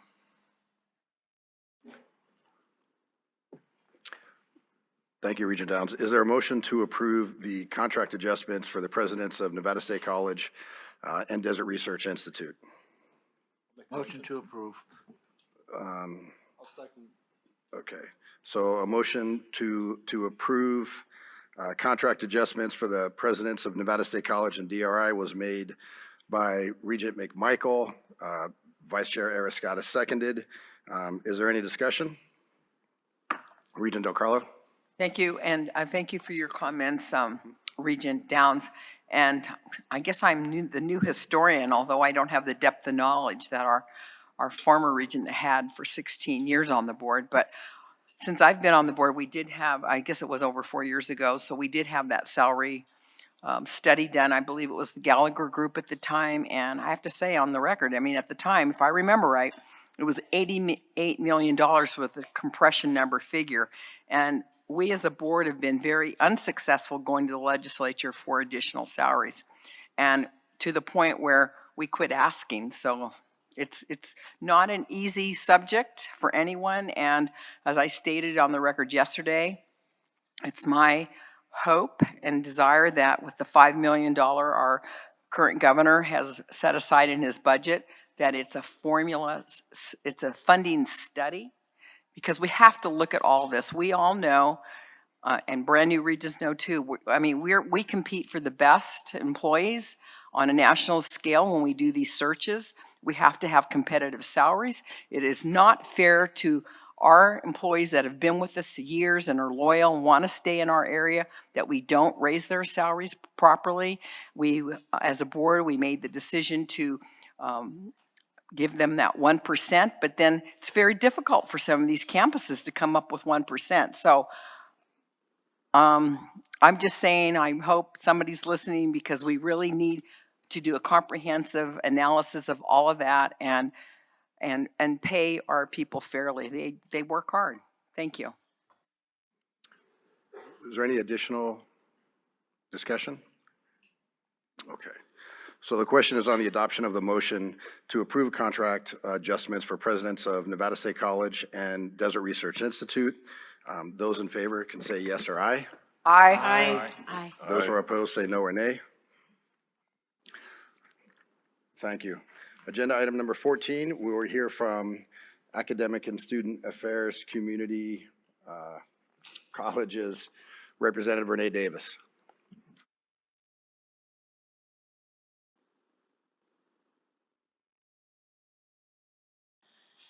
Good afternoon, Renee Davis, Interim Vice Chancellor for Academic and Student Affairs and Community Colleges.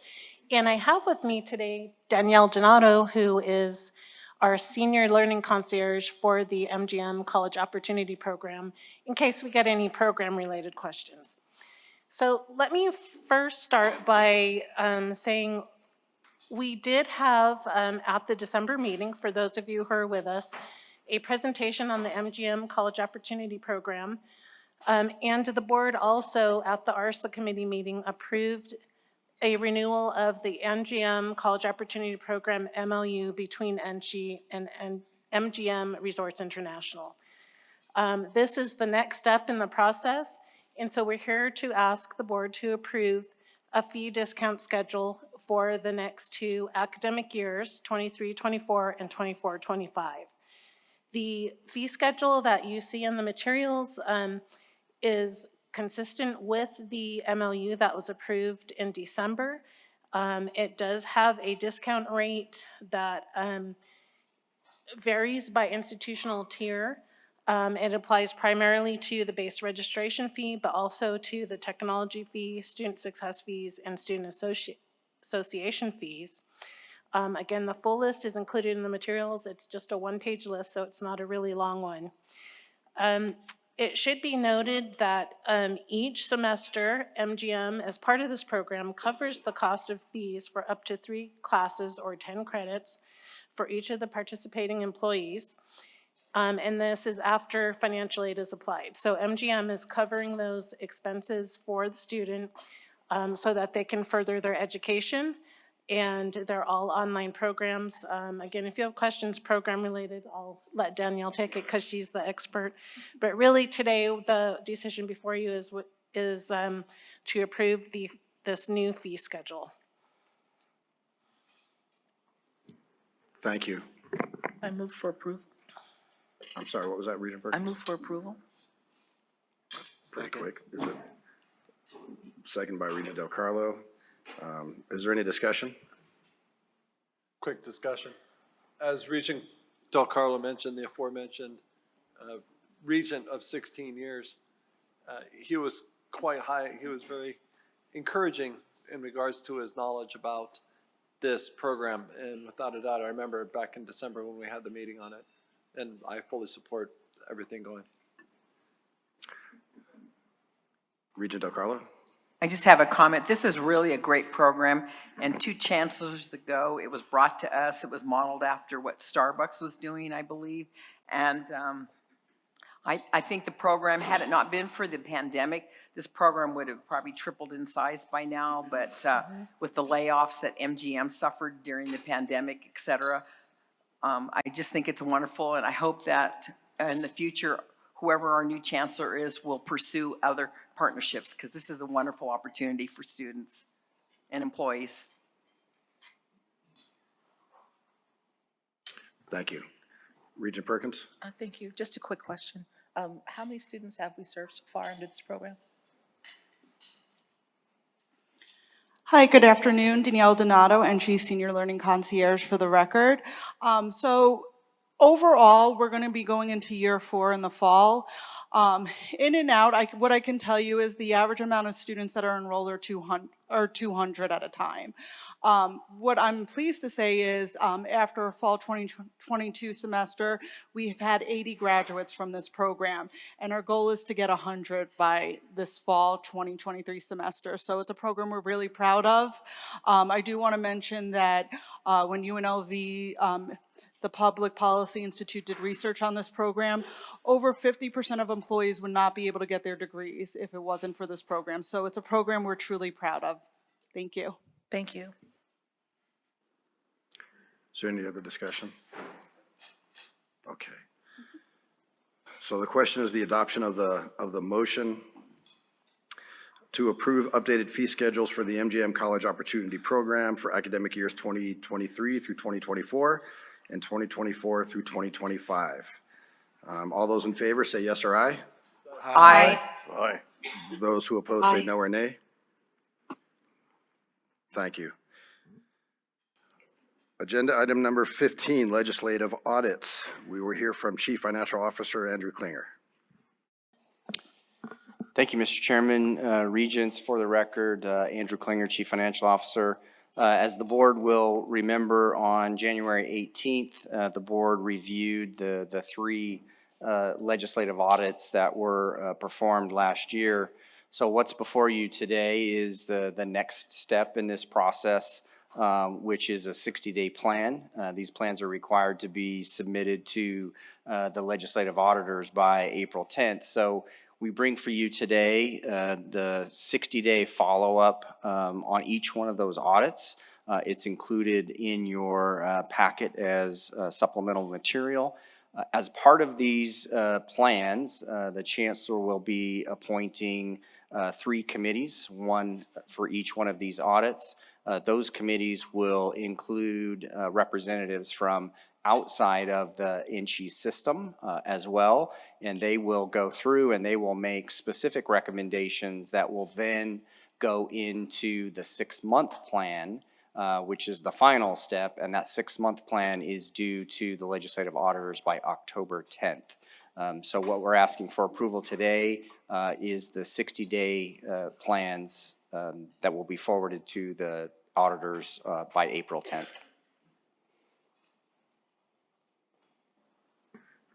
Thank you. Are there any questions? Okay. Is there a motion to approve the, I'm sorry. Apologies Sure. before we. Go ahead, Regent Carvalho. Thank you. It seems like there are a lot of policies to go through with this. Do you have some sort of internal timeline? I mean, I know you say that this is going to be done by October. Can you elaborate in any way on what your workflow looks like with this?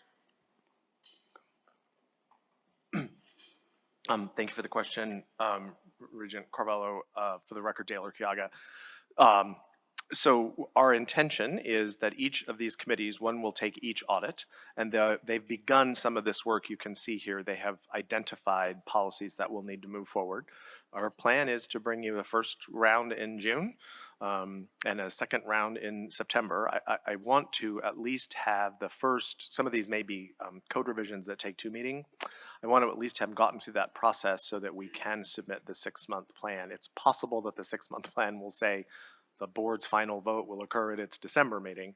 But you're correct, it is a good deal of work, and I would, since I have the microphone, I would like to thank CFO Klinger, the Chief Internal Auditor, Joe Sunbury, and their teams who have been working already with the business officers on these recommendations. Folks are doing a lot of work. We're trying to be responsive. We are now ahead of schedule. And so this 60-day plan is not due yet for few weeks. So we'll, if you approve today, we'll get it in and we'll get right to work. So it's a lot of moving parts.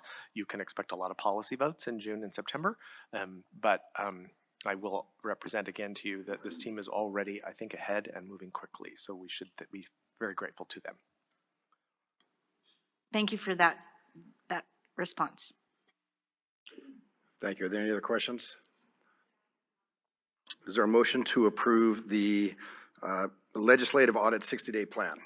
So moved. Second. Great. I'll recognize Regent Boylan, and making the motion, the second was Regent McMichael. Is there any other further discussion? Those in favor signify by, I'm sorry, there was further discussion. Regent Brown? Regent Brown for the record, I just wanted to go on the record and thank CFO Klinger and his staff. I read through the documents. They are dense and there's a lot to it. And so just having, less than 60 days to wrap your guys' heads around getting us this information, I do appreciate it. I have not reached out separate of this, but I would like to in the future. And I would like to, because there are a couple of things in here that I would like to dig into, but just for this meeting alone, this is a lot of information to get to us in such a short time. So I want to say thank you. Mr. Chairman, if I might. Sure.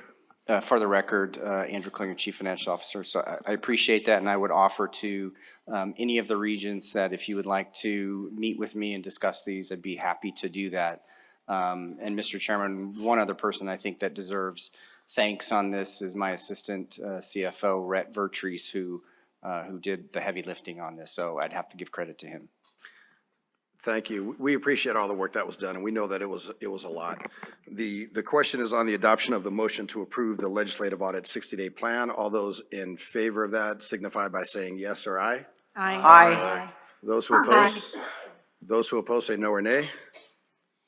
Thank you.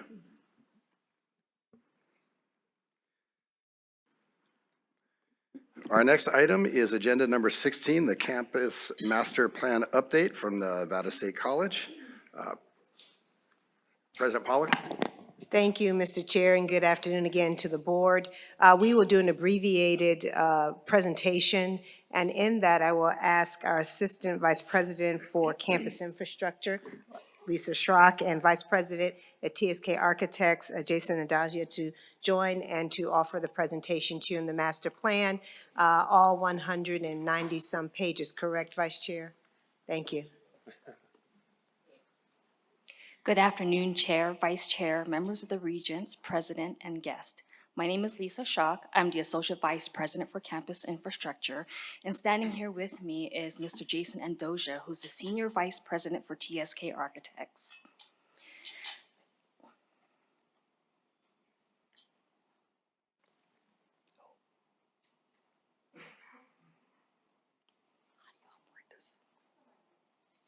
Okay, got it. Since Nevada State's initial master plan in 2010, the student headcount had nearly tripled with nearly 60 acres of development. This prompted Nevada State to update the campus master plan in order to have a reliable path to match campus infrastructure with the growing needs of Nevada State. The purpose of the master plan update is to address near and long-term needs, including additional facilities required for a mid-tier institution. By doing so, we continue to guide Nevada State's growth and development. We have a roadmap to 2047 and beyond, establishing a framework that allows for adaptability and versatility, and provide design guidelines that will ensure an inclusive, accessible, sustainable, and forward-thinking world-class campus. Here you will see our project team. We were fortunate enough to have our internal constituents along with our community, the Clark County School District and City of Henderson, to participate in our master plan update, along with TSK and their consultants, CFP and design workshop. And the names that you see here are the vital members of the master plan committee. As you know, the names are extensive, and we were very grateful for their time. During the master plan update, it was a 6-month process with 6 phases of the process. Starting with phase 1, information gathering. We distributed surveys to the campus constituents as well as our external communities, gathering information in regards to what the existing conditions are and their desires. With that information, we further participated in some outreach and further our information with research. With all that information, we were able to move into planning and design framework, With that, we were able to draft the master plan for our internal and external review, and finally, the final report. Part of our information gathering is to hold charrettes, which means it's all of our constituents coming together to brainstorm on some of the issues and opportunities that we have for our campus. They were tasked to describe the desirable areas of opportunities, shade needed, and challenging spaces within our campus. That information is super vital in terms of how do we develop our more walkability, pedestrian-friendly, and student gathering spaces that we plan for the future. The following month, we reconvened and discussed areas of adjacency. We use what we call a blocking diagram, where we gather parts and pieces of each of the building usages and adjacency, and we group them together, centering the academic core right in the center, and then off to the east is more of the athletic and recreational usage, as well as high school in the future. Over to the west, more of the possible film productions and other collaborative partners with our community. And down to the south, we left spaces for our strategic development partnerships that we are hopeful that we will engage in the future. Nevada State was created with a deep purpose. The new majority are students, first generations, dreamers, adults with college credit but with no college degrees, students of color, immigrants, and those navigating away from poverty. We specialize in them and will design and redesign around the new parameters by diversity, inclusion, and accessibility, enhancing our student experience, respond to sustainable growth, enhance our safety and security, and attract strategic development in line with our Nevada State vision. And now I will introduce Jason and Dosha, who will go over some design parameters of our master plan update. Thank you, Lisa, and thank you, Regents. Pleasure to be here this afternoon to go over the master plan. So as Lisa went over the process and some of the values of Nevada State, I'm going to be talking a little bit about some of the contextual items as well as our broad findings in the master plan. Obviously, it's a couple 100-page document. I hope you've had the opportunity to go through that a bit, and something we're very proud to present to you here today. This one. Okay. Oops. So starting with the context, Nevada State, the college campus is in the lower right on this exhibit, that pale yellow color. You can see as far as amenities, there's not much around there. And so part of the master plan is taking into account accessibility to amenities and attracting amenities such as places to shop, places to buy food, places to go at the restaurant. You can see also the Boulder Highway project, which we're excited about, will help with accessibility to the college. And then there's a lot of energy down on Water Street. If you've been down there recently, there's a lot of new development, a lot of exciting things, and we want to be able to connect students to that excitement. Couple other challenges that we wanted to point out.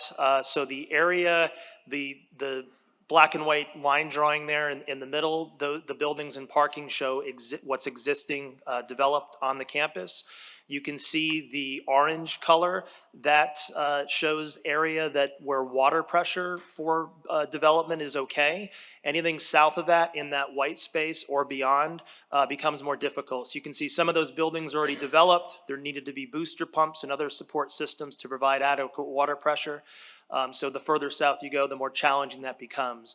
There is a pipeline plan for the next 7 to 10 years that will run from Lake Mead out to the Western Valley. We're told that will address the water pressure challenge, but in the meantime, we'll likely have to do a water tank to provide adequate water pressure. In addition, the blue area is a watershed that comes down the mountain. There's an existing berm where it forces the water to go to the northwest. We would likely include an additional berm further south to make it developable land. And I'll reference that inverted triangle in future slides, that white and orange area. So here, access to the campus is critical. Currently, there's 2 access points. One is from Nevada State Drive, which is off the I-11, off the Wagon Wheel exit. And the other one is Paradise Hills Drive. Paradise Hills Drive, you're basically driving through a neighborhood to get to the campus. So the primary access is Nevada State Drive. Both of the existing access points, you have to cross the railroad tracks. And on Wednesday afternoons, the train comes through and can be not only disruptive for students and faculty getting to the campus, but also from a first responder standpoint. So what we're looking to do is provide a third connection from the west to enhance access to the campus. This exhibit just reminds you this is at the foot of the mountains, so it is quite steep in some places. The green area shows more gradual slopes. The orange color is more sort of intermediate, and then when you get into the red, it's fairly steep to the point of getting difficult to develop. So I want to talk about space needs for a moment, and I'll draw your eye down to the bottom of this exhibit. Keep in mind that Nevada State is more of a teaching institution, not as focused on the research. So our numbers as far as total head count and how that reflects in spatial needs, that was taken into account.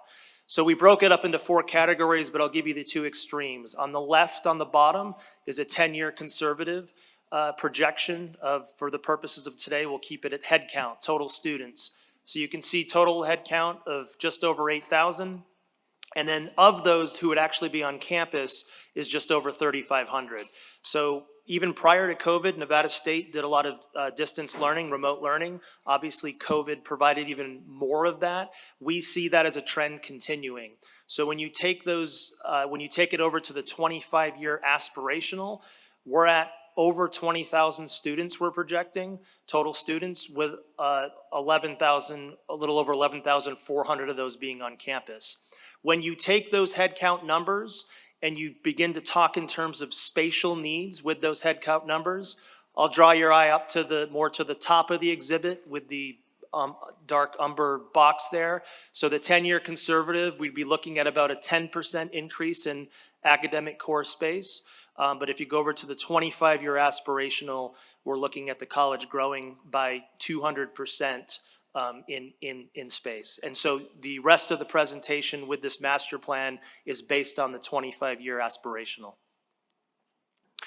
Just what this is showing is the Nevada State College has 512 acres, right? So we started to look at this on if an ideal or average building is 60,000 square feet, 3 levels, 20,000 square foot footprint, we need about 4 acres if you're looking at surface parking, landscaping, and circulation. There is the ability, though, to come back later in a separate phase to help densify that academic core. We see a lot of value to that from a sustainability standpoint, from a pedestrian experience, as well as shading and other aspects. So you could phase it where you'd come back in with structured parking and you'd be able to do another building of that same size on that 4 acres. And so this section diagram on the lower part of the exhibit shows how that could be stepped up in different phases as we develop it. This is the 2010 master plan. You can see it's a more traditional layout, quad, kind of rectilinear, a lot of straight lines. And so we diverted from that a bit in the 2023 plan, where we're focused more on the existing contours and grades of the site and being able to incorporate those into the design. This exhibit, that inverted triangle I talked about earlier, on the left-hand side of that, you can see the orangest color. That's the academic core that we would continue to expand and build out. To the right, which is to the east of that, in that pinkish color, that's student housing, which would expand. To the east of that, the large green area is an athletic complex. And then to the right of that would be a Clark County School District high school. So that's that core kind of academic area. Everything to the southwest of that would be strategic development that the college looks to attract. And this just shows growth sequencing. So starting with that academic core and the housing, and then building out the athletic complex with the high school. And then from there, really looking to continue building out that Paradise Hills streetscape to the west where it's less steep. And then you'd finally fill that out in the middle there with additional strategic development. You can see some numbers up there where we've identified uses that the college would really like to see. And then the numbers within the inverted triangle are specific academic buildings that we foresee. And just a reminder, this sits at the foot of the mountains. It's absolutely gorgeous campus, and this master plan is incorporating the different steps and paseos that would be embody the campus experience. And just on the design guidelines, we thought the 2010 master plan did a good job. We made some tweaks, but really this ensures that the same aesthetics are going to be throughout the campus, and it talks about sustainability, talks about diversity and inclusion, and from a sustainable standpoint with landscaping and how that's used for shade, but appreciating the water crisis we're in today. And so here's the before image out on campus, and then an after image where we're looking to really create some wonderful spaces where students can recreate and talk and be in shade. And then this would be over in the student housing area where we show what could be. And with that, I'll hand it back over to Lisa. Chair, may I? Regent Borland. Thank you, sir. Quick question for the architect. Is this going to be green buildings or just regular buildings? So the buildings will be, sustainability will be a big factor. Whether the college pursues actual LEED certifications, another matter, but as far as from a design practice, looking to meet some of the standards of like a LEED equivalent, that would be something that would be part of the development process. Thank you. One more question. This is an alluvial plain, right? Coming north, south, and west, south. So it's all alluvial material there. Have soil samples been done? Because a very simple thing, you're an architect, you know that. Yep. That we have the slightest earthquake, you get liquefaction, and those buildings won't stand anywhere because that soil is deep and there's no rock down for, has there been any drilling? Any samples taken? How sturdy is the base is what I'm trying to get at. Because from looking at the maps, and it's been a while since I've looked at maps, a few months, I see that that's really sharp slopes, but I can also see the depth of the sediment that's just soft mud, sand. So has any drilling been done? I'm talking about upheaval and subsidence. Correct. No, excellent question. There's been drilling out there from the standpoint of existing development. We're not aware of anything that would be any more difficult than any other part of the valley. So we believe the challenges we see has been more the water pressure and the where the water's flowing, less so on the soils. Based on what we've developed already, there hasn't been any sort of red flags about some concerns as far as soils. Okay, so no red flags, right? Correct. Okay, thank you. Appreciate it.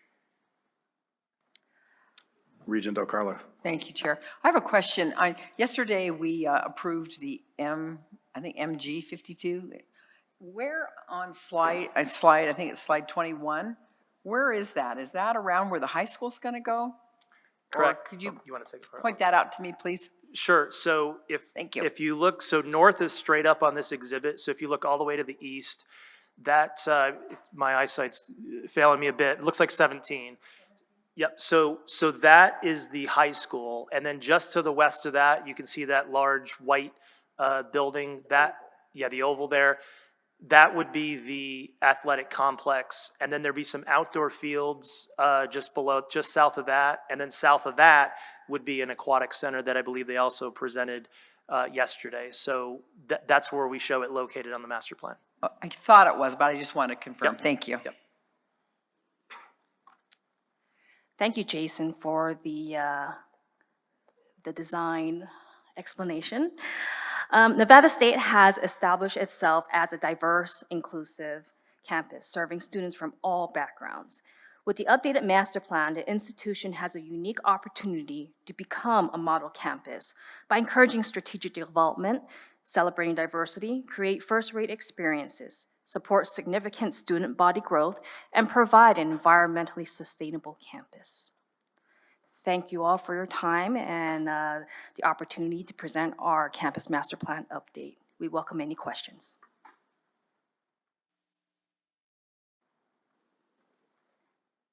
Regent Carvalho. Before we get started on any discussion, I do have a disclosure. Pursuant to NRS Chapter 281, I hereby disclose that I own 2 parcels of real estate that are pictured on some of the maps provided in this presentation. Because of the independence of judgment of a reasonable person would not be material affected by this situation, I will vote on this matter. Thank you.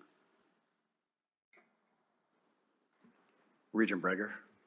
Thank you. Just a comment, and thank you for the presentation. And Jason, you bring back good memories from my commission days. I saw you a lot.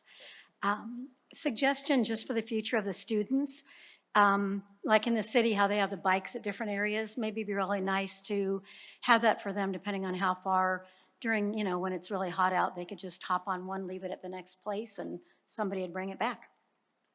I'm all about the students. Mr. Chair. Regent Boylan, go ahead. One quick question. Yeah. I don't know if I missed it, but what's the time frame of this? So we plan for about a 25-year build out. Starting this year, right? Sure. 25, I'm trying to figure out if I'll be alive. 2047. Okay, awesome.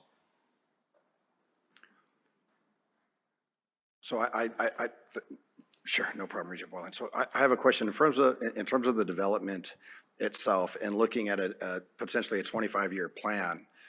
What does it look like in terms of some of those first steps, or what are some of the areas that you're focusing on now to start developing? Thank you for the question. So with the master plan, we're starting off towards the east side with our MG52 partnership. So that is the first area that we're going to develop, mainly also because we have adequate water pressure around that area. So we're going to start off there. And then following that, we would develop further to the west side, where yesterday we discussed the Nevada State Land Corporation agenda items. So we're kind of navigating from the east and then to the west. And in the south, you know, with the topography, there needs to be a little bit more study as well as more water support in terms of our pressure. Thank you, I appreciate that. Are there any, Regent Boylan? So, quick one again. You keep mentioning, according to the water pressure, what exactly are you talking about? The community water pressure or something like that? Or can you build containers, water, tanks, and then pump it up? Yes, so the water pressure issue we have is mainly for the domestic water pressure because of our topography. Yeah. And for the last several bienniums, we did ask for a water infrastructure tank with the capital improvement projects. Thus, we haven't been successful in obtaining that. So in order to mitigate that issue, we have temporarily have booster pumps as part of our solution for our domestic water issues. But hoping in near term, we will get the support from either the state in regards to funding for the water infrastructure or from a third party potential developer who may want to bring water infrastructure to our campus. Thank you, ma'am. Thank you, sir. Regent Del Carlo? Thank you, Chair. Yes, I had it written down too about the water, because I know this board, when President Patterson was here, he said the campus could never be developed without addressing the water. And at the time, it was an $8 million request to the state, and we would vote on, to those you new regents, we would vote on the capital improvement projects, and the water tower pump or whatever they call it is not a very sexy project, and it would end up on the bottom of the list, but it's essential. So that's got to be part of it. And you gentlemen, I forgot your name, I'm sorry, but what's it? Jason. Jason, thank you, Jason. You said something there about, you alluded to some water that the county or somebody was going to do. Could you just expand on that? Because am I correct in saying that this project can't go anywhere without addressing these water issues? Well, I wouldn't go quite that far. So first off, we're told by Southern Nevada Water Authority that they are putting a pipeline from Lake Mead that will head out towards the western part of the valley. So according to them, once that pipeline's in place in the next 7 to 10 years, that will address the water pressure issues challenges at Nevada State. So we have basically a decade of time where we still have that challenge. The way we've done that to date with some of the existing development is through booster pumps and other mechanisms, but those become, as you go higher up and the water pressure becomes more of an issue, those systems become more expensive, more problematic from a maintenance standpoint. So that's why part of the strategic plan is looking to kind of keep it closer to those areas where the water pressure is pretty okay. If not quite there, we can use lighter supplemental systems to be able to get the pressure, but the further south you go, it really becomes problematic. So with that pipeline coming through, though, we think that really opens up the doors to development further to the south with less of those types of systems needing to be in place. Thank you. Yep.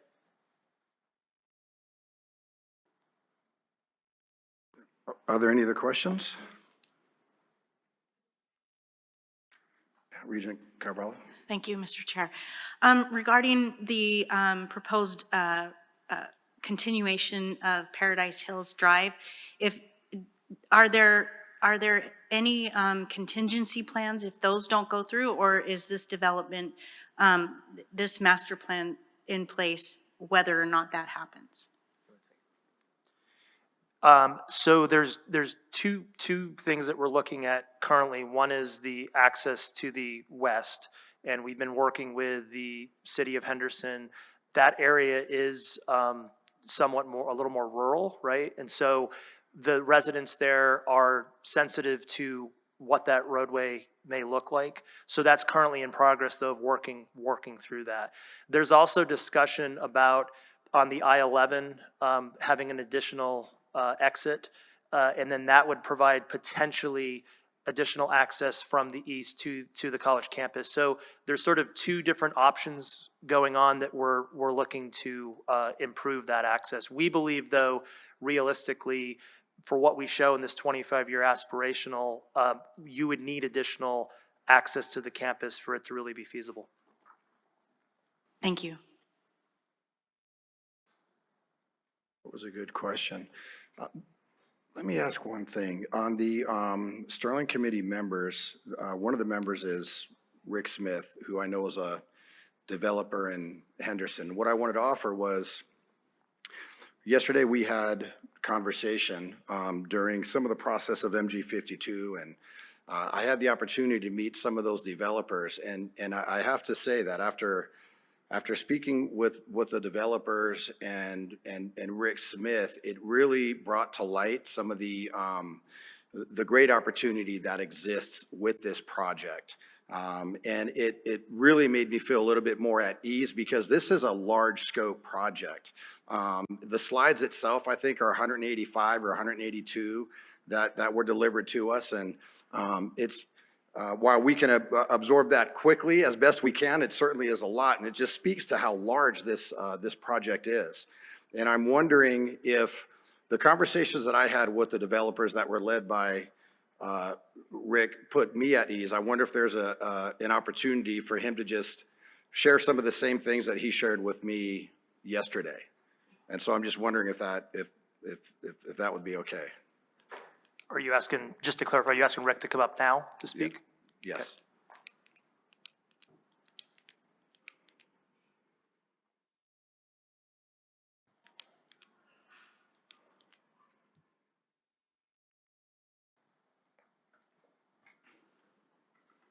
Good afternoon, and thank you, Mr. Chair.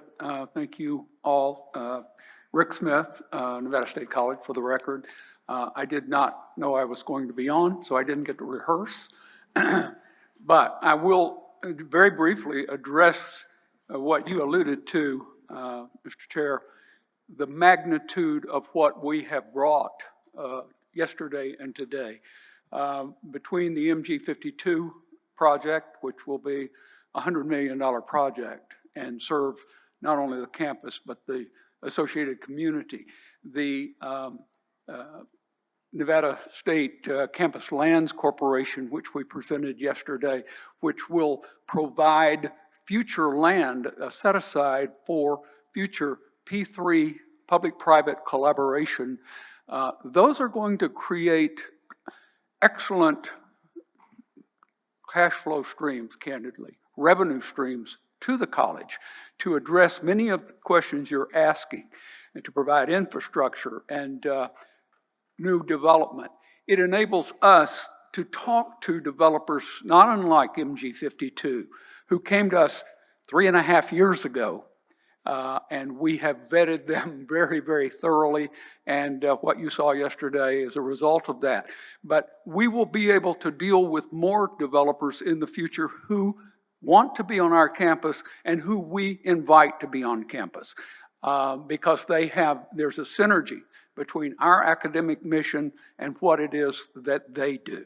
So this will represent a number of opportunities, not only for our college, but for future development of those 229 or so acres that we seek to set aside. So I hope that addresses a bit of your question, Mr. Chair, and I'm happy to answer anything else that anyone might have. Thank you. I appreciate you being here and speaking to us. I will ask for, if there's no other questions, I'll ask for a motion to approve the Nevada State College Campus Master Plan. I'd like to approve.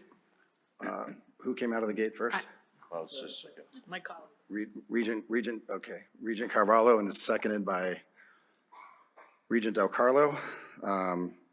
Is there any further discussion? No? All those in favor of approving the Nevada State College Campus Master Plan signify by saying aye or yes. Aye. Those who oppose say Aye. Thank you. Those who oppose say no or nay. Thank you. We appreciate your time. Thank you, everyone.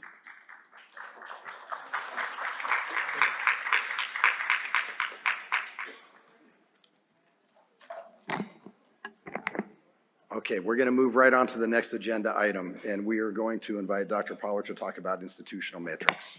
Thank you, Mr. Chair, and I will work through these fairly quickly because I do know you had an opportunity to review them ahead of time. For the record, Darian Pollard, President of Nevada State College, and honored to offer what I believe to be a testament to the work that we've been doing thoughtfully and deliberately at Nevada State. A few things to set context for you. Our region has changed considerably in the 20 years since we've been here, but what has not changed has been our steadfast understanding of the students that we have the honor and privilege of serving. Our region, like our students, are diverse and come from various backgrounds of the new majority, and more importantly, they are actively engaged in the life of this community. Our region stands behind others when it comes to using census data in terms of college going rates. As you can see, less than a third of adults have attained a degree in higher education. But as an optimist, I believe that we are indeed working to change this narrative of our state. Our mission is to deliver on the promise of stronger communities and a better future for all Nevadans.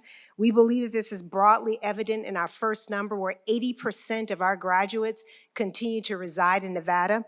They are your nurses, they are your elected officials, they are everyone who is deeply dedicated around making a better quality of life here.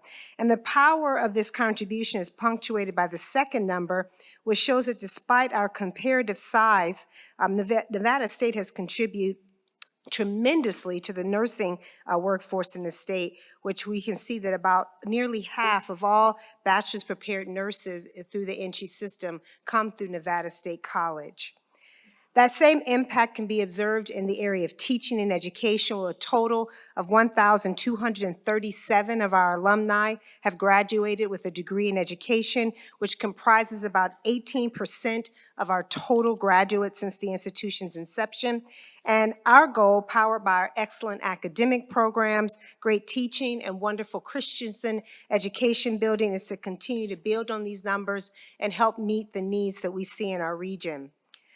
Nursing and education have always been and will continue to be the cornerstones of our institution and the foremost when it came to starting Nevada State College.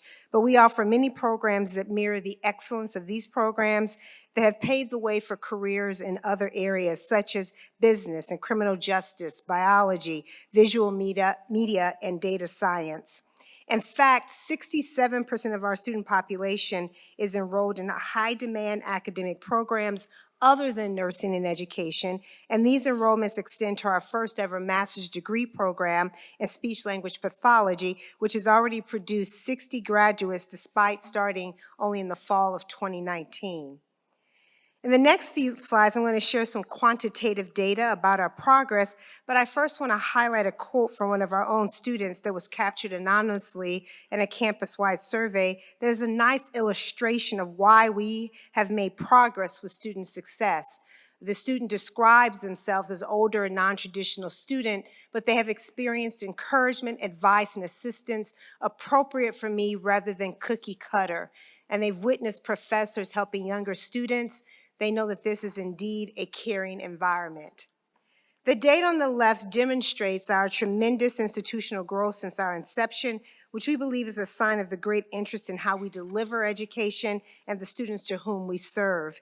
The data on the right, I believe, is more nuanced. One thing people may not know is that we've made progress in improving student success rates from 2002 at our founding until 2010. And then we had the Great Recession, which we know changed the narrative for many in higher education, and we grappled with a 14% graduation rate for 3 straight years.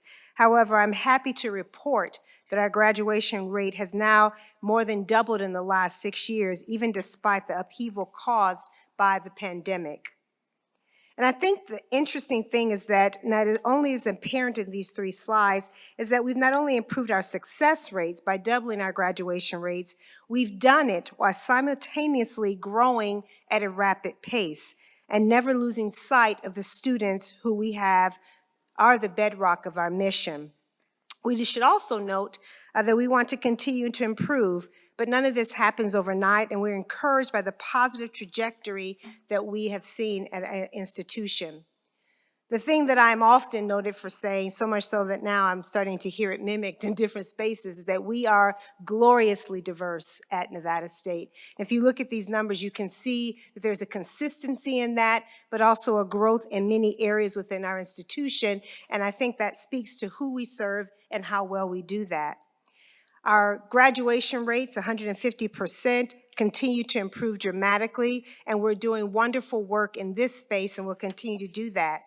But when we disaggregate this by race, which I think is an important thing to note, first-time, full-time students who entered in the fall of 2016, you will see that we're making gains in many areas as it relates to, again, changing and closing the opportunity or achievement gap that one may describe as seen in higher education.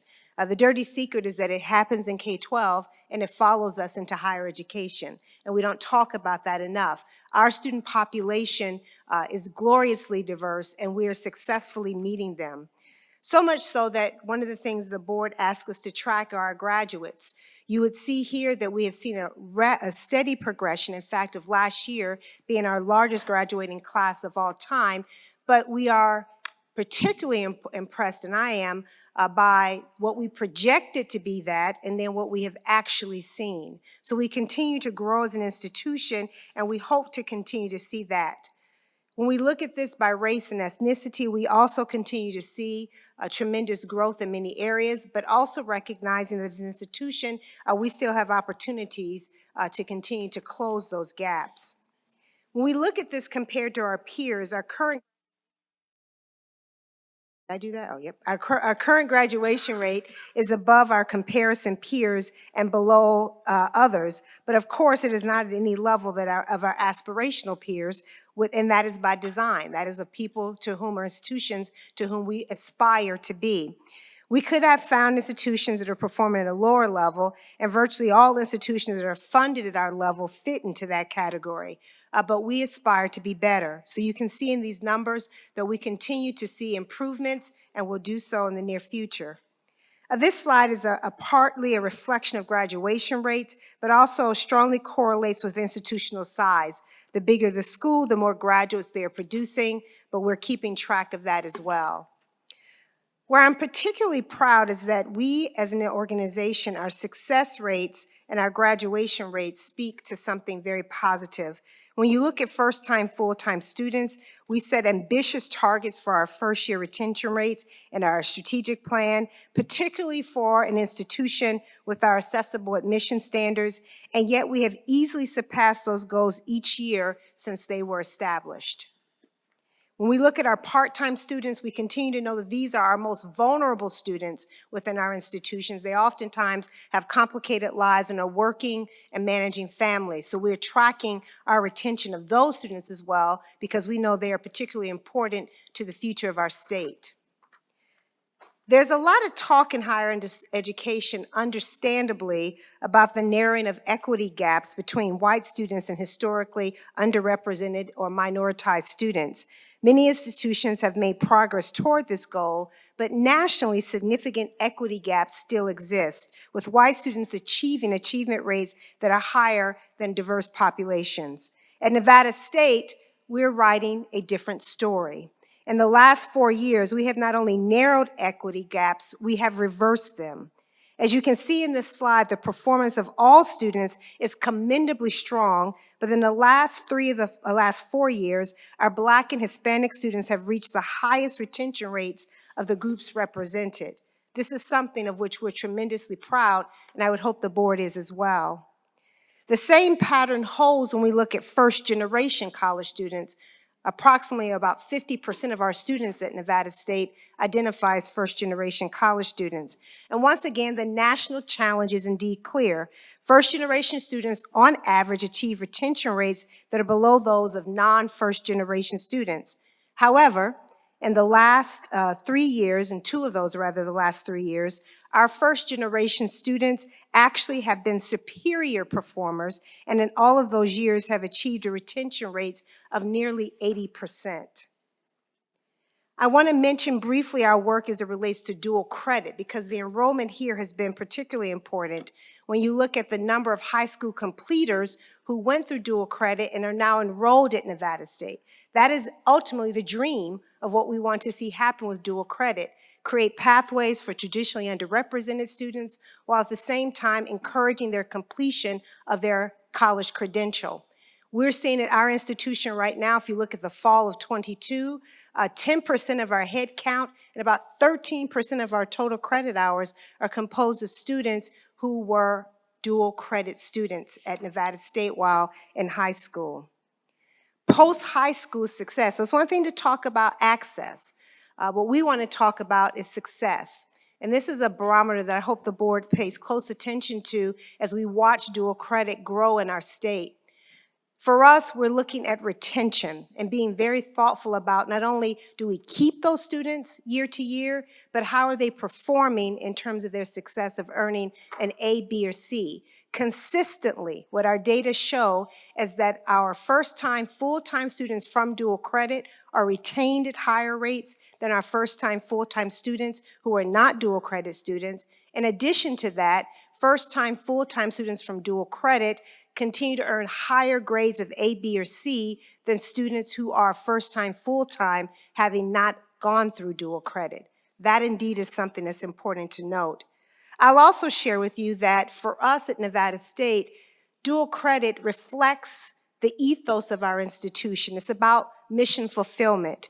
If you look at these data, they're very compelling. Obviously, with nursing and teaching being 2 of our largest programs of study, you continue to see women at our institution in high numbers. But if you look at the diversity in terms of ethnicity, first generation, and what I'm particularly proud of are low-income students. Nearly half of our students are Pell dispersed. That means that they are only more than likely attending college because they have had access to federal financial aid.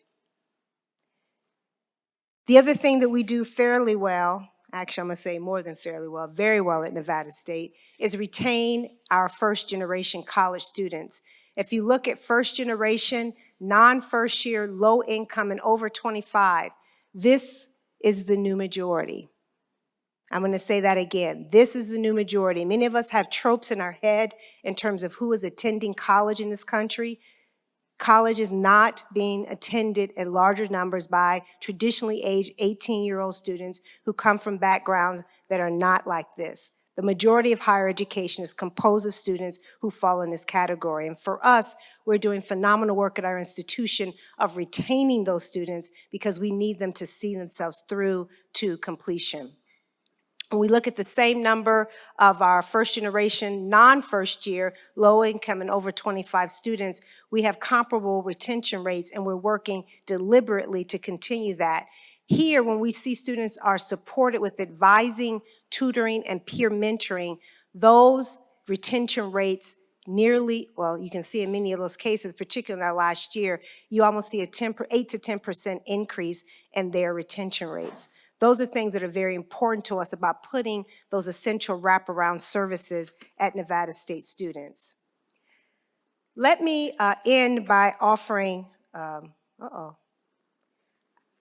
think I have a little video that I'm supposed to show very quickly. So I had the pleasure last week of visiting one of our dual credit. I've been visiting all of the high schools, and one of the students, 3 of the students are first generation high school completers and first generation college students they will be. And they're in our teacher preparation program through dual credit at Rancho High School. And they had us all in tears talking about why they were attending dual credit and what this meant for their families. And I asked for a quick statement from them, and this is all of 1 minute, to hear why what benefit they saw of dual credit through their attendance at Nevada State College. And I'm hopeful that someone might be able to help me, unless I am supposed to do something here.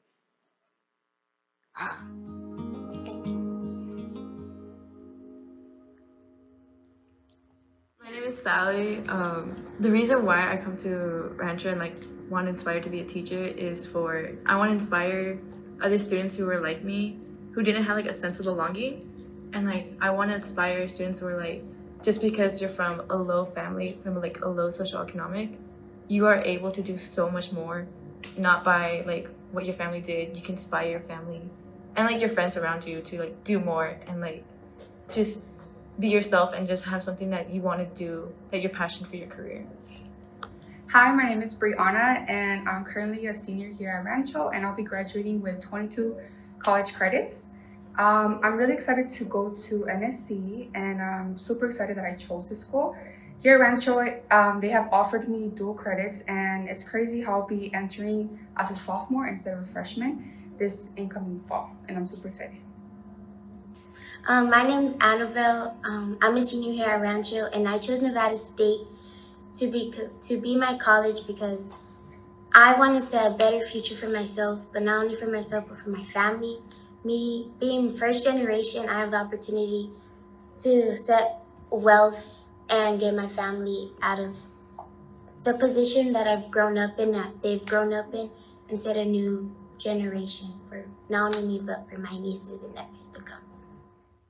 It's an honor to serve Nevada State, and I look forward to these young women joining our campus community this fall. Thank you very much. That ends my report, Mr. Chair. Thank you, President Pollard. I appreciate the report, and I appreciate, again, timeliness of that report. Thank you very much. Try.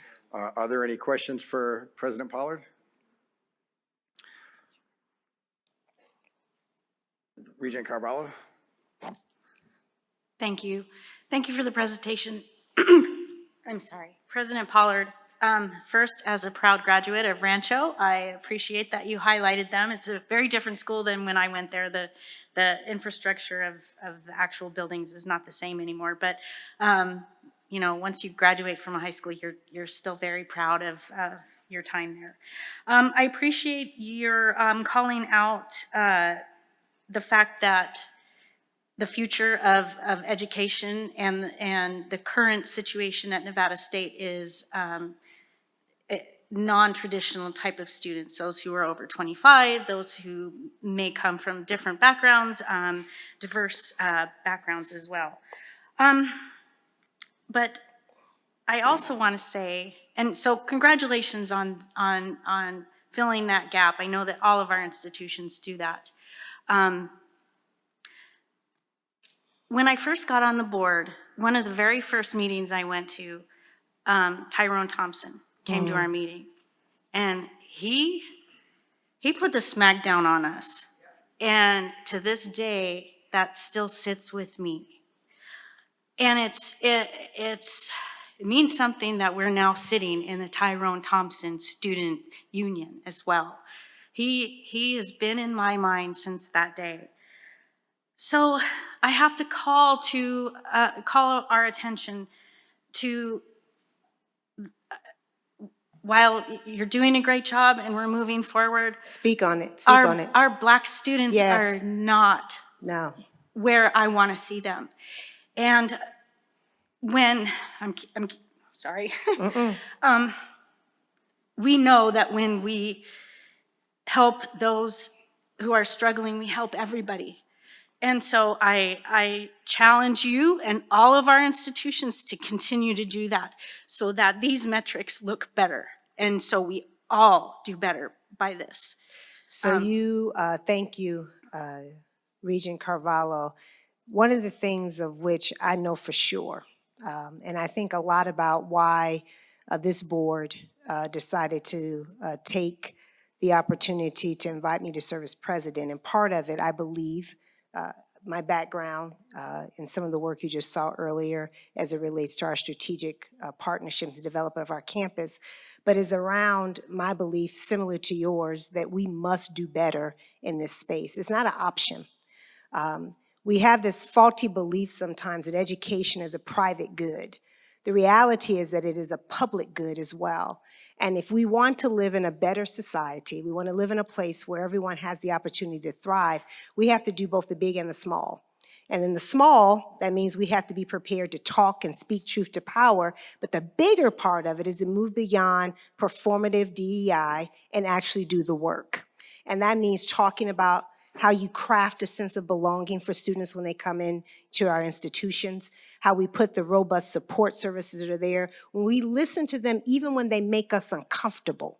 That's what that work is about. So we've been doing some powerful work where we have our Nepantla program, which is working primarily with first-generation Latino students. We've crafted a similar program called Sankofa that's working with first-generation African-American students. We also have targeted, because let's talk about who's really missing from higher education right now, American-born Black men.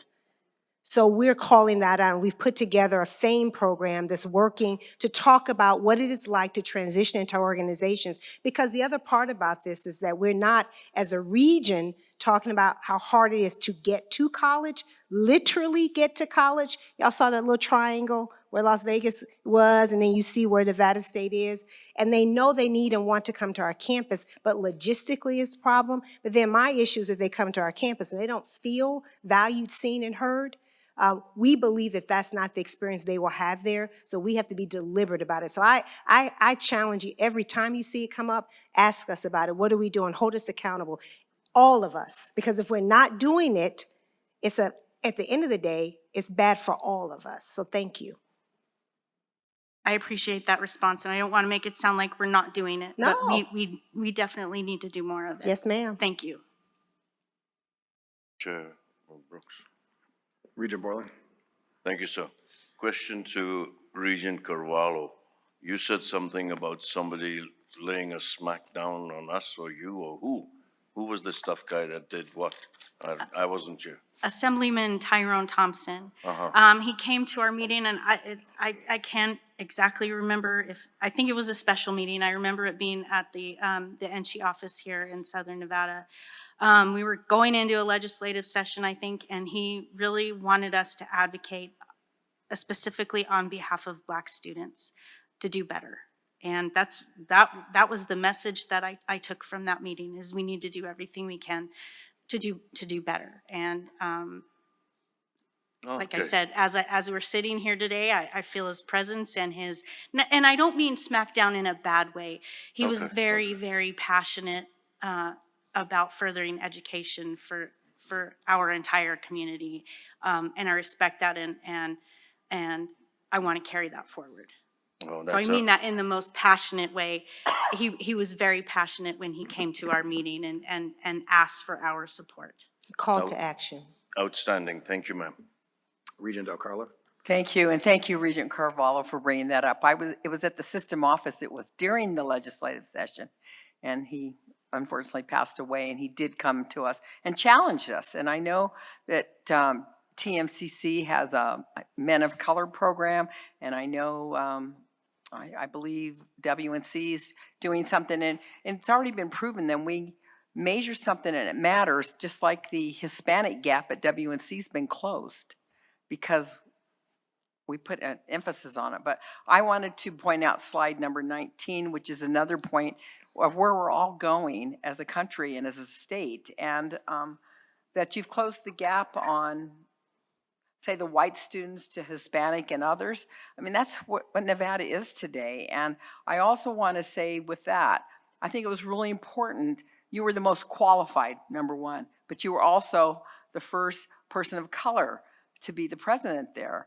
And students are going to, all the data, go out and look at the data. The data shows that if you see somebody up in that role that looks like you want to be that person. I mean, it's been said over and over. So I applaud you for coming to Nevada, because I met her in 2017 back in Washington, D.C. at an ACCT event, and she impressed me then, and I was thrilled we got her.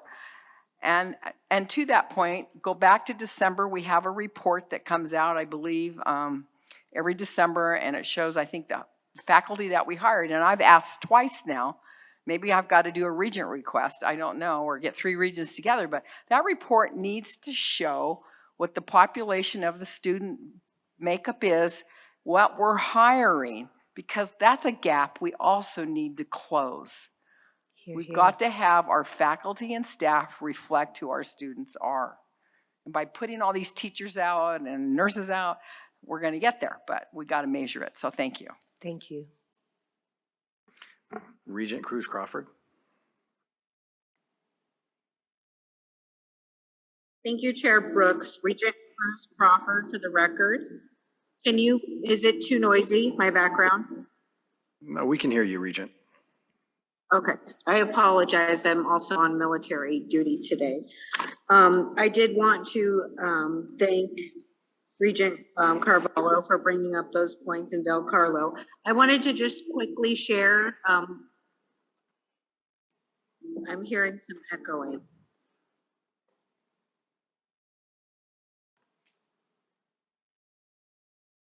Regent, you're leading with Charlie. We can hear you. Okay. Today I'm at a women's leadership military conference, and I just wanted to share one quick story that there was a soldier that I ran into. She's from Mexico, and she has a 23-year-old daughter, and her mom and dad completed both 3rd grade and 6th grade. Never went past that. And she's a student at Nevada State College, and she'll be graduating next year. And she talked about the impact of how easy it was for her to go in there and get help and utilize her military benefits to attend. So I wanted to share that because that's exactly people that I run into on a daily basis. The portrait of a student, immigrant family, and able to get a career. So thank you. Thank you. Thank you. Are there any other questions for President Pollard? Regent Brown. Thank you. Regent Brown for the record. I just wanted to take a minute and thank you for your leadership and vision. This presentation really does embody, the success that we want to see system-wide, and obviously we can continue to push the envelope and cast a wider net and do better in certain areas. But from your reflection, even in this conversation and conversations we've had, I know that these statistics aren't your end goal. These are just the beginning. And so I just wanted to say that for the record, that I know that you are always looking for different ways with your institution. And so thank you for the presentation today. Thank you. Seeing no more questions, thank you very much, President Pollard. We are going to take a 5-minute administrative break, and then we will come back and resume our agenda items. All right, I apologize. I think I extended the administrative break just a little bit longer than what I intended to. So I think, and I would appreciate if we can get back to the next agenda item.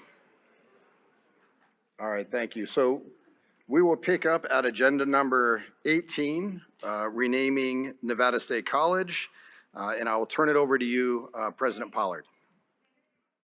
Thank you, Mr. Chair, and I'll jump right in and look forward to having conversations with each of you. As you are aware, just see if I'll go forward here. We know that Nevada State, Darian Pollard, for the record, President of Nevada State College, we know that Nevada State enjoys a special space within the NSHE higher educational system. We sit as the mid-tier position between our glorious two-year community colleges and our exceptional doctorate granting research institutions. And we are the first and only state college in Nevada. More importantly, we believe in doing this work by focusing on delivering baccalaureate degrees of value as well as niche graduate degrees. We do this because we know we serve an important purpose within our sector.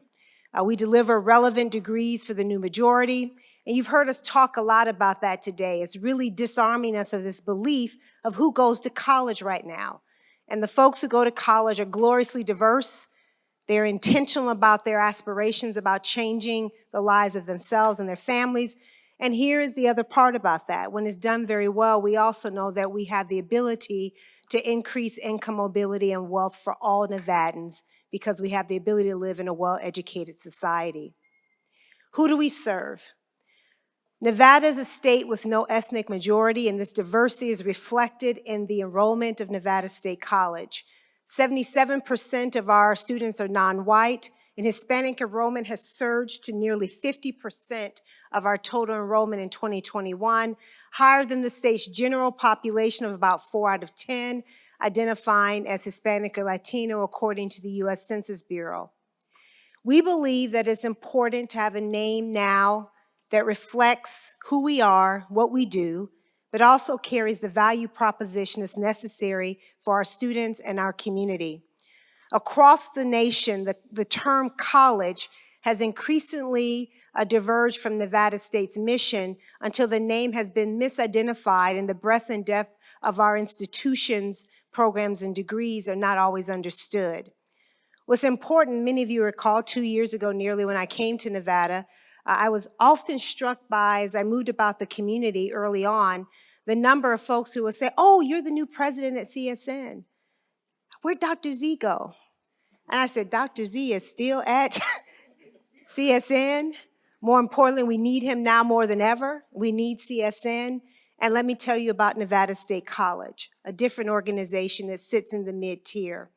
More importantly, we also recognize that our institution serves baccalaureate degrees. We also have a master's degree. And just at your last board meeting, the board authorized us to offer a credential that is higher than the master's degree, but below the doctorate. And as a result of that, we know that the marketplace recognizes the type of work we do as being an institution would be called as a university. Between 2001 and 2016, 122 four-year institutions in America changed their name from college to university. And in fact, less than 1% of the public schools within Nevada State's current Carnegie classification in the Western United States use the term college. They all use the term university. This is important, and we've heard this referenced several times here in our session over the last 2 days, is that we need to increase college-going attendance within our state so that we can truly diversify the economy that we need to have, but more importantly, provide access. Colleges that change their name experience a 5.2 increase in students within the first 5 years and 7.2% after 6 years. This has the opportunity to have a dramatic impact on increasing access or pathways to higher education. And this is important because 33% of Henderson business leaders couldn't name the difference between its two flagship institutions as it relates to Henderson. This is important to us. So we want to understand and craft the market differentiation in a way that they understand, but also be able to talk about how we serve similar and dissimilar populations. Important students experience increased earnings of about $1,500 a year when their college is converted to a university, according to the Economics of Education Review in a study in 2022. And overall, our Nevada State campus community was supportive or very supportive of the renaming, and about 82% of our students, faculty, staff, and alumni. So where we've been. I started this at fall 19 when we started to gather this information. My predecessor started this, not lightly, and very appropriately said, Darian, you're going to have to carry the rest of this on because this is something that will be here after I'm gone. At that point, in that fall, I started to present to the Board of Regents and went through a series of conversations to you about the renaming before that, a white paper, research I shared with you. And at that time, we brought to this December meeting, and you asked me to come back with you and talk about accreditation, federal notification, policies and procedures, and potential legislation. I shared that information with you, and then at the March meeting, an agenda item was requested for approval of a pathway to implement a renaming along with conforming legislative changes. And we've done that work. Working with general counsel from the system, and also with various folks within the system and my institution. We're proposing this language for your consideration that is very clear about the delineation within our system, formalizing or codifying the existing 3 tiers that we have within the system. That the University of Nevada, which is the legal and corporate name of the state university described in Section 4, Article 11 of the Constitution, is a research university authorized by the Board of Regents to issue degrees of every level, including PhDs. University of Nevada, Reno, University of Nevada, Las Vegas are autonomous institutions of the University of Nevada. Nevada State University, which is a teaching university authorized by the Board of Regents to issue degrees up to, but excluding the PhD, is not a land-grant institution. So some of the questions that have been posed before, Darian, are you all trying to seek land-grant status? No. Do you want to be a R1? No. And in the infamous words of one of my faculty members the other day, we do not want to have the tyranny of the publish or perish. We want to be thoughtfully prepared to be able to do teaching and transforming. And that's what I love about the work that we do at Nevada State. We also have our wonderful colleague who oftentimes gets eliminated or not remembered in our conversations about DRI, which is a Desert Research Institute, which is a research institute, and then our glorious 4 community colleges, which do the work of the lower division of the higher educational spectrum, as well as special bachelor's degrees as recognized by the Board of Regents. This language, I believe, reflects the concerns that have been raised by the board, is very clear about who we are and who we are not. And more importantly, we have been working to advance this and to respond to the questions and concerns that may have been raised. The next steps that we would identify, and these are concurrent pathways. These are things that we think, because we can do more than one thing at a time. If the board authorizes this, as I share with you, our accrediting body would act after your authorization, and we would begin that process with them of filing the appropriate paperwork and the process they have regarding a renaming. And then we would also implement conforming language changes during the legislative process, which we have started to work on in concert with our legislators at the education committees. And then we would also begin a process to update any relevant NSHE handbook procedures and guidelines manual.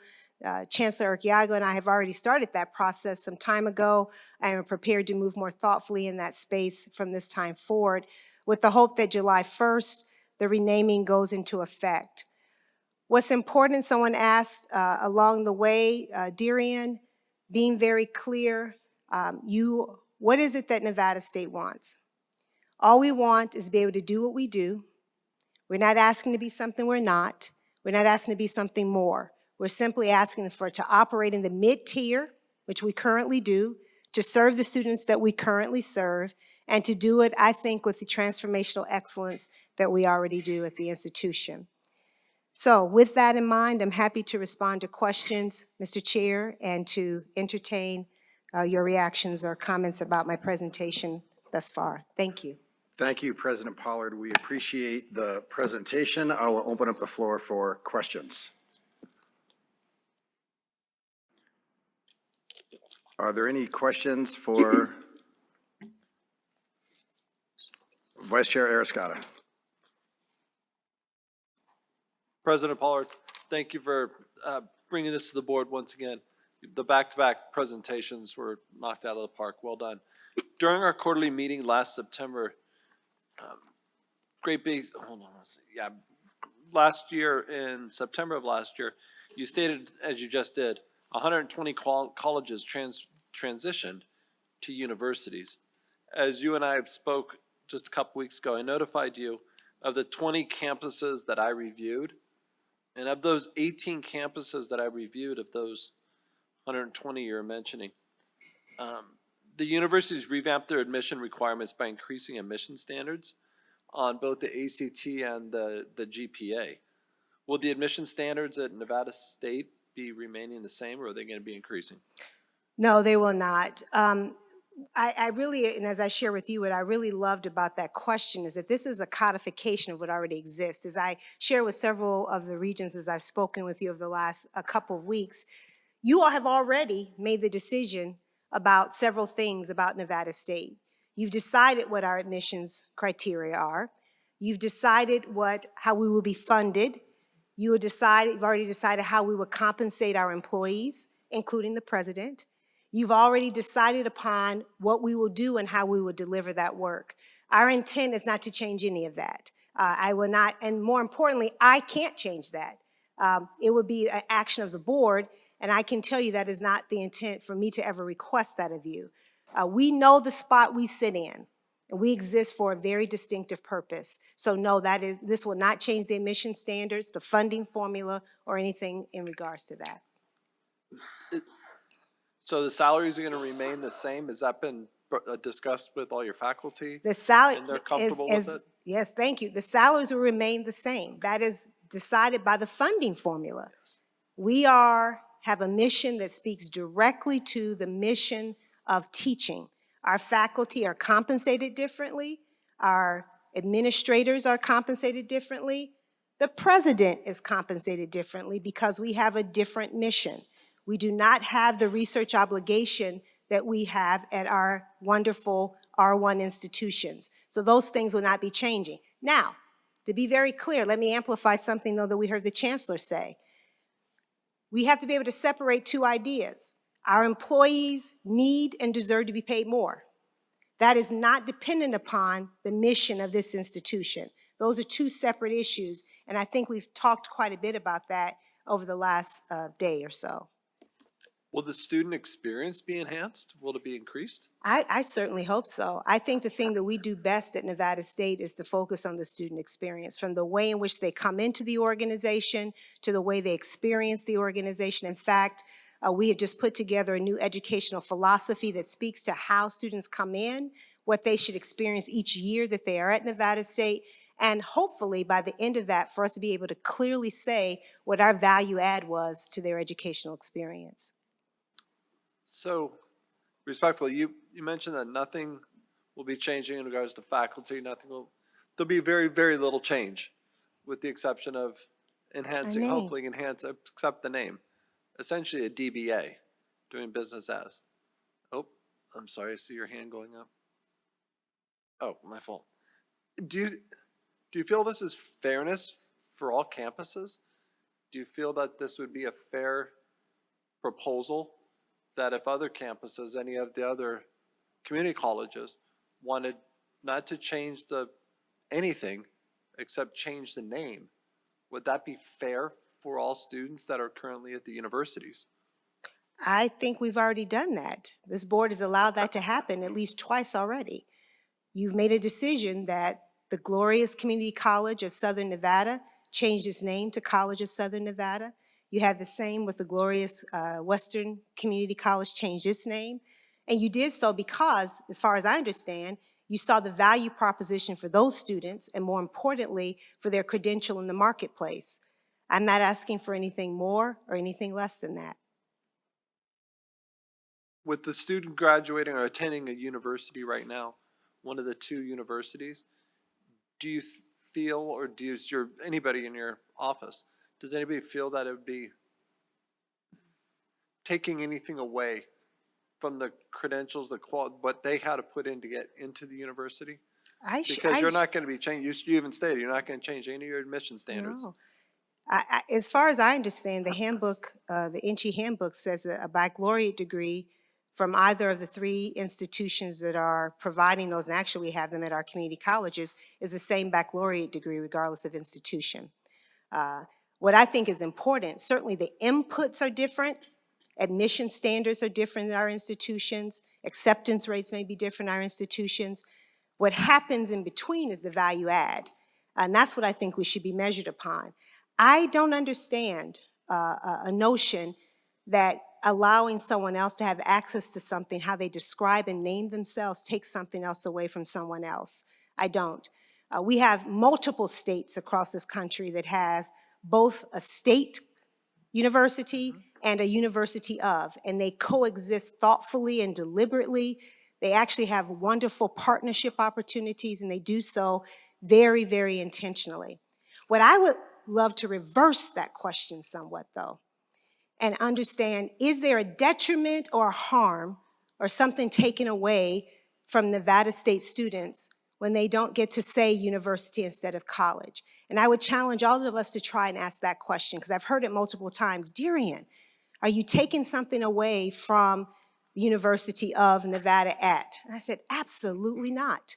Those institutions are glorious and do important work. But as I've said multiple times, we have a robust community college system here that is under-resourced and needs those resources. We have a community college system that is doing the heavy lifting of higher education. We have a state college that is doing exceptional work. But what I find fascinating, more often than not, is when we talk about higher education in the state, it's only seen through the lenses of the UNR and UNLV. I'd like to suggest, thoughtfully and with respect and with profound insight, that we have the same level of interest around the needs and interests of the students that we serve at this institution as we do with every other sector within the state. I feel that the needs of each institution regarding the students, we take it as unilaterally. We take it as one ubiquitous emotion. It's an emotion that we want to have each and every student have the success in which they've earned, in which they continue to thrive.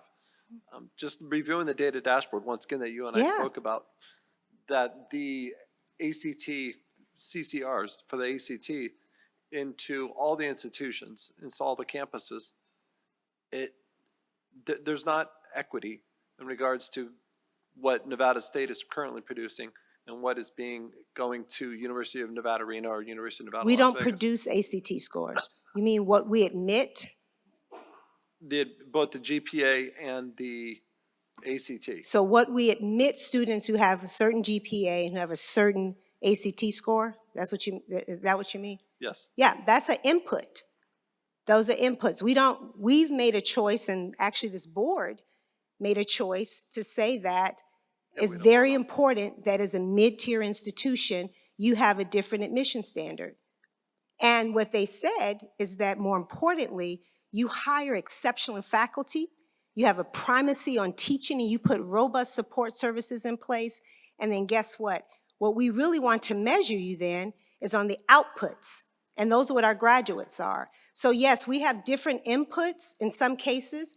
Some of our inputs are higher. In fact, if I think about admissions into our nursing program, our entry GPA on paper is higher than the entry GPA at the two universities. And that's okay. They exist for different purposes and for different reasons. But I think the outputs are likely probably what we should focus on versus the inputs. Yeah, because also on the Nevada State Board of Nursing, you can look at the graduation rates on the, or excuse me, the success rates on the NCLEX. And if you do a compare and contrast on those, you can see there's a variation in scores all the way from Great Basin to the universities. Exactly. All right, thank you very much for answering the Thank questions. you. Appreciate it. Regent Brown. Thank you. Thank you so much. Regent Brown for the record.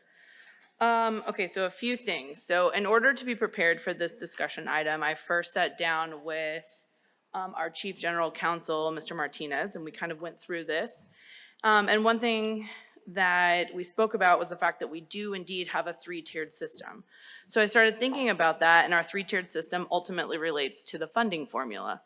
It's already kind of been alluded in this conversation, but we fund each tier differently despite their names. The board actually took this action about 15 years ago when they changed 3 out of the 4 of our community colleges to colleges. Their names changed, but the funding formula never did.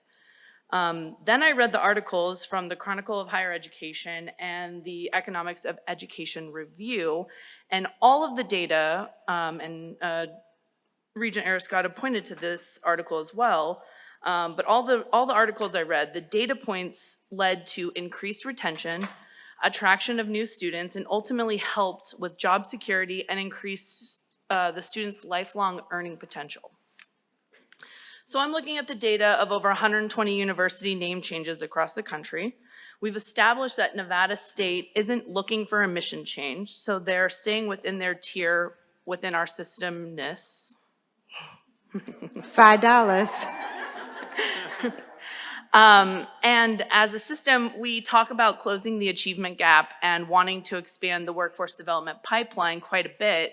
And these two goals ultimately are achieved with the name change. So I am personally in favor of helping students any way possible, especially with providing as much access and resource to first generation and minority students, which do make up a majority of the enrolled students at Nevada State, which we saw through the master plan and overview metrics.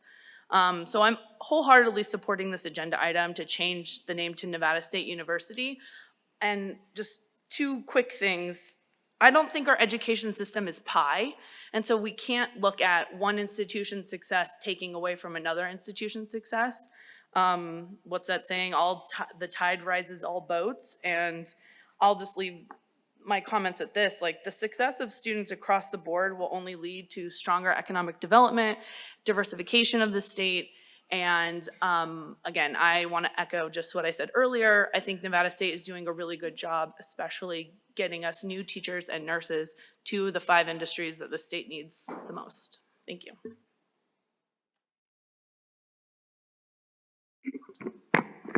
Thank you. Regent Breger. Thank you very much. You are a great speaker. Thank you. Couple of things that I think that every time I hear it, it just doesn't seem very equitable when we say, you know, we're living on the decisions of others. So I would have never changed community college to what they did now. I know that factually. I've been involved in education for over 30 years. I didn't think it was necessary because I love our system of the community college and what it does for dual credit and what their goals have been for many, many years. So that wouldn't have been something I would have done. I have to live with it. So I want to be, however this goes, and I'm still processing because unfortunately, I do a lot of homework and I've only been here 2 months. So I haven't been given the same opportunity as some of the regents that have been looking at things for 2 and 3 years. So I have to make a quick decision, which is not part of my personality. I process, and you and I have had a couple of conversations. Yes, ma'am. 2 or 3, and I appreciate that immensely. So nothing's changing overall now. That doesn't mean it can't change in the future. One of my problems is it's saying Nevada State University. We have, UNLV and UNR. And I did ask questions about this, and apparently it cannot happen, which would have made me probably lean quicker, if I'm not there yet, is I would have liked it to be Nevada State University of Henderson. And I'm told that it cannot be. And if that's still true that way, is there a way it could be? Because it gives it distinction versus then UNR and UNLV have been here for many, many years. Now we have another technically university in Las Vegas, which sounds just to me greater than UNLV. Nevada State College, just the verbiage. And I asked a lot of people. I even asked I called a lot of the hospitals that I know. Sure. And they said college was fine for them. I mean, I want to be honest in my statements. So I said, well, and I didn't give them what I was doing or why I was asking, because people can say different, depend on how the question is asked, is how you get an answer sometimes. And they said they were taking 2-year college students because of everything that was going on. Now they like a bachelor's degree. And the 3 hospitals that I called said they didn't care if it was college or university, as long as they have the skill set that they needed. I called a few other businesses, and I honestly got that answer without trying to tell them what I was doing with that also. I don't think it's a matter of being right or wrong on this side of history or that side of history. I think it's trying to be very diligent. I've not been given the opportunity to be diligent, my type of diligent. And I've sat in these seats for 24 years. So I'm listening and processing very quickly as to what I really hope is going to be a decision that is for the students. And I'm still not quite to the university. And I would love that it could be with the Henderson component at some point. I think that I love the sound of it. I like how it is. I know that your counterparts I've heard have all supported you, but I also know I've been in government way too long. Sometimes then they're going to come for something and you're going to support them. So I take that's nice, but does that just happen? How am I going to say this? I want to say it Quid pro correct quo. here. Yes, because sometimes that does happen.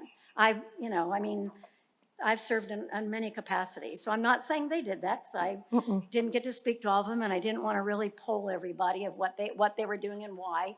So I would like to continue listening, and maybe something will tip me. I'm not a fence sitter, never been a fence sitter, but this is hard in a 2-month period with all that we've had and the discussions and some backward steps we've taken to move forward. So a month or 2 more for me would probably be a greater situation, and doing my homework is what I call it. I really appreciate your questions, Darian Pollard, for the record, or your observations for a couple of things. Technically, the official definition of title of Nevada State is actually Nevada State College at Henderson. That is actually our technical name. And I certainly have no objection to Nevada State University at Henderson. I have no problem with that. We have a statewide mission, and perhaps this board, when none of us are sitting here, might very well say, is there a benefit of having, as the state continues to grow at the rate at which it is, might there be benefit for Nevada State College at someplace else? I have no problem with that notion. I think that's certainly something that could be entertained. One of the interesting parts about this is that we intentionally work to have this done because we have the legislative session that we are in, and we would need, according to what the legal folks have said, conforming language by the legislature in order to advance this, which is why we have been on this timeline of several months of bringing this forward. And I certainly can appreciate, and I'll even apologize that you're being asked to make this decision in a way that timeliness you would have liked to have had later. But we're trying to work within that kind of strategy that we have in terms of the legislative process. So I do think that. I do think that depending on to whom you speak with, you will hear different beliefs about whether college, university resonates with them. Ironically, as I shared with several of you, this was not something I wanted to do. There are probably 3 things as a college president you don't do in your first 2-3 years. And this probably would fit at the top of that. The second would be mess with athletics. The third might be something around your IT infrastructure. That's a whole nother thing. So you kind of leave those things alone. But based on my experience, I literally had, and this is what caught me on this, I think I may have even shared it with you, and I'll share with those of you I didn't. Our student body president last year was a nursing student who was graduating from Nevada State. And she came to me, and we rearranged a meeting, and I said, where have you been? So I was interviewing. And I said, oh, tell me about the interview. She said, let me tell you, Dr. P, you got to get this name change done. And I said, what is going on? She just kind of came out of pocket. And, excuse me, I didn't mean to say it that way. She expressed frustration. And in that frustration, I said, what happened? And she said, I Her husband was, they were relocating into Utah. Her husband had just taken a job there. They're from there. So, and I went to interview at a hospital. And she said, I spent the first good 20 minutes of my interview explaining to them that I was graduating with a BSN and not an ADN. And I said, why? She said, because they kept saying college, and they thought that that meant a 2-year institution. So we talked a little bit about that, and I think that certainly maybe because our nursing program is so robust in this area and we have so many students who are placed, they understand what Nevada State College is, since about half of all nurses come through us. But I do think your point is well taken, that depending on where you are, different people react differently. Right. But what I would end my point in saying is that we have many states where this exists. Most closely, the research that I read here is that the Nevada system was actually mimicked after the California system, where you had the UCs, the CSUs, and the community colleges. I don't know if I want to follow California. I agree. I understand that there's some people who have vast reactions to that one way or the other, and I debated whether to say it. But what the reason why I do bring it up is that it codified the system that already existed, and that's what I was trying to suggest here. So one last question. Please. One last question, it may be to legal. No matter what we do today, can the legislative base do whatever they want? And as far as letting you be a university? That is not my And specialization. that's what I didn't get to ask, and maybe our fine esteemed president at UNR might know that. Other than I would go to legal. I just thought I'd pick you out there. To Mr. Martinez. I was joking. You know Jimmy that, Martinez, for the record, I was really hoping that President Sandoval would take that one. I tried, no. As many of you know who we've discussed this, and as President Pollard knows, the constitutionality is a very complex question. And without getting too into the weeds of the last 80 years of our system and how colleges have come to be, I think we work in conjunction with the legislature. The reason why it was an issue here with the board making this decision first and not contingent upon legislation is the fact that the board only has authority and control over one university right now, which is the state university, which in law is defined as the University of Nevada, Las Vegas, and the University of Nevada, Reno. And we didn't want to have any confusion there. And we wanted it to be very clear that what was being sought was a second-tier university. And to make that very clear, it's important that we work in conjunction with the legislature so that that change is made in law, and then the board then follows that in its own policies. And I appreciate that. Having come from where I did, there were many a time the legislature did pass things down to us to do at the county. Many times.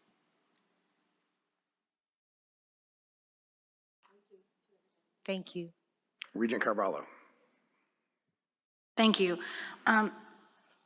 First, I have some written remarks, but hearing what I've heard today, I just wanted to address some of that. Vice Chair Arascata mentioned admission standards, including grade point average. So quickly, because I hadn't really heard this too much recently in his concise way of saying so, I looked online as we were talking at Nevada State's peer and aspirational colleges. The first thing I noticed is, and I'm guessing this was intentional, that our two peer colleges are Western New Mexico University and University of North Texas at Dallas.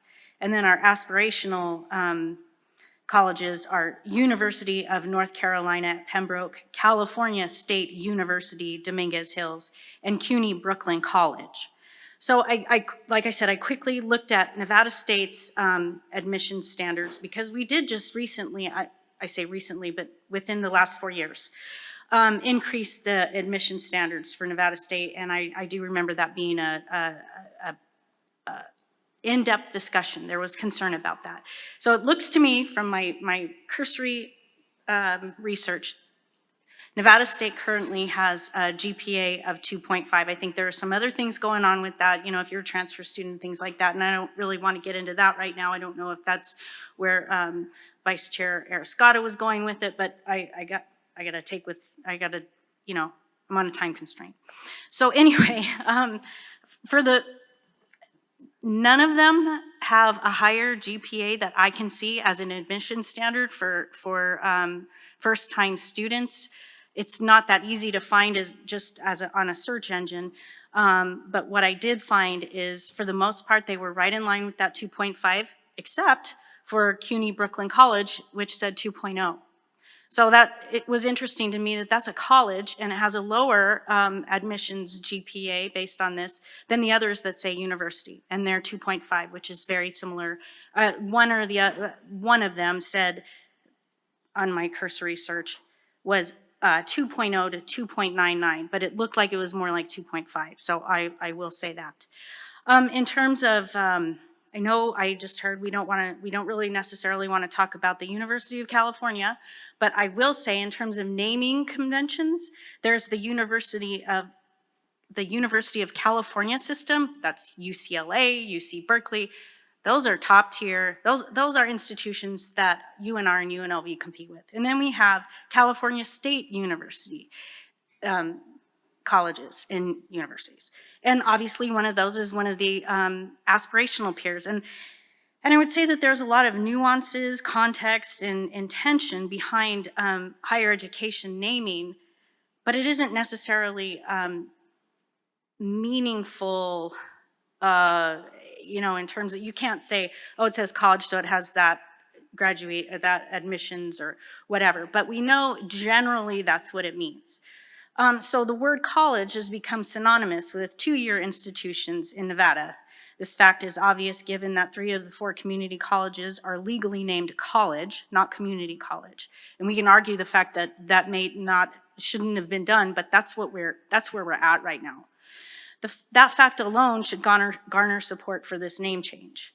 I've personally had to clarify to constituents that Nevada State is a 4-year institution that also offers graduate degrees and not a community college, similarly to what President Pollard said. As evidenced in industry and mainstream media, there is no national definition of college or university.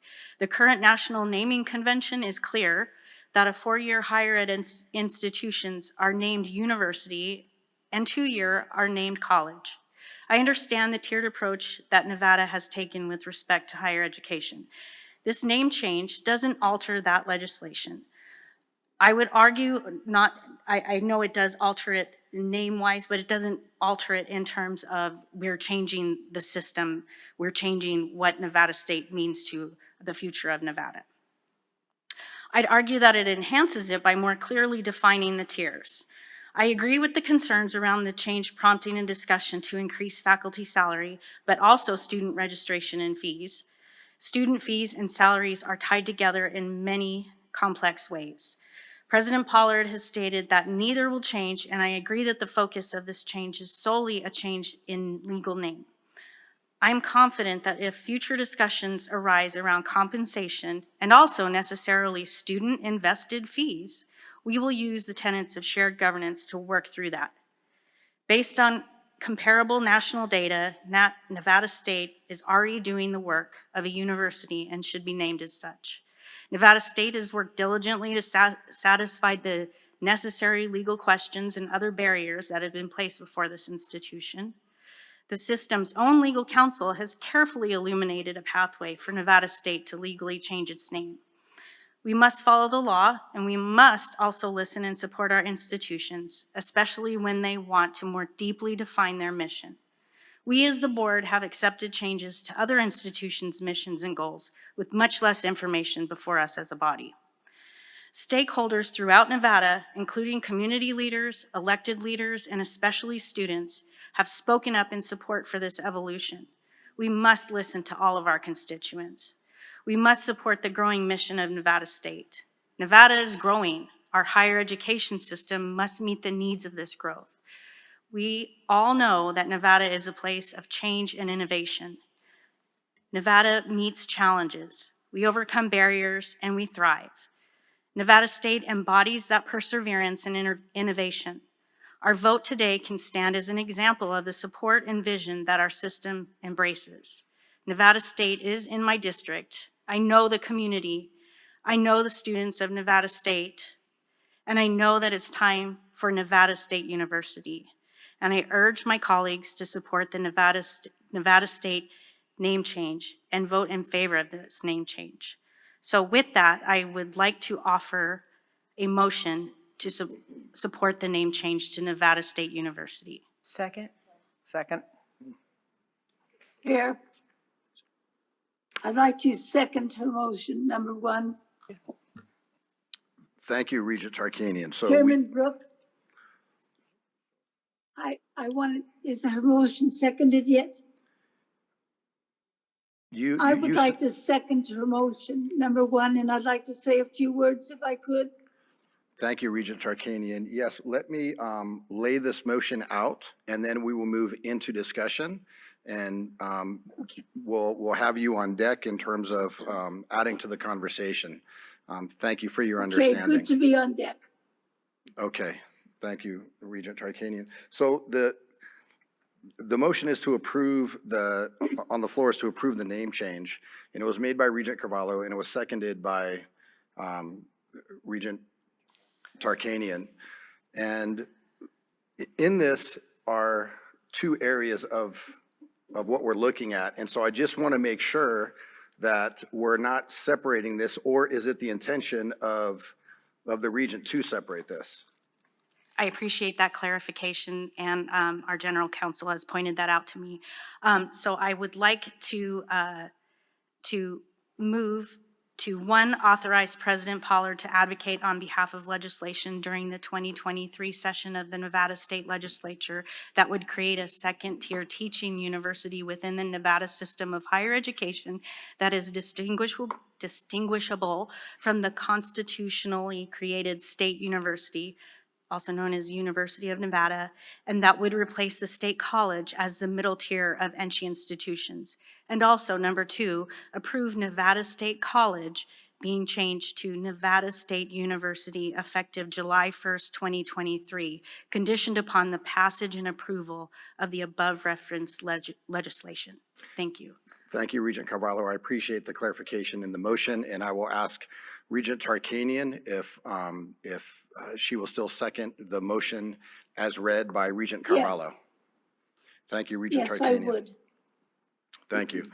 And so it's moved and seconded to approve authorization for President Pollard to advocate on behalf of legislation during the 2023 session of the Nevada State Legislature that would create a second-tier teaching university within the Nevada system of higher education that is distinguishable from the constitutionality-created state university or University of Nevada, and that would replace the State College as the middle tier of NSHE institutions, and approve Nevada State College being changed to Nevada State University effective July 1st, 2023, conditioned upon the passage and approval of the above referenced legislation. Is there any discussion? May I ask a question? Saying it. Regent Tarkanian. I get to speak, okay? Many years ago, when I was working on my bachelor's, I attended an institution called Fresno State College. And when this came up for a vote, I began to think back on what happened with that. I attended what was called a college. Number one, I felt that we, as we attended the college, always felt a little inferior to those who were universities, which of course UCLA and all that, that's in California. And then I began to think, however, it never hurt me in getting a job. I got a job. My husband moved in his profession a lot, and I got good jobs wherever I went. And there was no distinction of anybody asking me if it was a college. And so I was going back and forth on this issue. And then I thought to myself, it would help the esteem, I think, of the students that in our situation to be called the university rather than the college. because I began to feel those deep feelings of inadequacy. And the interesting thing was when I took the courses at Fresno State College, they were a lot tougher than the ones I took at UCLA. However, there was a difference of perception, and sometimes perception turns out to be reality. So I just wanted to say that I may be the only one in the room who went through something like that from a college to a university. But we also have to consider something else. Research states that what is needed most to achieve difficult goals are persistence and passion. And certainly President Pollard and those working with her has showed us that they have these abilities to, in fact, they didn't give up one time. If anybody questioned, they quickly got the information. And I'm sure that what she's telling us, they'll follow through on. They've already shown what they can follow through on. So anyway, my understanding is that all costs would go into changing names on paper books or whatever will be covered by donations. Is that still the same? Darian Pollard, for the record, that is indeed correct. Regent Tarkanian. So there would no longer be any additional cost that we would have. It would give us a more clear tier involvement. So that's why I seconded strongly the motion. That's all I wanted to say, Chairman Brooks. Thank you, Regent Tarkanian. Regent Cruz Crawford? Mr. Chair, I've been holding my hand up. Regent Borland, just so you know, there's a long list and you're certainly not being ignored. I'm just trying to go through the list as we have it. I know that's taking a little bit of time. Regent Cruz Crawford?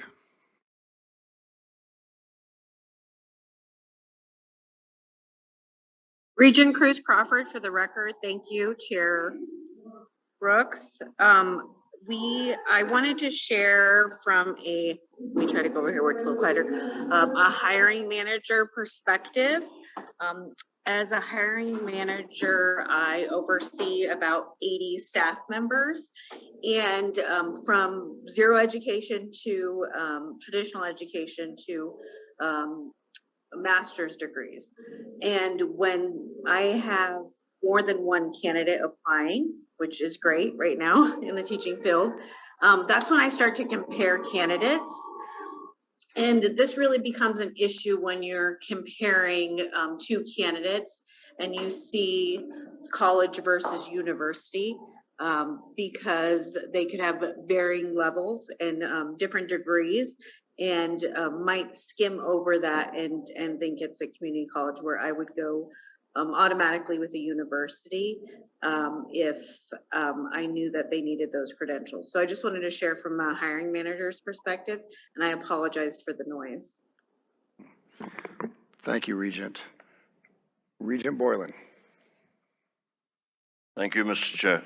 I heard a lot about what's in a name and how our name is important and everything.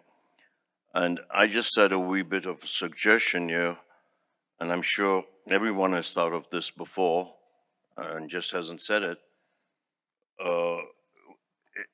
Is it a must to have this name, or could it be the University of Nevada at Henderson? UNR, UNLV, UNH. Why is it a must that it has to be Nevada State University? Because someone mentioned earlier about, it looks like it's, I think it was Regent Braga, that is the University of Nevada. So how difficult is it for those who are passionate about this to change the name to University of Nevada at Henderson? That's a growing city, and that's your area, Regent Carvalho. How much typing does that take? And we still have to go to the, what do you call those guys, the politicians, the legislature? So what's, I'm just trying to say this would be a compromise with all the things everybody is saying. We keep all the things the way they are, you said, but hey, University of Nevada, Henderson, UNH. Sounds nice to me. Regent Boylan, I'm just gonna, and President Pollard, there are often times where I see our acting chancellor very enthusiastic to engage in the conversation, and he is now. And so if it's okay with you, President Pollard, I'm gonna allow our acting chancellor to field this one. Thank you. Sir, I had the floor. I hadn't finished, actually. My mistake. I thought your question was asked. Please continue, No, Regent Boylan. my question, thank you. My question was asked, but I was wanting to get an answer from Dr. Pollard for that. And because she has mentioned it and some others, that University of Nevada, State University, something like that.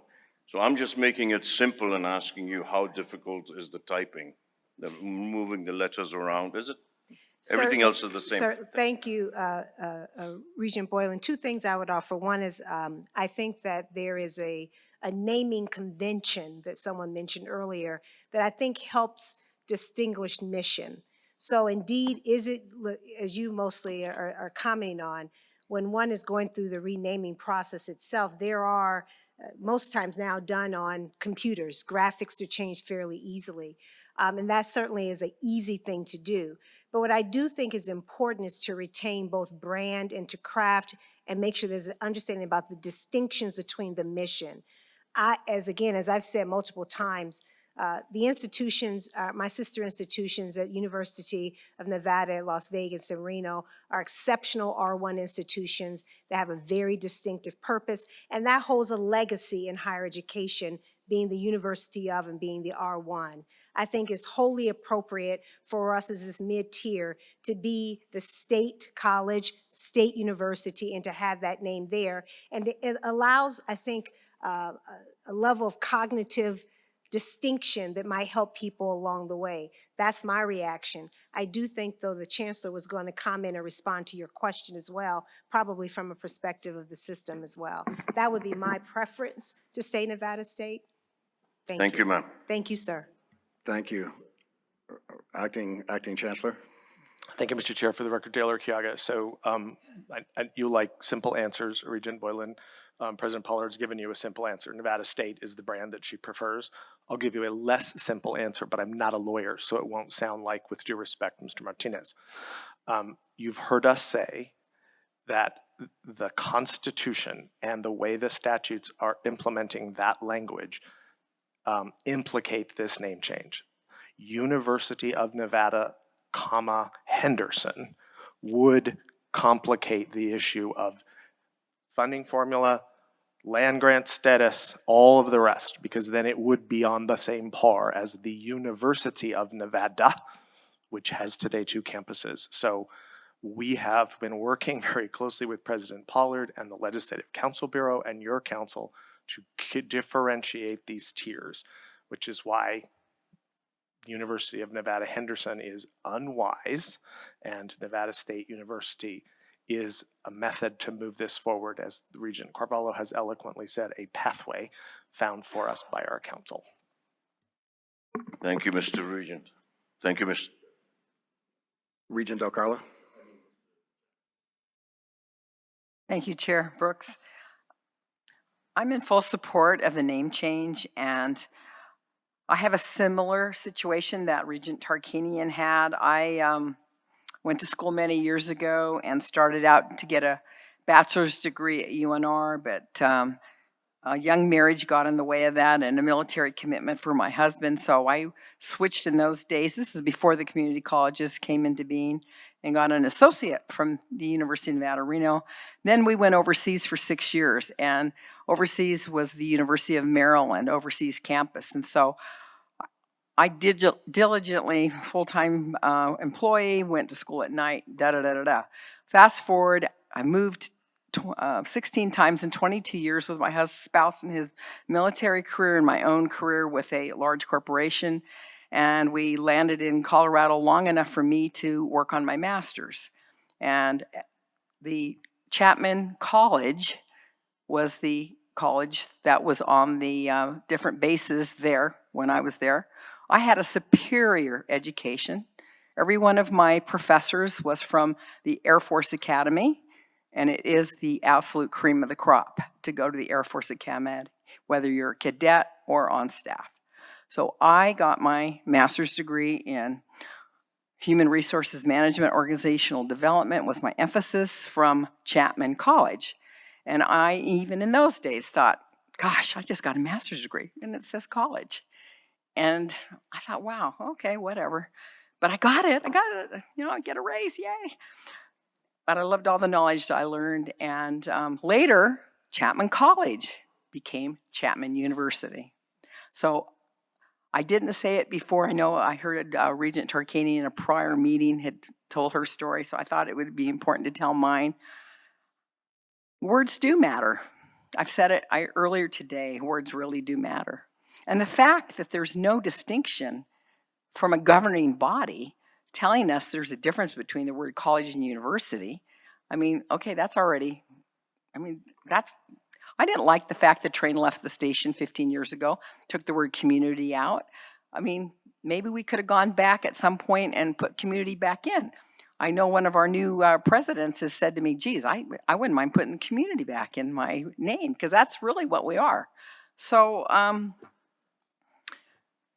think you and your team have done nothing but respond to our concerns. You've done everything we've asked you to do. This is what, the third or fourth meeting that we've had now about this. No one person, not one person publicly has come in opposition to this. And you have a lot of stakeholders. You have all your faculty, staff, your alumni, your current students, your business community. And we know there's legislators that are just on the verge waiting to jump on this, because they're going to help too. So I can only say I completely support this, and it'll be wonderful to get some new material that says Nevada State University. And I think the 3-tier is being totally preserved. I didn't get it at first when you last year said it's just a name change. It's a name change. Oh, it can't be just a name change. It is just a name change. And you've made your case well, and you'd have made a fine lawyer. Thank you. Regent Breger. Is there anyone that hasn't spoken yet before I'm happy to wait till everyone There's speaks. a couple of regents. I'd rather let them have an opportunity since I spoke once. But I would like to make a statement after that. Thank you. Regent Arascata. Thank you, Regent Vice Breger. Chair. I spoke first. I apologize on this. Thank you, Regent Breger. Dr. Pollard, President Pollard, you're mentioning, I'm just looking at page 14 of the presentation, in particular, We Are State, the next steps. 2 to 3 months, beginning the renaming process for the NWCCU, the Northwest Commission. When this was presented to us in September, it seemed there was a little information out there, lack of a better term, that wasn't necessarily provided at that time. Has there been a more robust conversation between Nevada State now and the NWCCU? Yeah, thank you, Darian Pollard, for the record. As I recall, and maybe my recollection is not correct, the information that had been shared with the board initially lacked context and specificity. I did go back to the accrediting body. They provided a letter to me which was shared with the board that clearly illustrated what the process is, gave us an approximate timeline of how long that takes, and indicated that in order for that process to commence, we would need action by this board because they follow the governing board versus, I think one of the regents had asked, can the accreditor do this and then us? It's the opposite way around. So we have clarity on that, and if the board takes action tonight, I am prepared to start that process with the accrediting body. Again, parallel process here with that and the legislature. Thank you. Regent Goodman.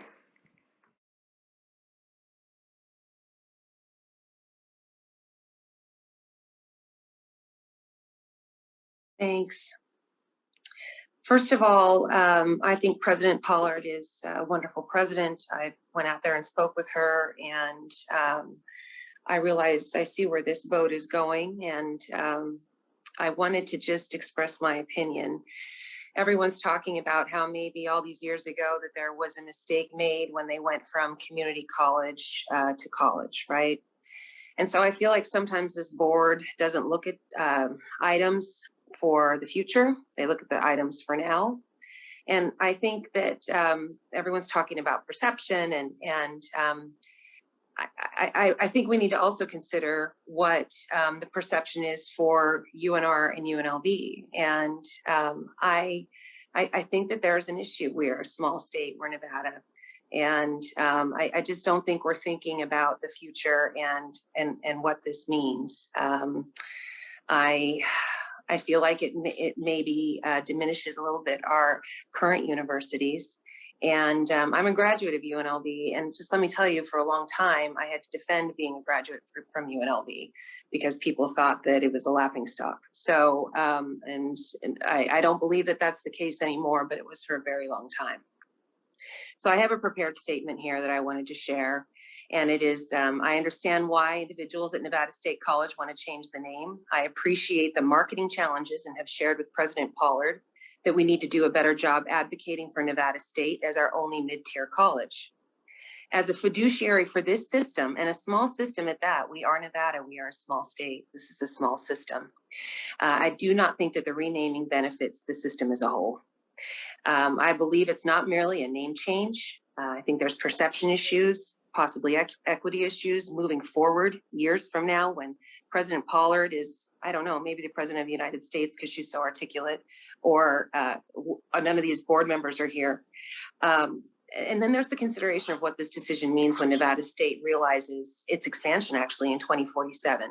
You know, is that faculty going to want that kind of the changes in the salary? Is there going to, are these things going to happen? And it's not like we can say that it isn't going to happen because they revise the Nevada State Constitution all the time. We're revising policy all the time, okay? So I just want to add this. I paid for my tuition at UNLV while taking a full load and working part-time. Add to that, I was the first woman elected as student body president at UNLV. I'm an advocate for students. I appreciate the students' passion for this name change. But let me just share this with you. I'm also an employer, and I listened to what Shelley said, Regent. I listened to what she said, and for me, maybe I'm not in the right industry, so maybe it applies more to nurses. But for my industry, I don't look at college or university. It doesn't matter to me. I'm looking: is it a 2-year? Is it a 4-year? What are the applicants' qualifications, accomplishments? I care about the degree. I care about the background, and I care about the person, and that's how I hire. So I just wanted to add that. And just in response, everyone's so passionate about this, but I do believe I am on the right side of history. I believe I will look back and realize that despite the overwhelming pressure to acquiesce with the majority, and it is overwhelming, and I take my position as a system fiduciary, a system. We are here for the system. I take it very seriously. And I unfortunately cannot support this name change. Regent Downs. Thank you, Chair Brooks. Regent Downs for the record. So I've been listening to this argument back and forth, and I had phone calls and lots of discussion over this. And it actually makes me sad when I hear a long line of students especially talk about how they don't want to be called a college. And there are lots of great colleges in this country. And these might be private schools. I'm thinking specifically Pomona College, Harvey Mudd College, Claremont McKenna College, Pitzer College, Scripps College, Boston College. And these aren't derogatory to be part of a college. So I understand some of the desire to have the university name. So I'm still sitting here. I don't like being a fence setter either, but as Regent Brager pointed out, but I'm actually really on the fence on this. I'm trying to understand, is there a big need for this at this time? I also want to respect the interest of the students, but I I don't know, I'm looking for some more understanding of the urgency for this. I know that this was begun years ago with the previous president, but I guess that's where I am right now is I also don't want to be doing it like this, how we did in California, having lived in a town where we went from a state college to a state university. I remember there's a lot of emotion around that, and that actually probably gave that institution more esteem. Regent Tarkarian, you mentioned going to Fresno State College. I attended for a bit Fresno State University, or Cal State University Fresno. So I remember those experiences with being a state university. But I don't know, I'm still here I'm listening, and if anyone else has any more to share about this, I will say I was on a search committee recently trying to hire 2 math faculty. And again, I would not have said, well, that person came from a state college versus a university. That's never what I looked for, or anyone that I know of on the committee. We looked for how well can they relate to students, how well can they convey mathematic principles, and that's what drove us in hiring people. Thank you. Thank you.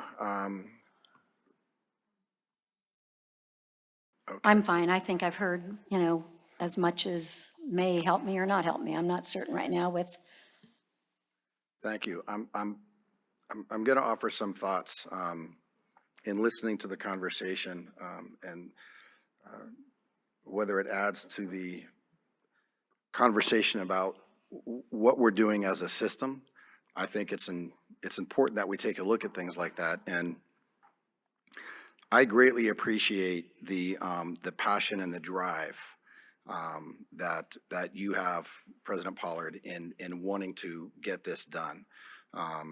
And there are some things that occurred in our last meeting when we had this discussion that I could lay aside. I think there was some confusion with folks who initially supported this, that it did look like a simple DBA. And the more that we get into it, we recognize there were some more challenges there than just simply a quick change of name. And one of the things that I'm trying to get past is the students who use various pipelines to get through our system and end up at a university. And what that looks like in terms of the work, the dedication, the sacrifices these students make. That to me, it means something that they went through this process to be able to achieve something that they might not think they could achieve. And that's where I'm stuck, because if we take that away from those students that have worked so hard to get to a university where, frankly, the admissions to that is different than a community college or a state college, then what is that? What are we representing about the amount of work that they have done to land there? And that's really where I'm stuck.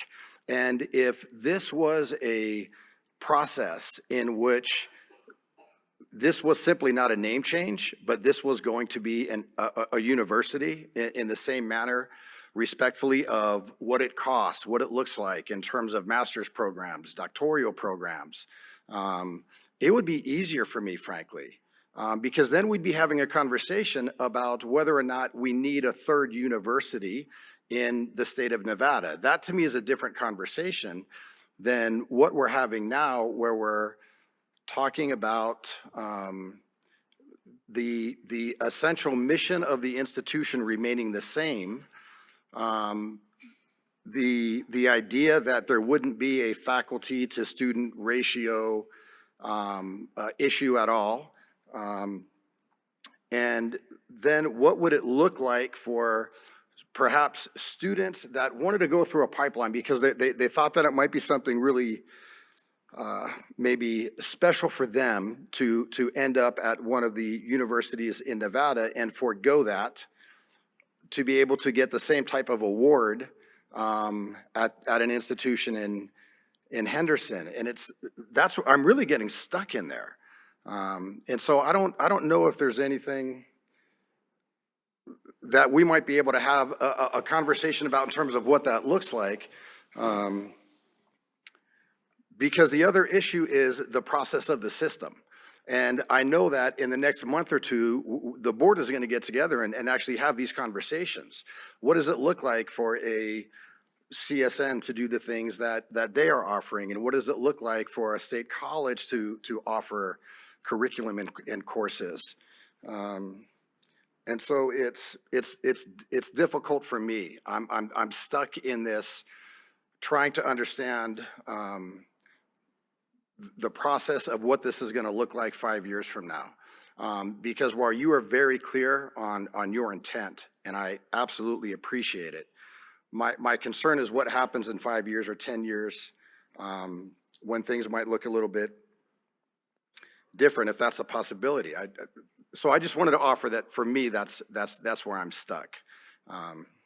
If I might, Mr. Chair, Deary and Paula, for the record, thank you for that.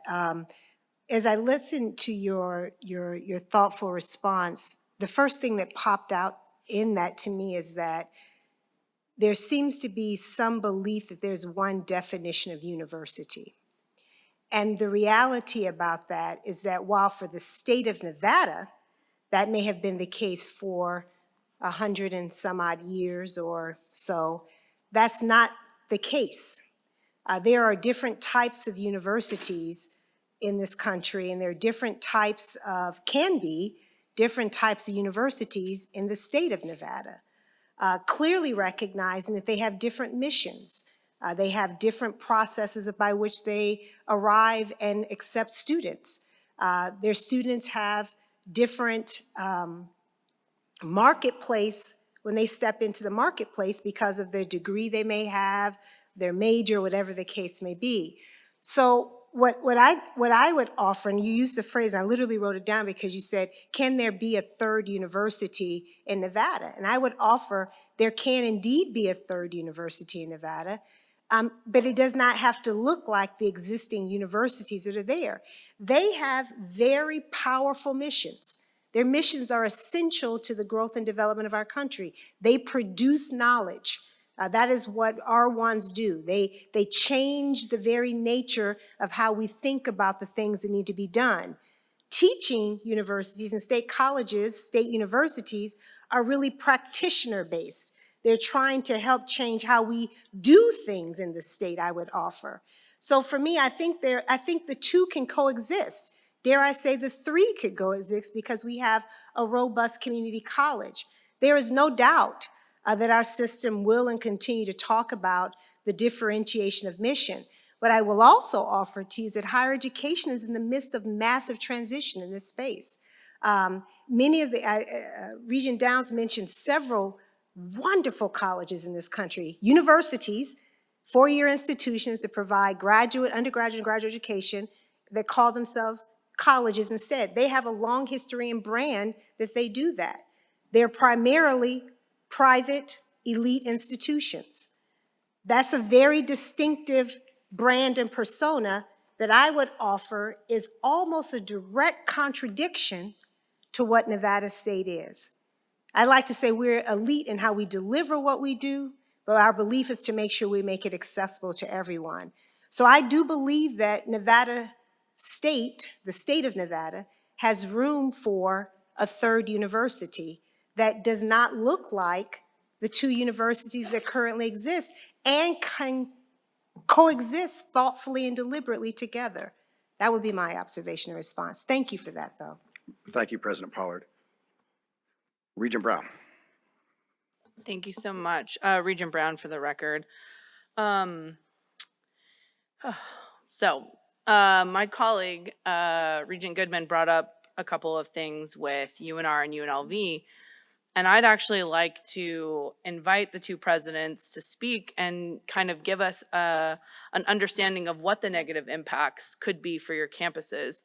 I know Dr. Whitfield has already signed on to a letter, so if you're comfortable, President Sandoval, I'd appreciate maybe starting with you and giving do you foresee any negative impacts for the University of Nevada, Reno? Mr. Chair, to you and through you to Regent Brown, Brian Sandoval, for the record, I mean, it would be pure speculation on my part to answer your question. I've not surveyed on the campus. I've not spoken within the faculty, and I just don't want to speculate with regard to what their response would be.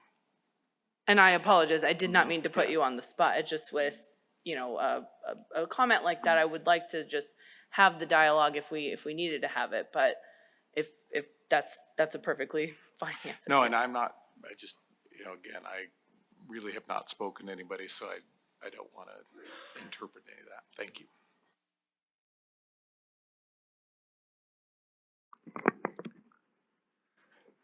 Thank you, President Sandoval.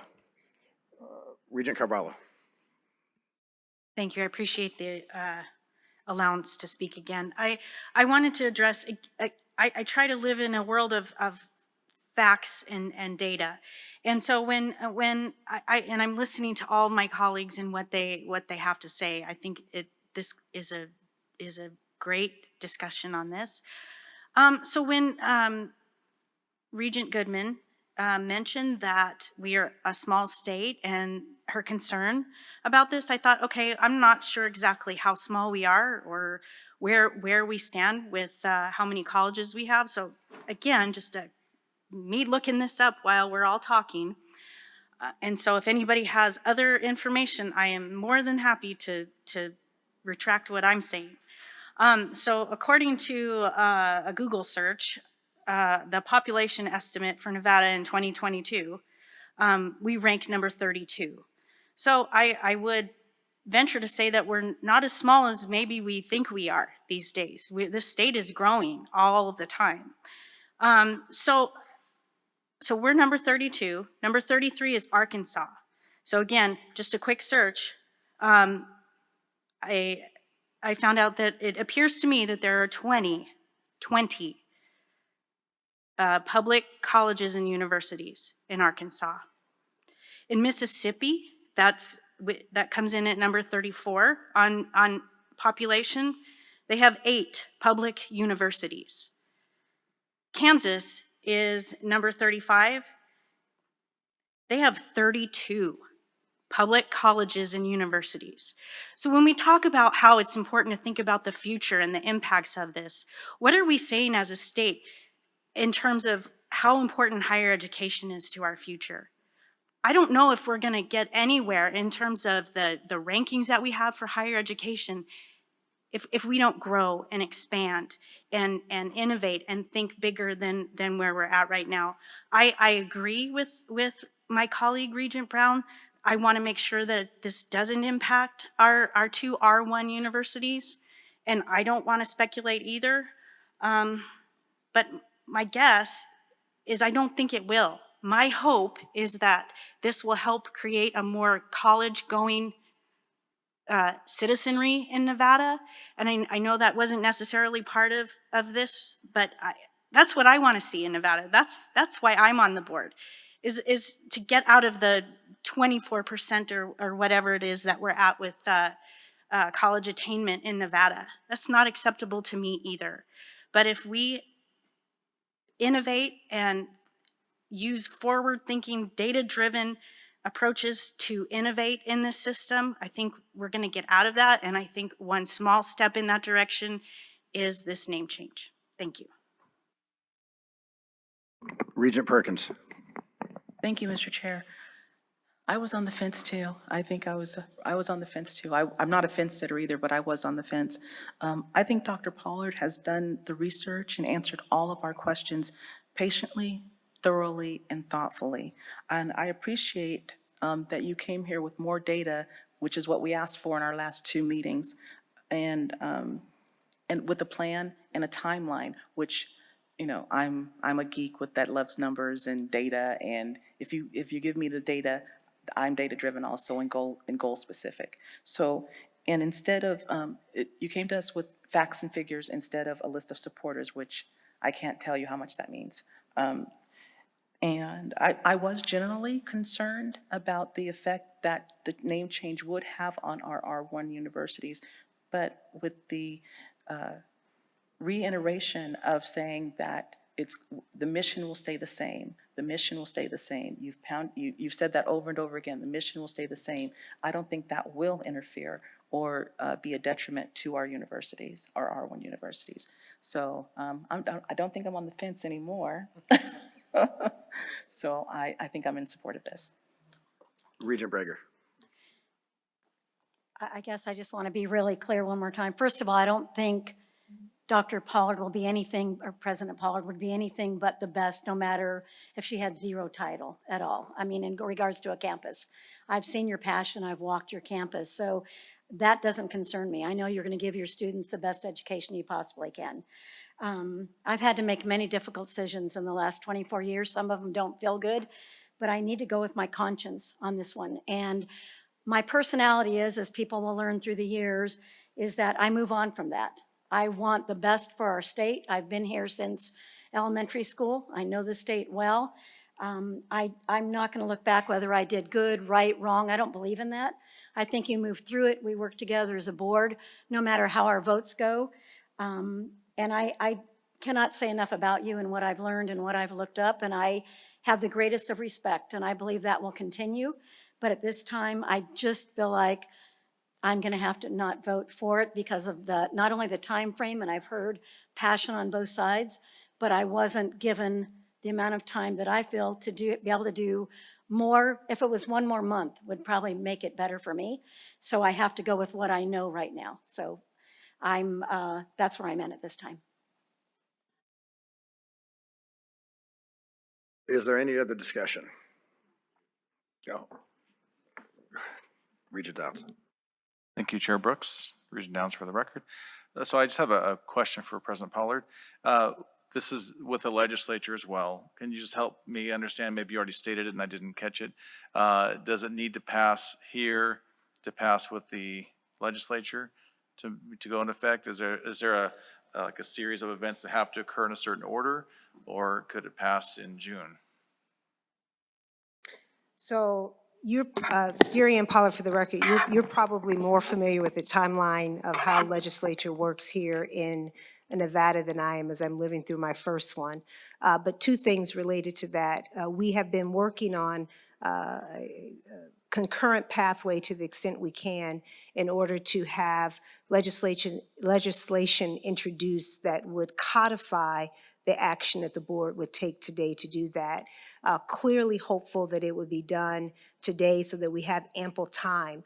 My understanding is that one can be rather ambitious in hoping that the legislature will get things done, and things start to get very hectic toward the end because we still have massive amounts of bills that have to be dealt with, particularly around budget, which gets more challenging. So is my hope, and I think the hope of the intent of our timeline, to try to run these things concurrently. If the board makes this approval today, then we're able to go forward with the legislative pathway and also the accreditation pathway. Time becomes somewhat challenged trying to wait until June to do it, because that could be negatively impacted there as well. Thank you. Thank you. Regent Perkins. Thank you. You brought up a great point. Is there a BDR in process now, or is it upcoming, or? There is a BDR. Senator Lang has prepared this for us, and my understanding, she has gathered significant amount of support for this, both R&D, and I also know that there's a companion conversation that's been had in the Assembly as well. So we are, I think that was one of the earliest directives that the board issued to me, was to make sure that we had a sponsor for that. Thank you. Thank you. Is there any more discussion?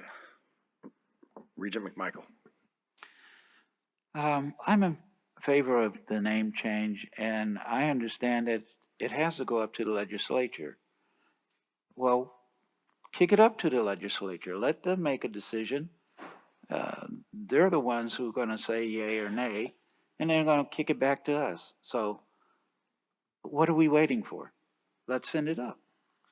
Thank you. Is there any more discussion?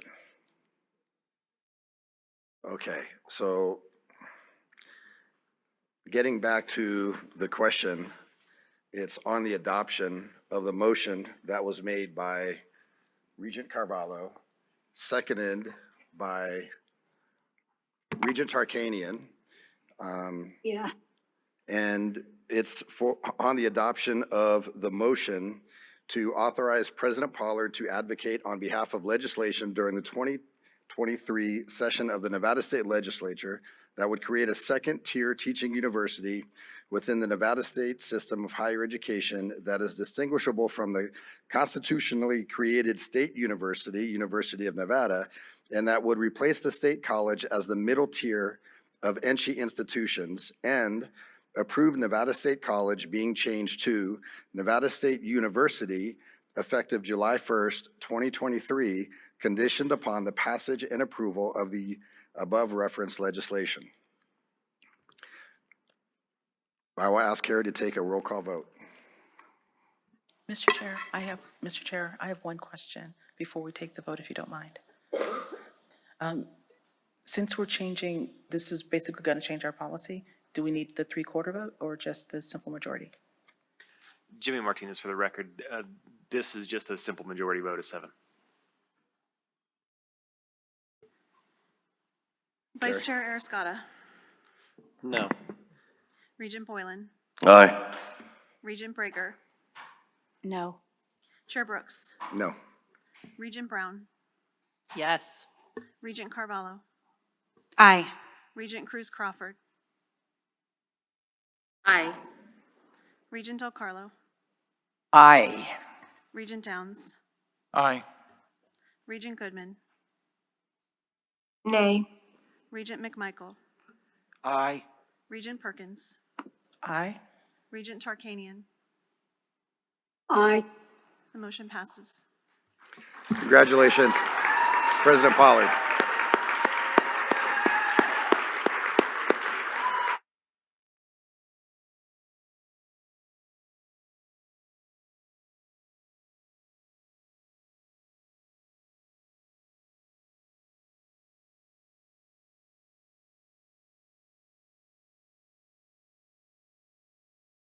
Okay,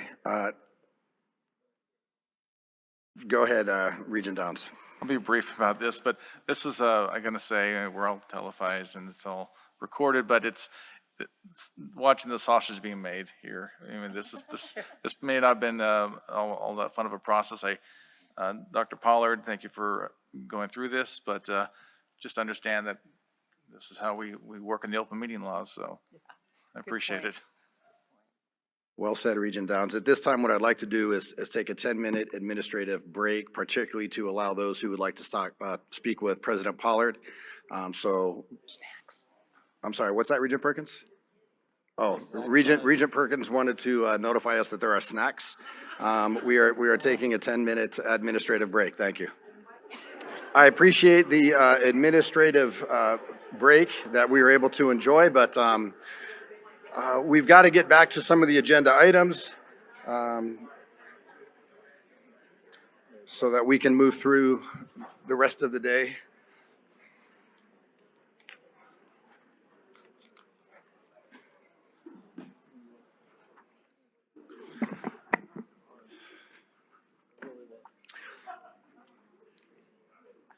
We're here. 1, 2, 3, 4, 5. We have a quorum. Give me 1 second. Okay, perfect. Before we get to our next agenda item, and I know that it's getting later on in the day, but there are some folks that we absolutely want to be able to thank. And I was a little bit concerned that the room would empty out before we could recognize some folks who did a great job in supporting us for the last couple of days. And of course, we want to thank our host, President Zaragoza, for all of his extensions of hospitality to us. Thank you again for hosting the 2-day meeting. On top of that, we have our campus partners, Michelle Word, Sylvia Kim, Latoya Wright, Eduardo Olmos, Anya Anderson, Raymond Roberts, and Media Technologies, the entire CSN marketing team, and I'm gonna, Mugu Nath. Oh, everybody knows except me, I guess. Thank you. Okay. Yeah, okay. All right. Maguth Velatlingam. Okay, not bad for the, wow, all right. That's an easy crowd to get an applause for something like that. Thanks, all right. Audio and visual, Rick Romero, Claudia Osinga, Ben Labrado, Tim Anderson, from SCS, Brian Anzalone, James Unfred, Bentley Holmes Goal, Paul Gilbert de Oca, Ed Boog, Gar Casal, CC Perales, and Tim Shoup. Catering we were supported by catering with Melissa Devon and her team with Cartwheels. Thank you very much for feeding all of us. We greatly appreciate that. And always thank you to our security. University Police Services and Southern Command have done and continue to do an outstanding job during our meetings and are some of the most courteous professionals, I think, that we have in terms of uniform for policing with our higher system of education. Thank you very much to those folks. We are going to move right into agenda number 23. This is a notice of intent to amend previous board action and clarify the scope of the chancellor search. So, I'm sorry, what's that?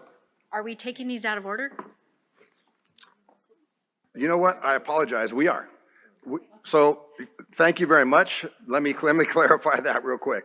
I got a little bit ahead of myself. So, we are taking some of these items out of order, and really it has to do with timeliness for today. And so we're going to move to item number 23. Then we're going to move to consent items regarding committee reports.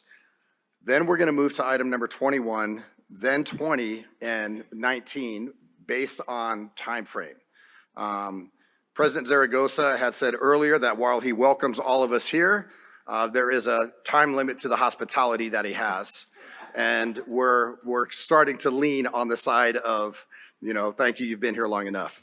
So that's why we're gonna move things around. So again, we're gonna jump to item number 23, notice of intent to amend previous board action and clarify the scope of the NSHE chancellor search. Obviously, this has to do with a vote that took place, but that this was requested by a few regents, Regent Boylan, Regent Del Carlo, Regent McMichael, and Regent Perkins. And so I will allow one of them to start off this discussion. Okay. I guess it'll be me, Mr. Chair. Perfect. Thank you, Regent Perkins. Thank you. Because the last time we voted on this, it was, the scope was so large, we just need clarification whether it was a national search, a regional search, a state search. So that's how this all came about, is that the last one was so broad that we need to clarify or narrow it. And that would be. Regent Del Carlo. Thank you, Chair Brooks. I wanted to, I brought this up because unfortunately the meeting was scheduled on a day that I was on NSHE business going back to Washington, D.C. for the National Legislative Summit for ACCT. And although I wasn't on the committee, as a very committed regent, I do believe in going to every committee meeting, and especially when we're picking presidents and chancellors, because I think our chancellor selection is probably the most important job we pick, for sure. So anyway, I got off the plane, I got on the call, and all I'm hearing is that it's going to be a Nevada search, a Nevada search, a Nevada search. I heard it a couple times from two of my colleagues, and I didn't remember it that way in December. I remember, and I didn't understand why they said that, and I didn't understand why we would want to ever limit something just to Nevada. And I said in a meeting before that, of course we welcome Nevada applicants, of course. But we should also make sure it's a regional and a national search because the cream will rise to the top, whoever that candidate is. So I know I did have conversations with our legal counsel, and I just felt it was really important that we understand going into the next meeting, which is a week from Thursday, what it is we're doing exactly. Are we limiting this to Nevada? Are we going to throw it open regionally, or is it going to be a national search? So that's why it's on. I put my name with the other regents. Thank you. Thank you, Regent Del Carlo. And I think really just to add context to that is you're correct. That was that first search committee meeting. We had the vote, but it seemed a little bit ambiguous in terms of the way that it was motioned and approved. And so I just wanted to clarify that a little bit. Regent Goodman?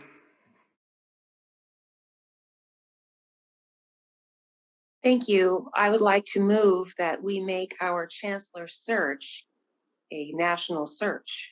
I don't think we should limit it to statewide. I think it's great if we find an in-state candidate, but my motion is to make our chancellor search a national search. Second. And Chair, if I may? Yes. Jimmy Martinez for the record. I just want to clarify, this motion would properly be to amend that part of the previous vote to make it a national search. I just want to clarify. It's just a nuance, same effect, but I just want to get that clarification on the record. Okay, Chair, if I may, through you, I would like to make an amendment to the motion, and I'd like to state that we would like to amend the previous motion of a chancellor search and clarify that it is a national search. And I Second. Is it wrong? Thank you. And so I think what we're really talking about, and I want to make sure that the motion is clear, Regent Goodman, is that you're amending the previous motion that you just made, or is it an amendment based on the vote that took place at the last meeting that we had regarding the vagueness of the motion for a state or national Well, it's probably search? both. Thank you, Chair. Regent Goodman, for the record, it's probably both. I'm amending what I just said, which was incorrect. And I would like to, I guess it's a friendly amendment that I'm making to the motion I just made. And the motion I would like for it to reflect that we would like to change and make sure it's a national search. Mm-hmm. And I still second it. I just would like, yeah. And Chair, if helpful, Jimmy Martinez for the record, I can restate what I understand the motion to be, and Regent Goodman can verify if that's correct. Councilor Martinez, go ahead. That sounds wonderful. My understanding is the motion is to amend the previous action taken by the board at the November 30th, December 2nd, 2022 meeting to make it a national chancellor search. That's exactly what I meant to say. Thank you, Council. And I'll second it for a third time. I think our initial second, Regent Perkins, came from Regent Tarkanian. No, it did not? Okay. So Regent Perkins, thank you for the second. Wait, I did. So I think because if we played this, okay. So for clarification, this is how we're gonna read into it, is that the question is on the adoption of a motion made by Regent Goodman, seconded by Regent Tarkanian, to amend previous action taken by the board at the November 30th, December 2nd, 2022 meeting and approve a national chancellor search. Is there any discussion? Vice Chair Arascata. We need to cast the widest net. We all want the best candidate. We want what's going to be best for the system. Candidates with Nevada roots who may have moved out of Nevada possibly want to come back. May have been leading another system in one of the other states in which another regent just mentioned. we have an opportunity to excel and to succeed in the state of Nevada that I know all of us have the greatest confidence that Nevadans could do this. However, there's others nationally that too can bring in their knowledge and their experience and impress, but yet earn the position. We need the best. We need to do what's going to be right. So yes, I'm going to be in favor of casting the widest net. Regent Del Carlo. Okay, I just want to make sure by saying a national search that also encompasses down below regional and down below state, just so we know exactly what we're doing. I appreciate that you're placing that on the record, and it should be clarified so that we are not running into the same thing again next month. And what I would ask is that Councilor Martinez weigh in on that so that we recognize that while this is, I'll just let you weigh in. How's that? Thank you. Thank you. Jimmy Martinez for the record. Yes, my understanding is that a national search would also include national, regional, and state search. Thank you. I'm very much in support of this motion. Thank you, Regent Goodman, for making it, and Mr. Perkins for seconding it. Regent Downs. Thank you, Chair Brooks. Regent Downs for the record. So I do have a question. I'm not sure who to ask because we don't have our search people here, but do we know the time length difference between a statewide versus regional versus national search? Is there any distinction, any extended time, knowing that we have a ticking clock for the current acting chancellor? Regent Downs, what's that? Oh, there she is. If I may introduce, this is Nora Behrens. She's the program director for the Bryant Group, the search consultant which was selected by the board. Nora, please. Thank you. We have to give candidates a certain amount of time to apply. So in terms of the search, if you do just one or the other, the time frame will be similar. The only time it would be longer is if you chose a regional search, didn't find a candidate that or candidates that you liked, and then had to expand to a national search. That would extend the timeline. Thank you. Happy to answer any further questions. Mr. Chair. Oh, sorry. If I may, sir. Nora, can you just give a little bit more specification of how many national searches you, the Bryant Group, have succeeded, and about what time frame are we looking at in regards to the chancellor search to secure the right individual? Certainly, all of our searches have been national. So all the searches that we've done, I don't have a number on top of my head, but I'll ask Bill if you need that number. But all our searches have generally been national, and we usually give candidates about 3 weeks to get applications in because the application packet we asked for is quite extensive, and we understand that folks need time to get all their materials into us. Excellent, thank you. Sorry about that. Thank you, Mr. Boyd. Good. Regent Borland. Thank you, Mr. Chair. This is to Vice Chair Escada, actually. You just said that was chosen by the board. I don't know when the board chose them because I may have been missing. I'm sure there's a few other people who are wondering when did the board, when you say board, majority of the board chose them. I don't remember that. How does that work? That's why I asked you directly. Chancellor, please. Looks like you're pulling up. Thank you, Mr. Chair. For the record, Dale Urquiaga, with due respect, I think the Vice Chair misspoke. Pursuant to your code, your search consultant is selected by the Chancellor, the Chief of Staff, and the General Counsel.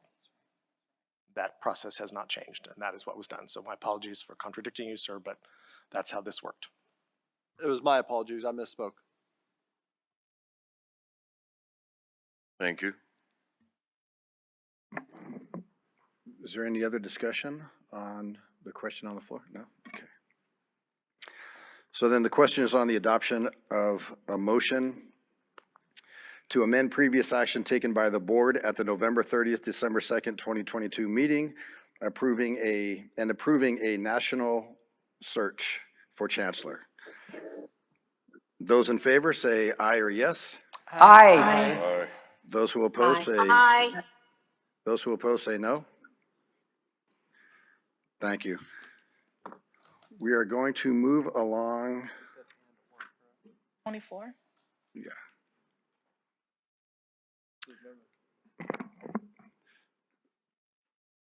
Just for clarification, Vice Chair Ariscotta raised a question. So just so that we're clear, and Councilor Martinez did clarify this, that this, even though we are saying and adopting, and we have a motion and it passed for a national search, that does not preclude a regional, state, or other. It is everywhere.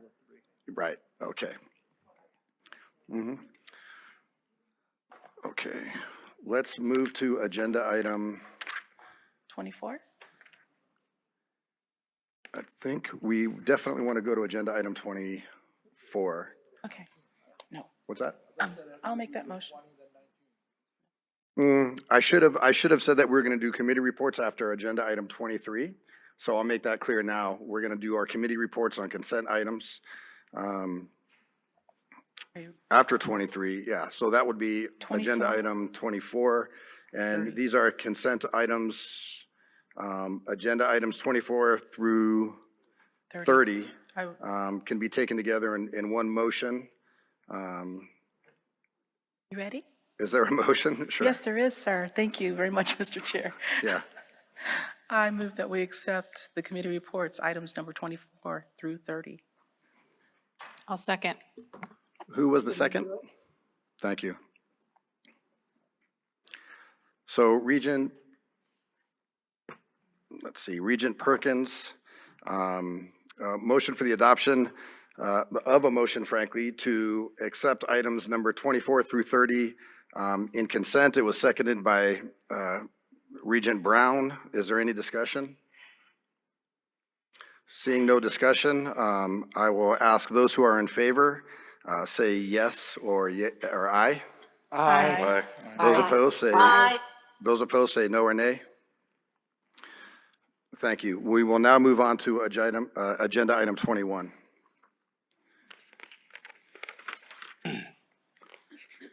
Thank you, Mr. Chair.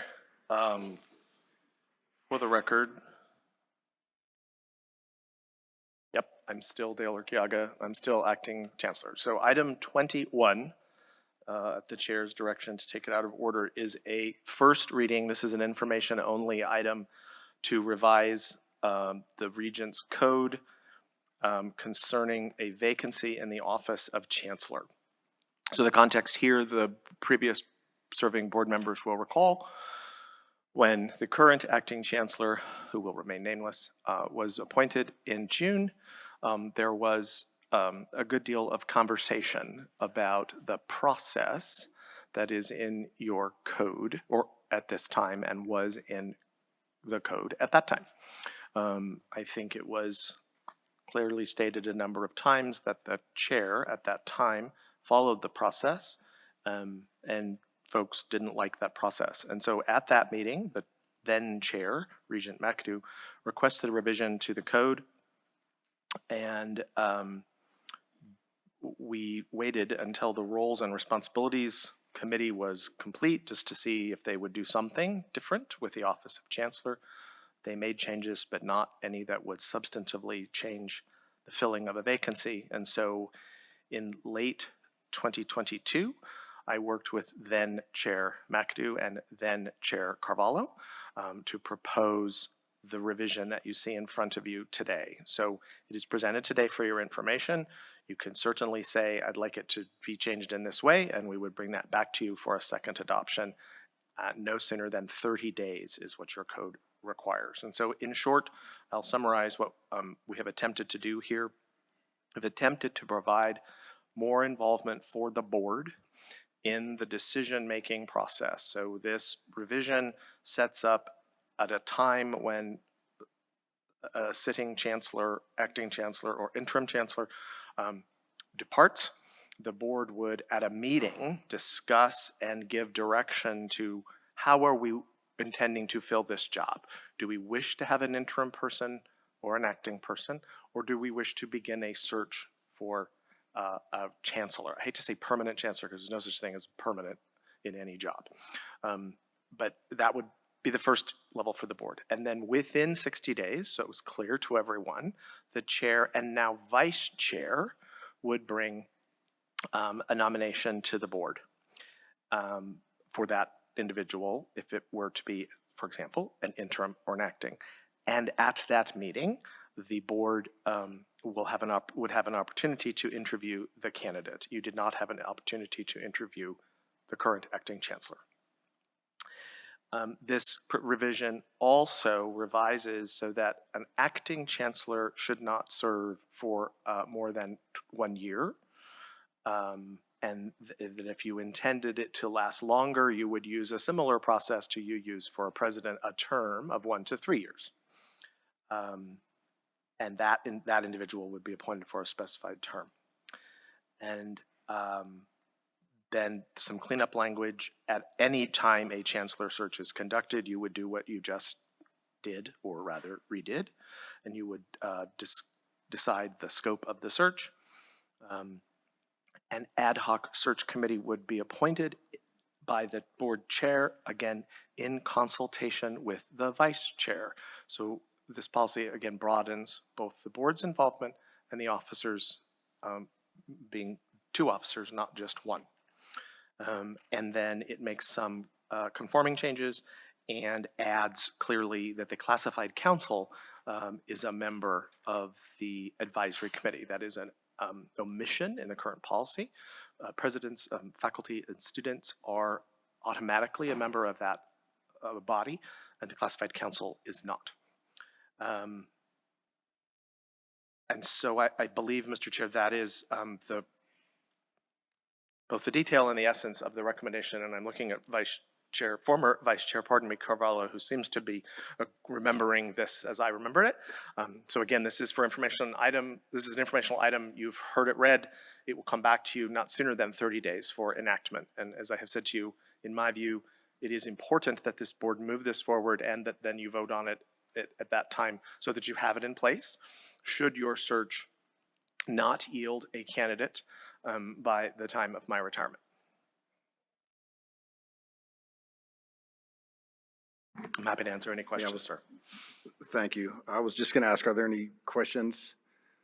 I think Regent Perkins has a question, and I would like to. Regent Perkins? Thank you, thank you. Just, I guess, can we put language in there that would say that we get to see, like the board gets to see who is being actually considered, as opposed to just coming with the finalist to the board? Mr. Chair, for the record, Dale Urquiaga. So I will attempt to answer the question, and if I get it wrong, the general counsel will clean up after me. Because this is a personnel matter, releasing the names of all the individuals who were considered or who are under consideration will probably run afoul of their rights to rights to privacy and not be publicly listed in the way that you only see the finalists when a list comes for other appointments. We don't see all of the names of folks who apply. And so I think I got that right, but I will defer to Mr. Martinez. Jimmy Martinez, for the record, that's correct. There's policy regarding the confidentiality of applicants. One more suggestion. Could we have like maybe somebody from the IDEA Council be also part of the search group that is automatically included?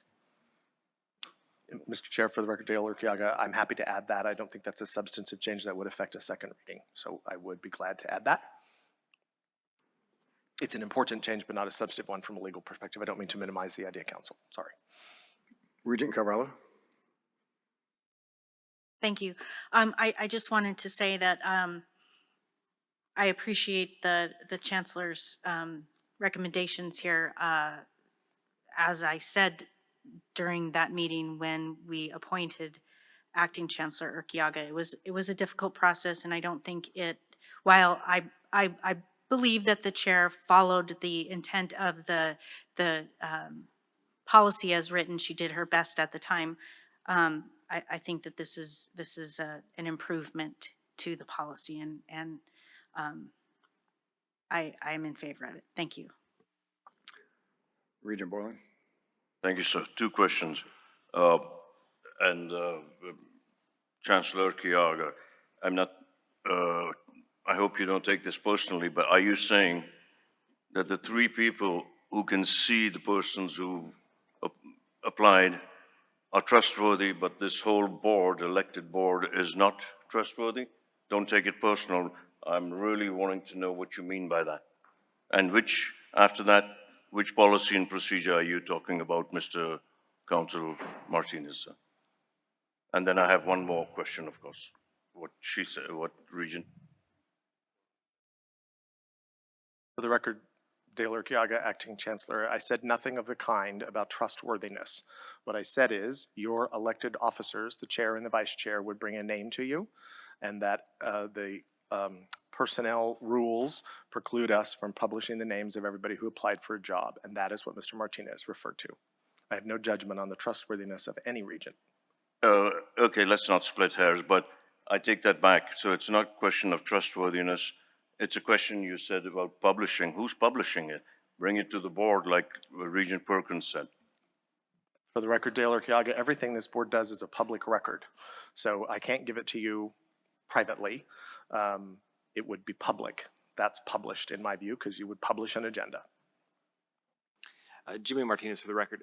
And that's a big consideration when the board determines how they're going to conduct these types of searches, because oftentimes you will lose applicants up until the date that it becomes published for the board to consider. So at the time, and remember, at the time any material comes to the full board, it has to be made available to the public at the same time. So that's kind of the rationale behind how the searches are structured.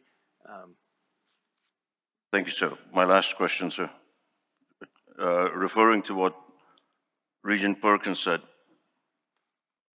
I don't appreciate or like the fact that she said that it's only someone from the IDEA committee. Why is the IDEA committee so special? And I shouldn't be saying that, you're sitting so close to me. I know I shouldn't make you mad. Because we all need an equity lens to be able to choose the most viable candidate without depending on our implicit bias. The more eyes you have look at the application, the more likely that that person will be selected because of their skill set and because of their knowledge as opposed to their name or where they graduated. But more eyes are the Regent's eyes, not just on the IDEA committee eyes. Hey, don't shoot the messenger. You suggested that, so I'm just questioning that. Is how could we just have that? No, not that, not. Okay. If I may. Mr. Chancellor. Not Chancellor. I didn't Regent say Perkins. only that person. I said that person to be included in the list of people that get to look at the. I know you said that. Thank you. Regent Brown? Thank you, Chair.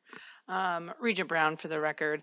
I am going to attempt to translate what I think your question is, Regent Boylan, and I apologize if I'm speaking out of turn.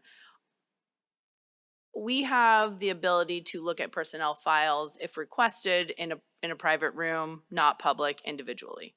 Are you asking, would you like that same process for the applicants?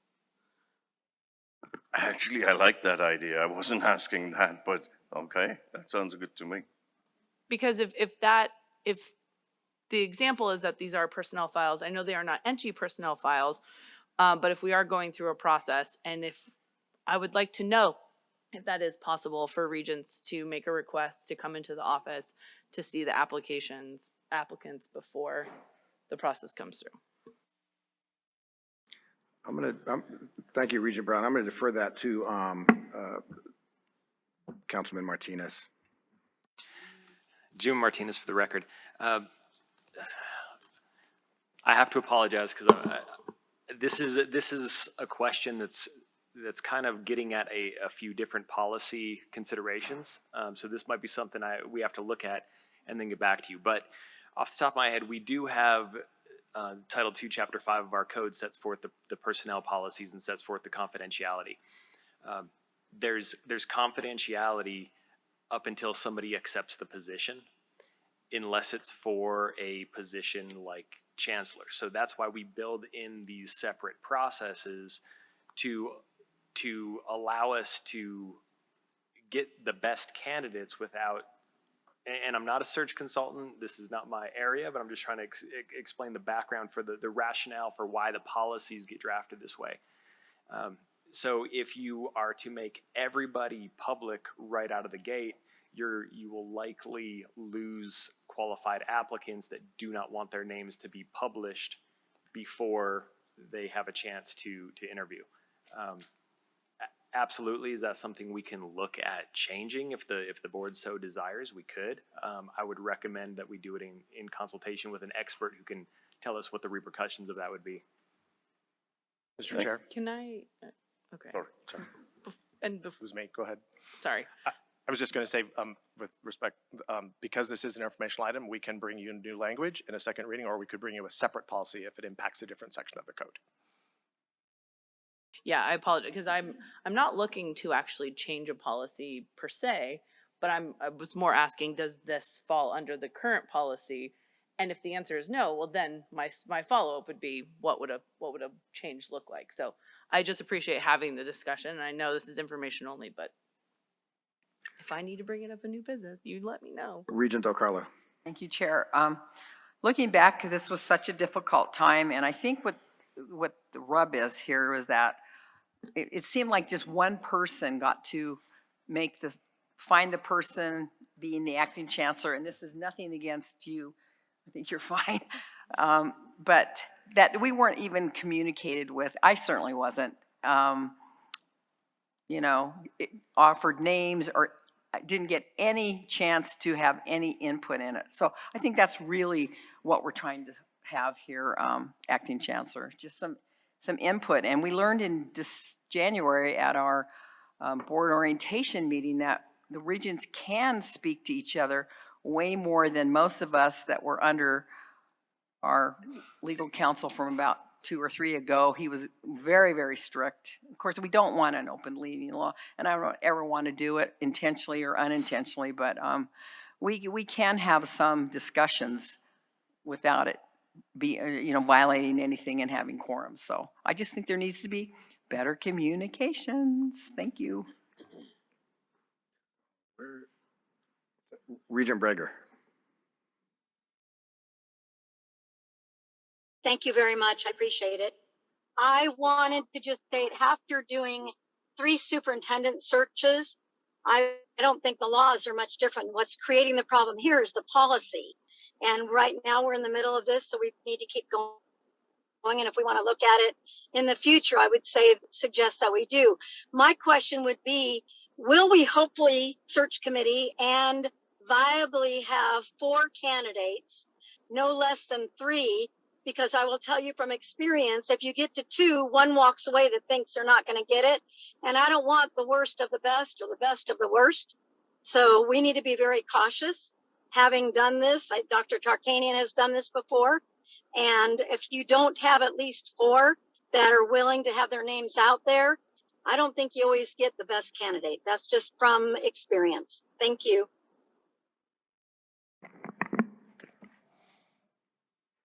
Okay, seeing Thank you, no Mr. other, Chair. no, thank you. We'll move right into agenda item number 20. This is an informational only item, and I'll toss it back over to the acting chancellor.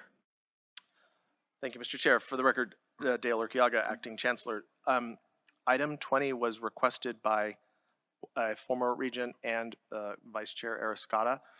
Earlier today, I spoke about the salary schedule and the process by which it is adopted, to refresh our memories, because that was now, 7 years ago. Every 4 years, you receive a salary schedule conducted by an outside consultant that goes today to the chancellor, and the chancellor accepts it and puts it into effect by adopting it as part of the Procedures and Guidelines Manual, which is an authority of the chancellor. There was criticism last year that because the timeline was delayed, because the system office was changing chancellors and officers in charge, and then chancellors again, there was criticism of that process. So what this revision, again, for information today, it will be brought back not less than 30 days from now. This revision does a couple of things. It clarifies existing policy that is elsewhere in the code about how the salary schedule is used, but because it doesn't appear here, people get confused and think, oh, I can place myself somewhere on this new schedule, and this means I get a raise. As I said to you earlier, those are different equity and compression studies required elsewhere in code. This change also requires that the board be informed of the consultant's report as we move through this process. And it clarifies that the way that cost of living adjustments are dealt with, and how the human resources staff is consulted and involved in that process, and also at the end replaces some antiquated language that rather than the chancellor telling the presidents which positions change, the presidents will do that, which is again practice. We're simply cleaning up the language. Legal counsel has suggested that in the very first line of item A, use of salary schedules, that we not be quite so strident and say hiring purposes only, that we say hiring purposes just because we may at some point talk about placement or other issues. And so when we bring this back at the request of counsel, I would remove that word. But otherwise, I think this revision is responsive to a couple of things. The Regents' request that the board see this information, and that we conform both practice at the institution level and policies located elsewhere in your code with this section. So I'm happy to answer questions. I'm also happy to stop talking and bring this back. Thank you. Are there any questions regarding this information-only item? Seeing none, we are going to take agenda items number 19 and 22 and move them to our next meeting. And we will move right into agenda item number 31, which is new business. Are there any new business items for consideration at future meetings? Let me go with, I'm sorry, what's that?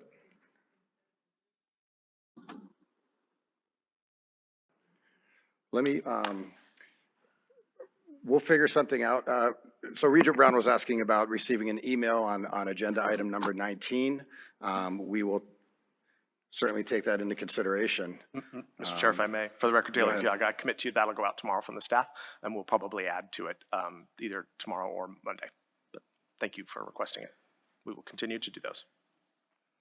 Regent Perkins. Thank you, sir.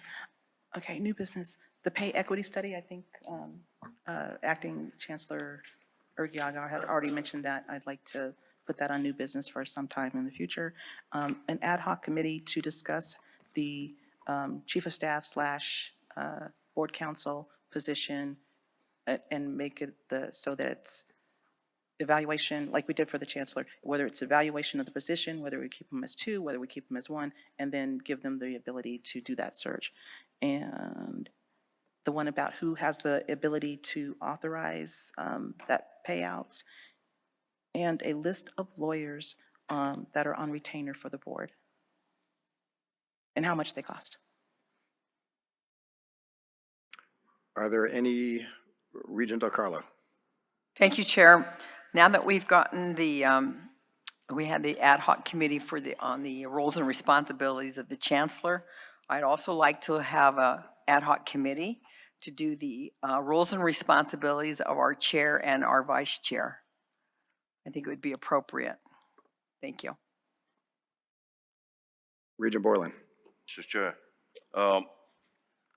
she stole my thunder. That was the second question. I mean, Regent Perkins stole my thunder. But what I was curious about, like, maybe I'll ask Councilor Jimmy, sorry. Seeing as most of these new business things that we request disappear into the black hole of space somewhere. So why can't we do all of these as Regent requests? Because I don't see the value of this new business because I never see it coming back. Maybe I'm wrong, someone tell me. But maybe we should just do all these things as a Regent request, gets good reaction from the Chancellor. Regent Del Carlo and couple have got, you know, answers. But this new business is useless because I never see anything coming back. I've been asking the same question in new business. It never comes back. So what is your suggestion, Mr. Council, sir? Jimmy Martinez, for the record, it's not exactly a legal question, but what I can say is a Regents request would be for information, and that's appropriate. So if you have a new business item that isn't specifically to put something on an agenda, but you would like information, then it would be more appropriate as a Regent request. Thank you, sir.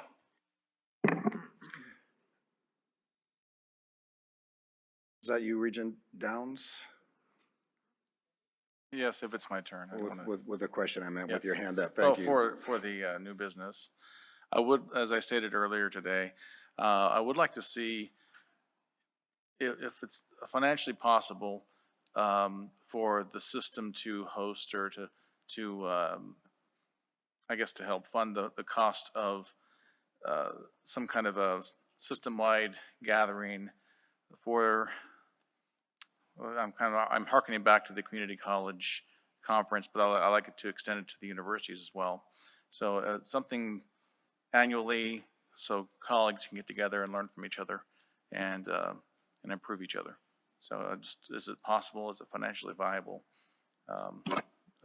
That's something I'd like to see explored. Thank you. Regent Del Carlo, did you have another item? Yeah. To Regent, thank you for calling on me. To Regent Whalen's point, we were given not long ago, I know there's a spreadsheet, and I didn't know about it till I was a board officer, but our Carrie keeps the spreadsheet of every request that's been made for new business. And I think it should be shared with all of us so we know what the requests are. Maybe that would help answer that. I don't think it should be a secret for the 9 of us or the 13 of us.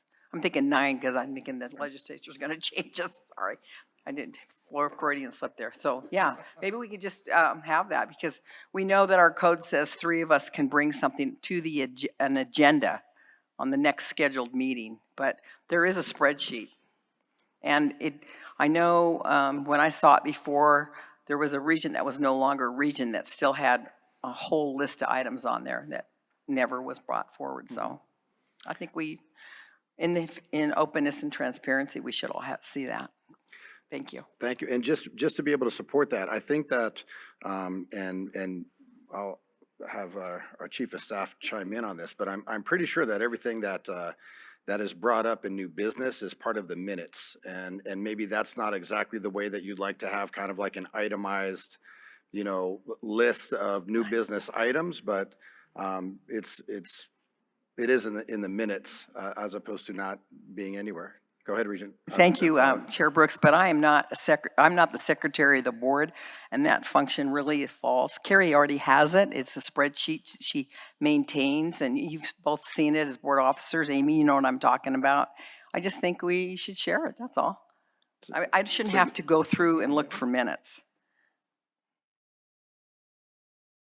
Thank you, Regent Del Carlo. I just want to clarify that the Chancellor's office keeps that spreadsheet now.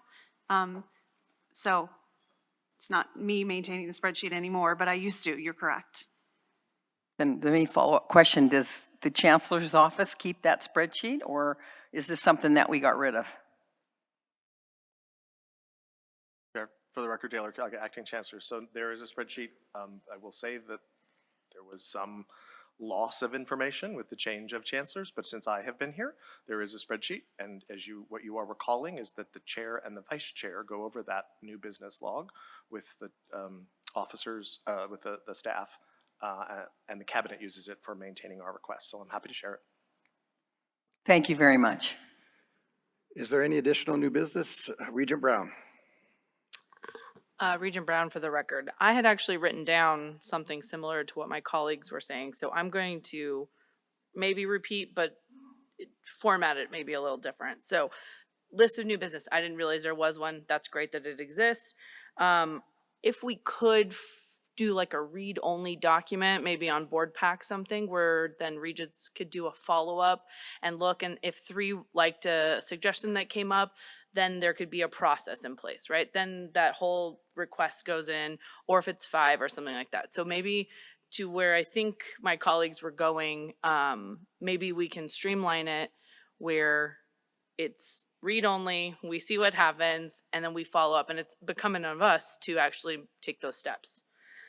The second thing I had, and thank you, Chancellor, for helping me craft this. So I would like to request a future business item to include an update and recommendation from the Chancellor's office concerning the equity and compression study to be conducted for system administration, specifically as it pertains to the salary adjustment for the presidents of TMCC and CSN. And I'd like to have this discussion before the next quarterly meeting.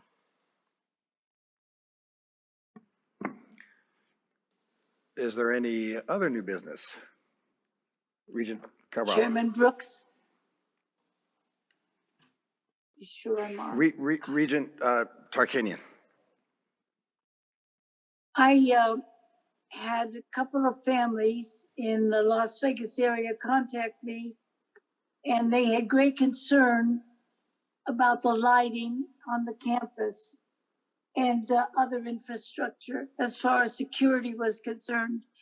And I would like to have, I don't know who would do it, probably police, evaluate the lighting on the UNLV campus and other campuses eventually. But that one first, because that one seems to be where the concern is. Thank you. Okay. Thank you, Regent Tarkanian. Regent Carvalho. Thank you, Mr. Chair. I have a few items for new business. One is to follow up on what Regent Del Carlo has asked for in the past, which is reviewing and revising the current committees to include a board governance committee. I'd also like to discuss adding a foundation committee, as the work of our institution's foundations and the generosity of our donors needs to be elevated along with the students who benefit from the foundation's work. The current time that the board allows at the December board meetings is nowhere near enough for the board to properly oversee the work of the foundations and hear what they do. I'd also like to request consideration of the reconsideration of the athletic committee, as there's much transformation in this area in addition to large amounts of financial resources dedicated to athletics in at least some of our institutions. And this is not the first time that we have rescheduled athletics reports to a different meeting. Lastly, consideration of board staff time and resources to properly staff any changes to the current board committees. And again, I just like to put on record that Regent Del Carlo had also asked for this agenda item. I also would ask for a new business item to bring back to the full board.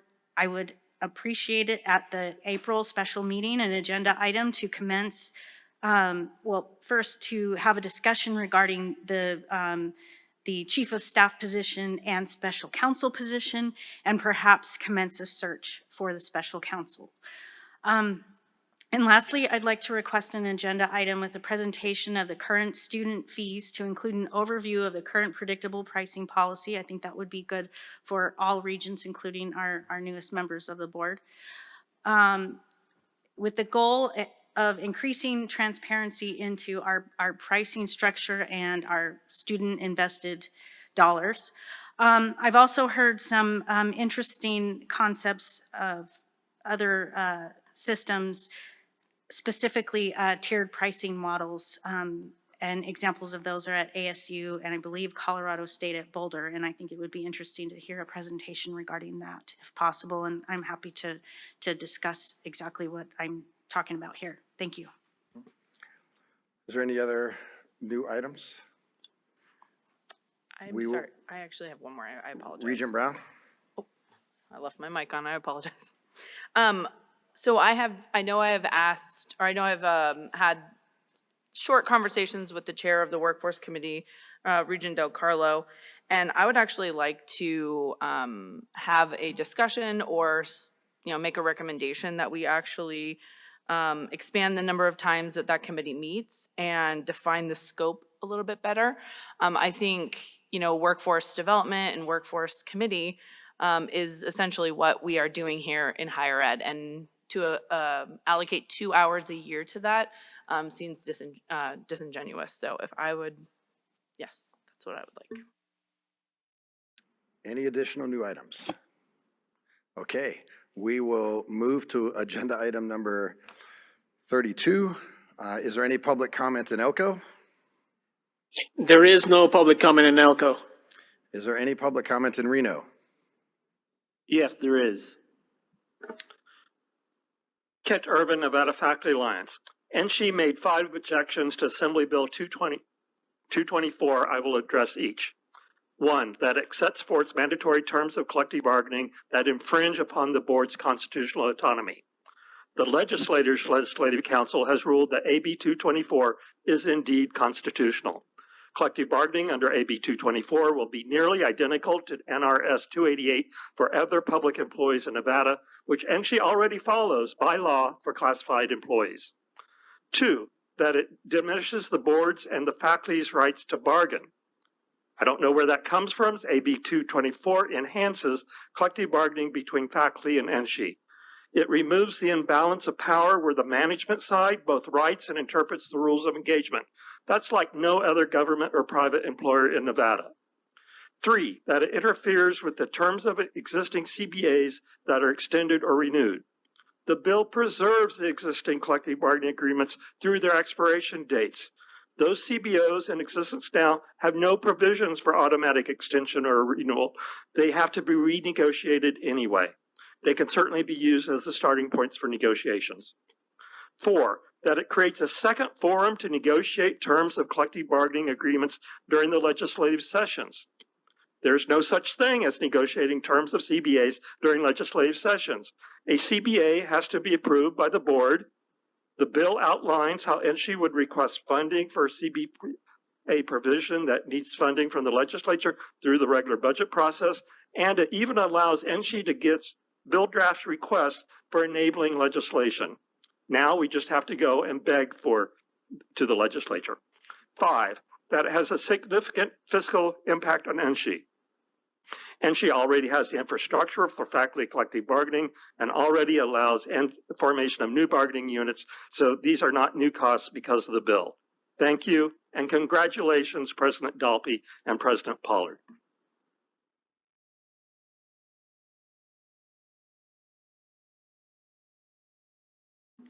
No further comments. Thank you. We'll now take public comment here in North Las Vegas. Sorry. Bill Robinson, Vice Chair of the UNLV Faculty Senate, but that's not why I'm standing here. I am the president of Liberty at Paradise Homeowners Association, which has a border on Paradise Hills Drive, a border on Nevada State Drive, and its southern border is the railroad track, which is NSC's northern border. 20-some years ago, I was on one of the planning committees for NSC.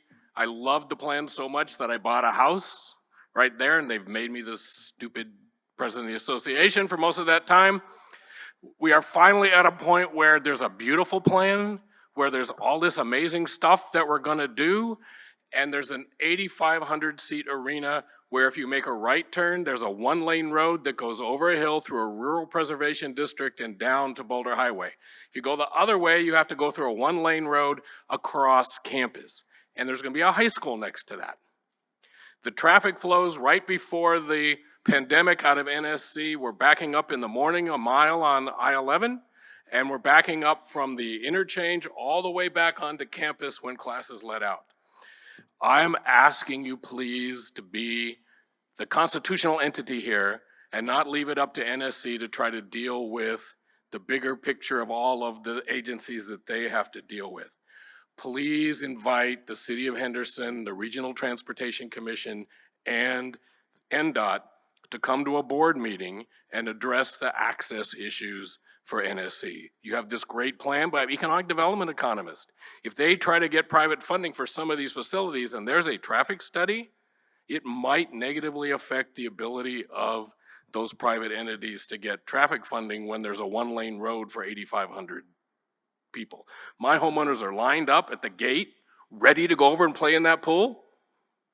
And I want that pool there, and I want the traffic and the access to be good. And I want it for NSC too.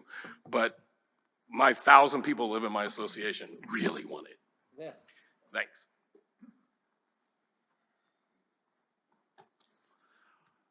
Doug Unger, DOUG, UNGER, Nevada Faculty Alliance. And congratulations to President Dalby and President Pollard, too, for the events today. You've heard a point-by-point rebuttal from President Kent Irvin of the NFA to the document that was sent by NSHE to the Government Affairs Committee of the Assembly to testify in neutral to AB 224. The document is completely inaccurate. The bill is constitutional, and point by point, it misreads our bill. Please take a good look at the legislation and schedule a time or ask us to answer any questions that you may have about it. I'd like to emphasize that it really will expand faculty rights. And it will be in conformance with the collective bargaining agreements in 25 other states around the country, and will bring our university system into conformance with those rules as part of national bodies that advocate for university professors, for academic freedom, and for progressive and interesting futuristic curriculum. I would also like to say that AB 224 will enable NSHE in its Article 41 and 61 to originate its own legislation for the first time and not be constrained by the state agency rules that it currently is, where it has to basically go keep asking legislators to originate legislation. There's a provision for 110 possible bills, including collective bargaining bills. It will expand faculty rights, and it will also expand the power of NSHE. Thank you very much for your indulgence and for listening to us, and I hope we can keep this conversation going. Thank you.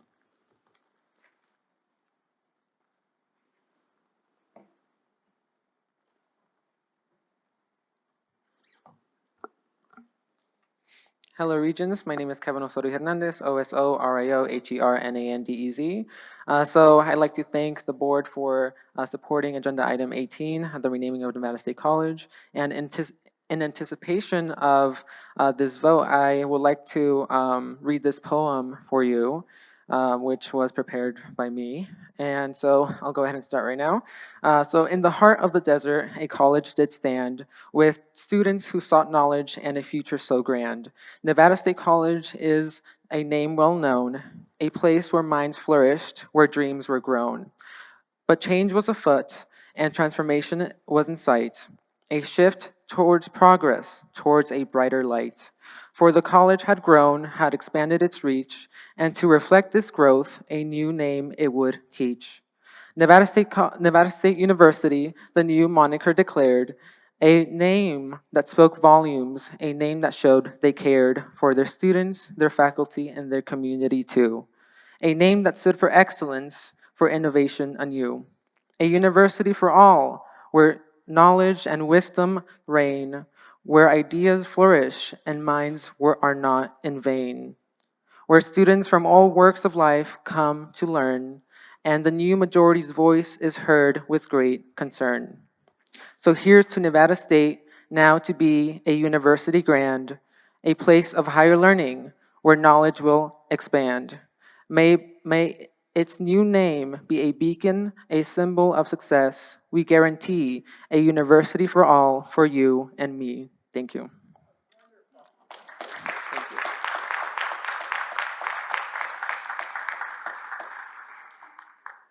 Thank you, President Zaragoza, for your hospitality. This meeting is now adjourned.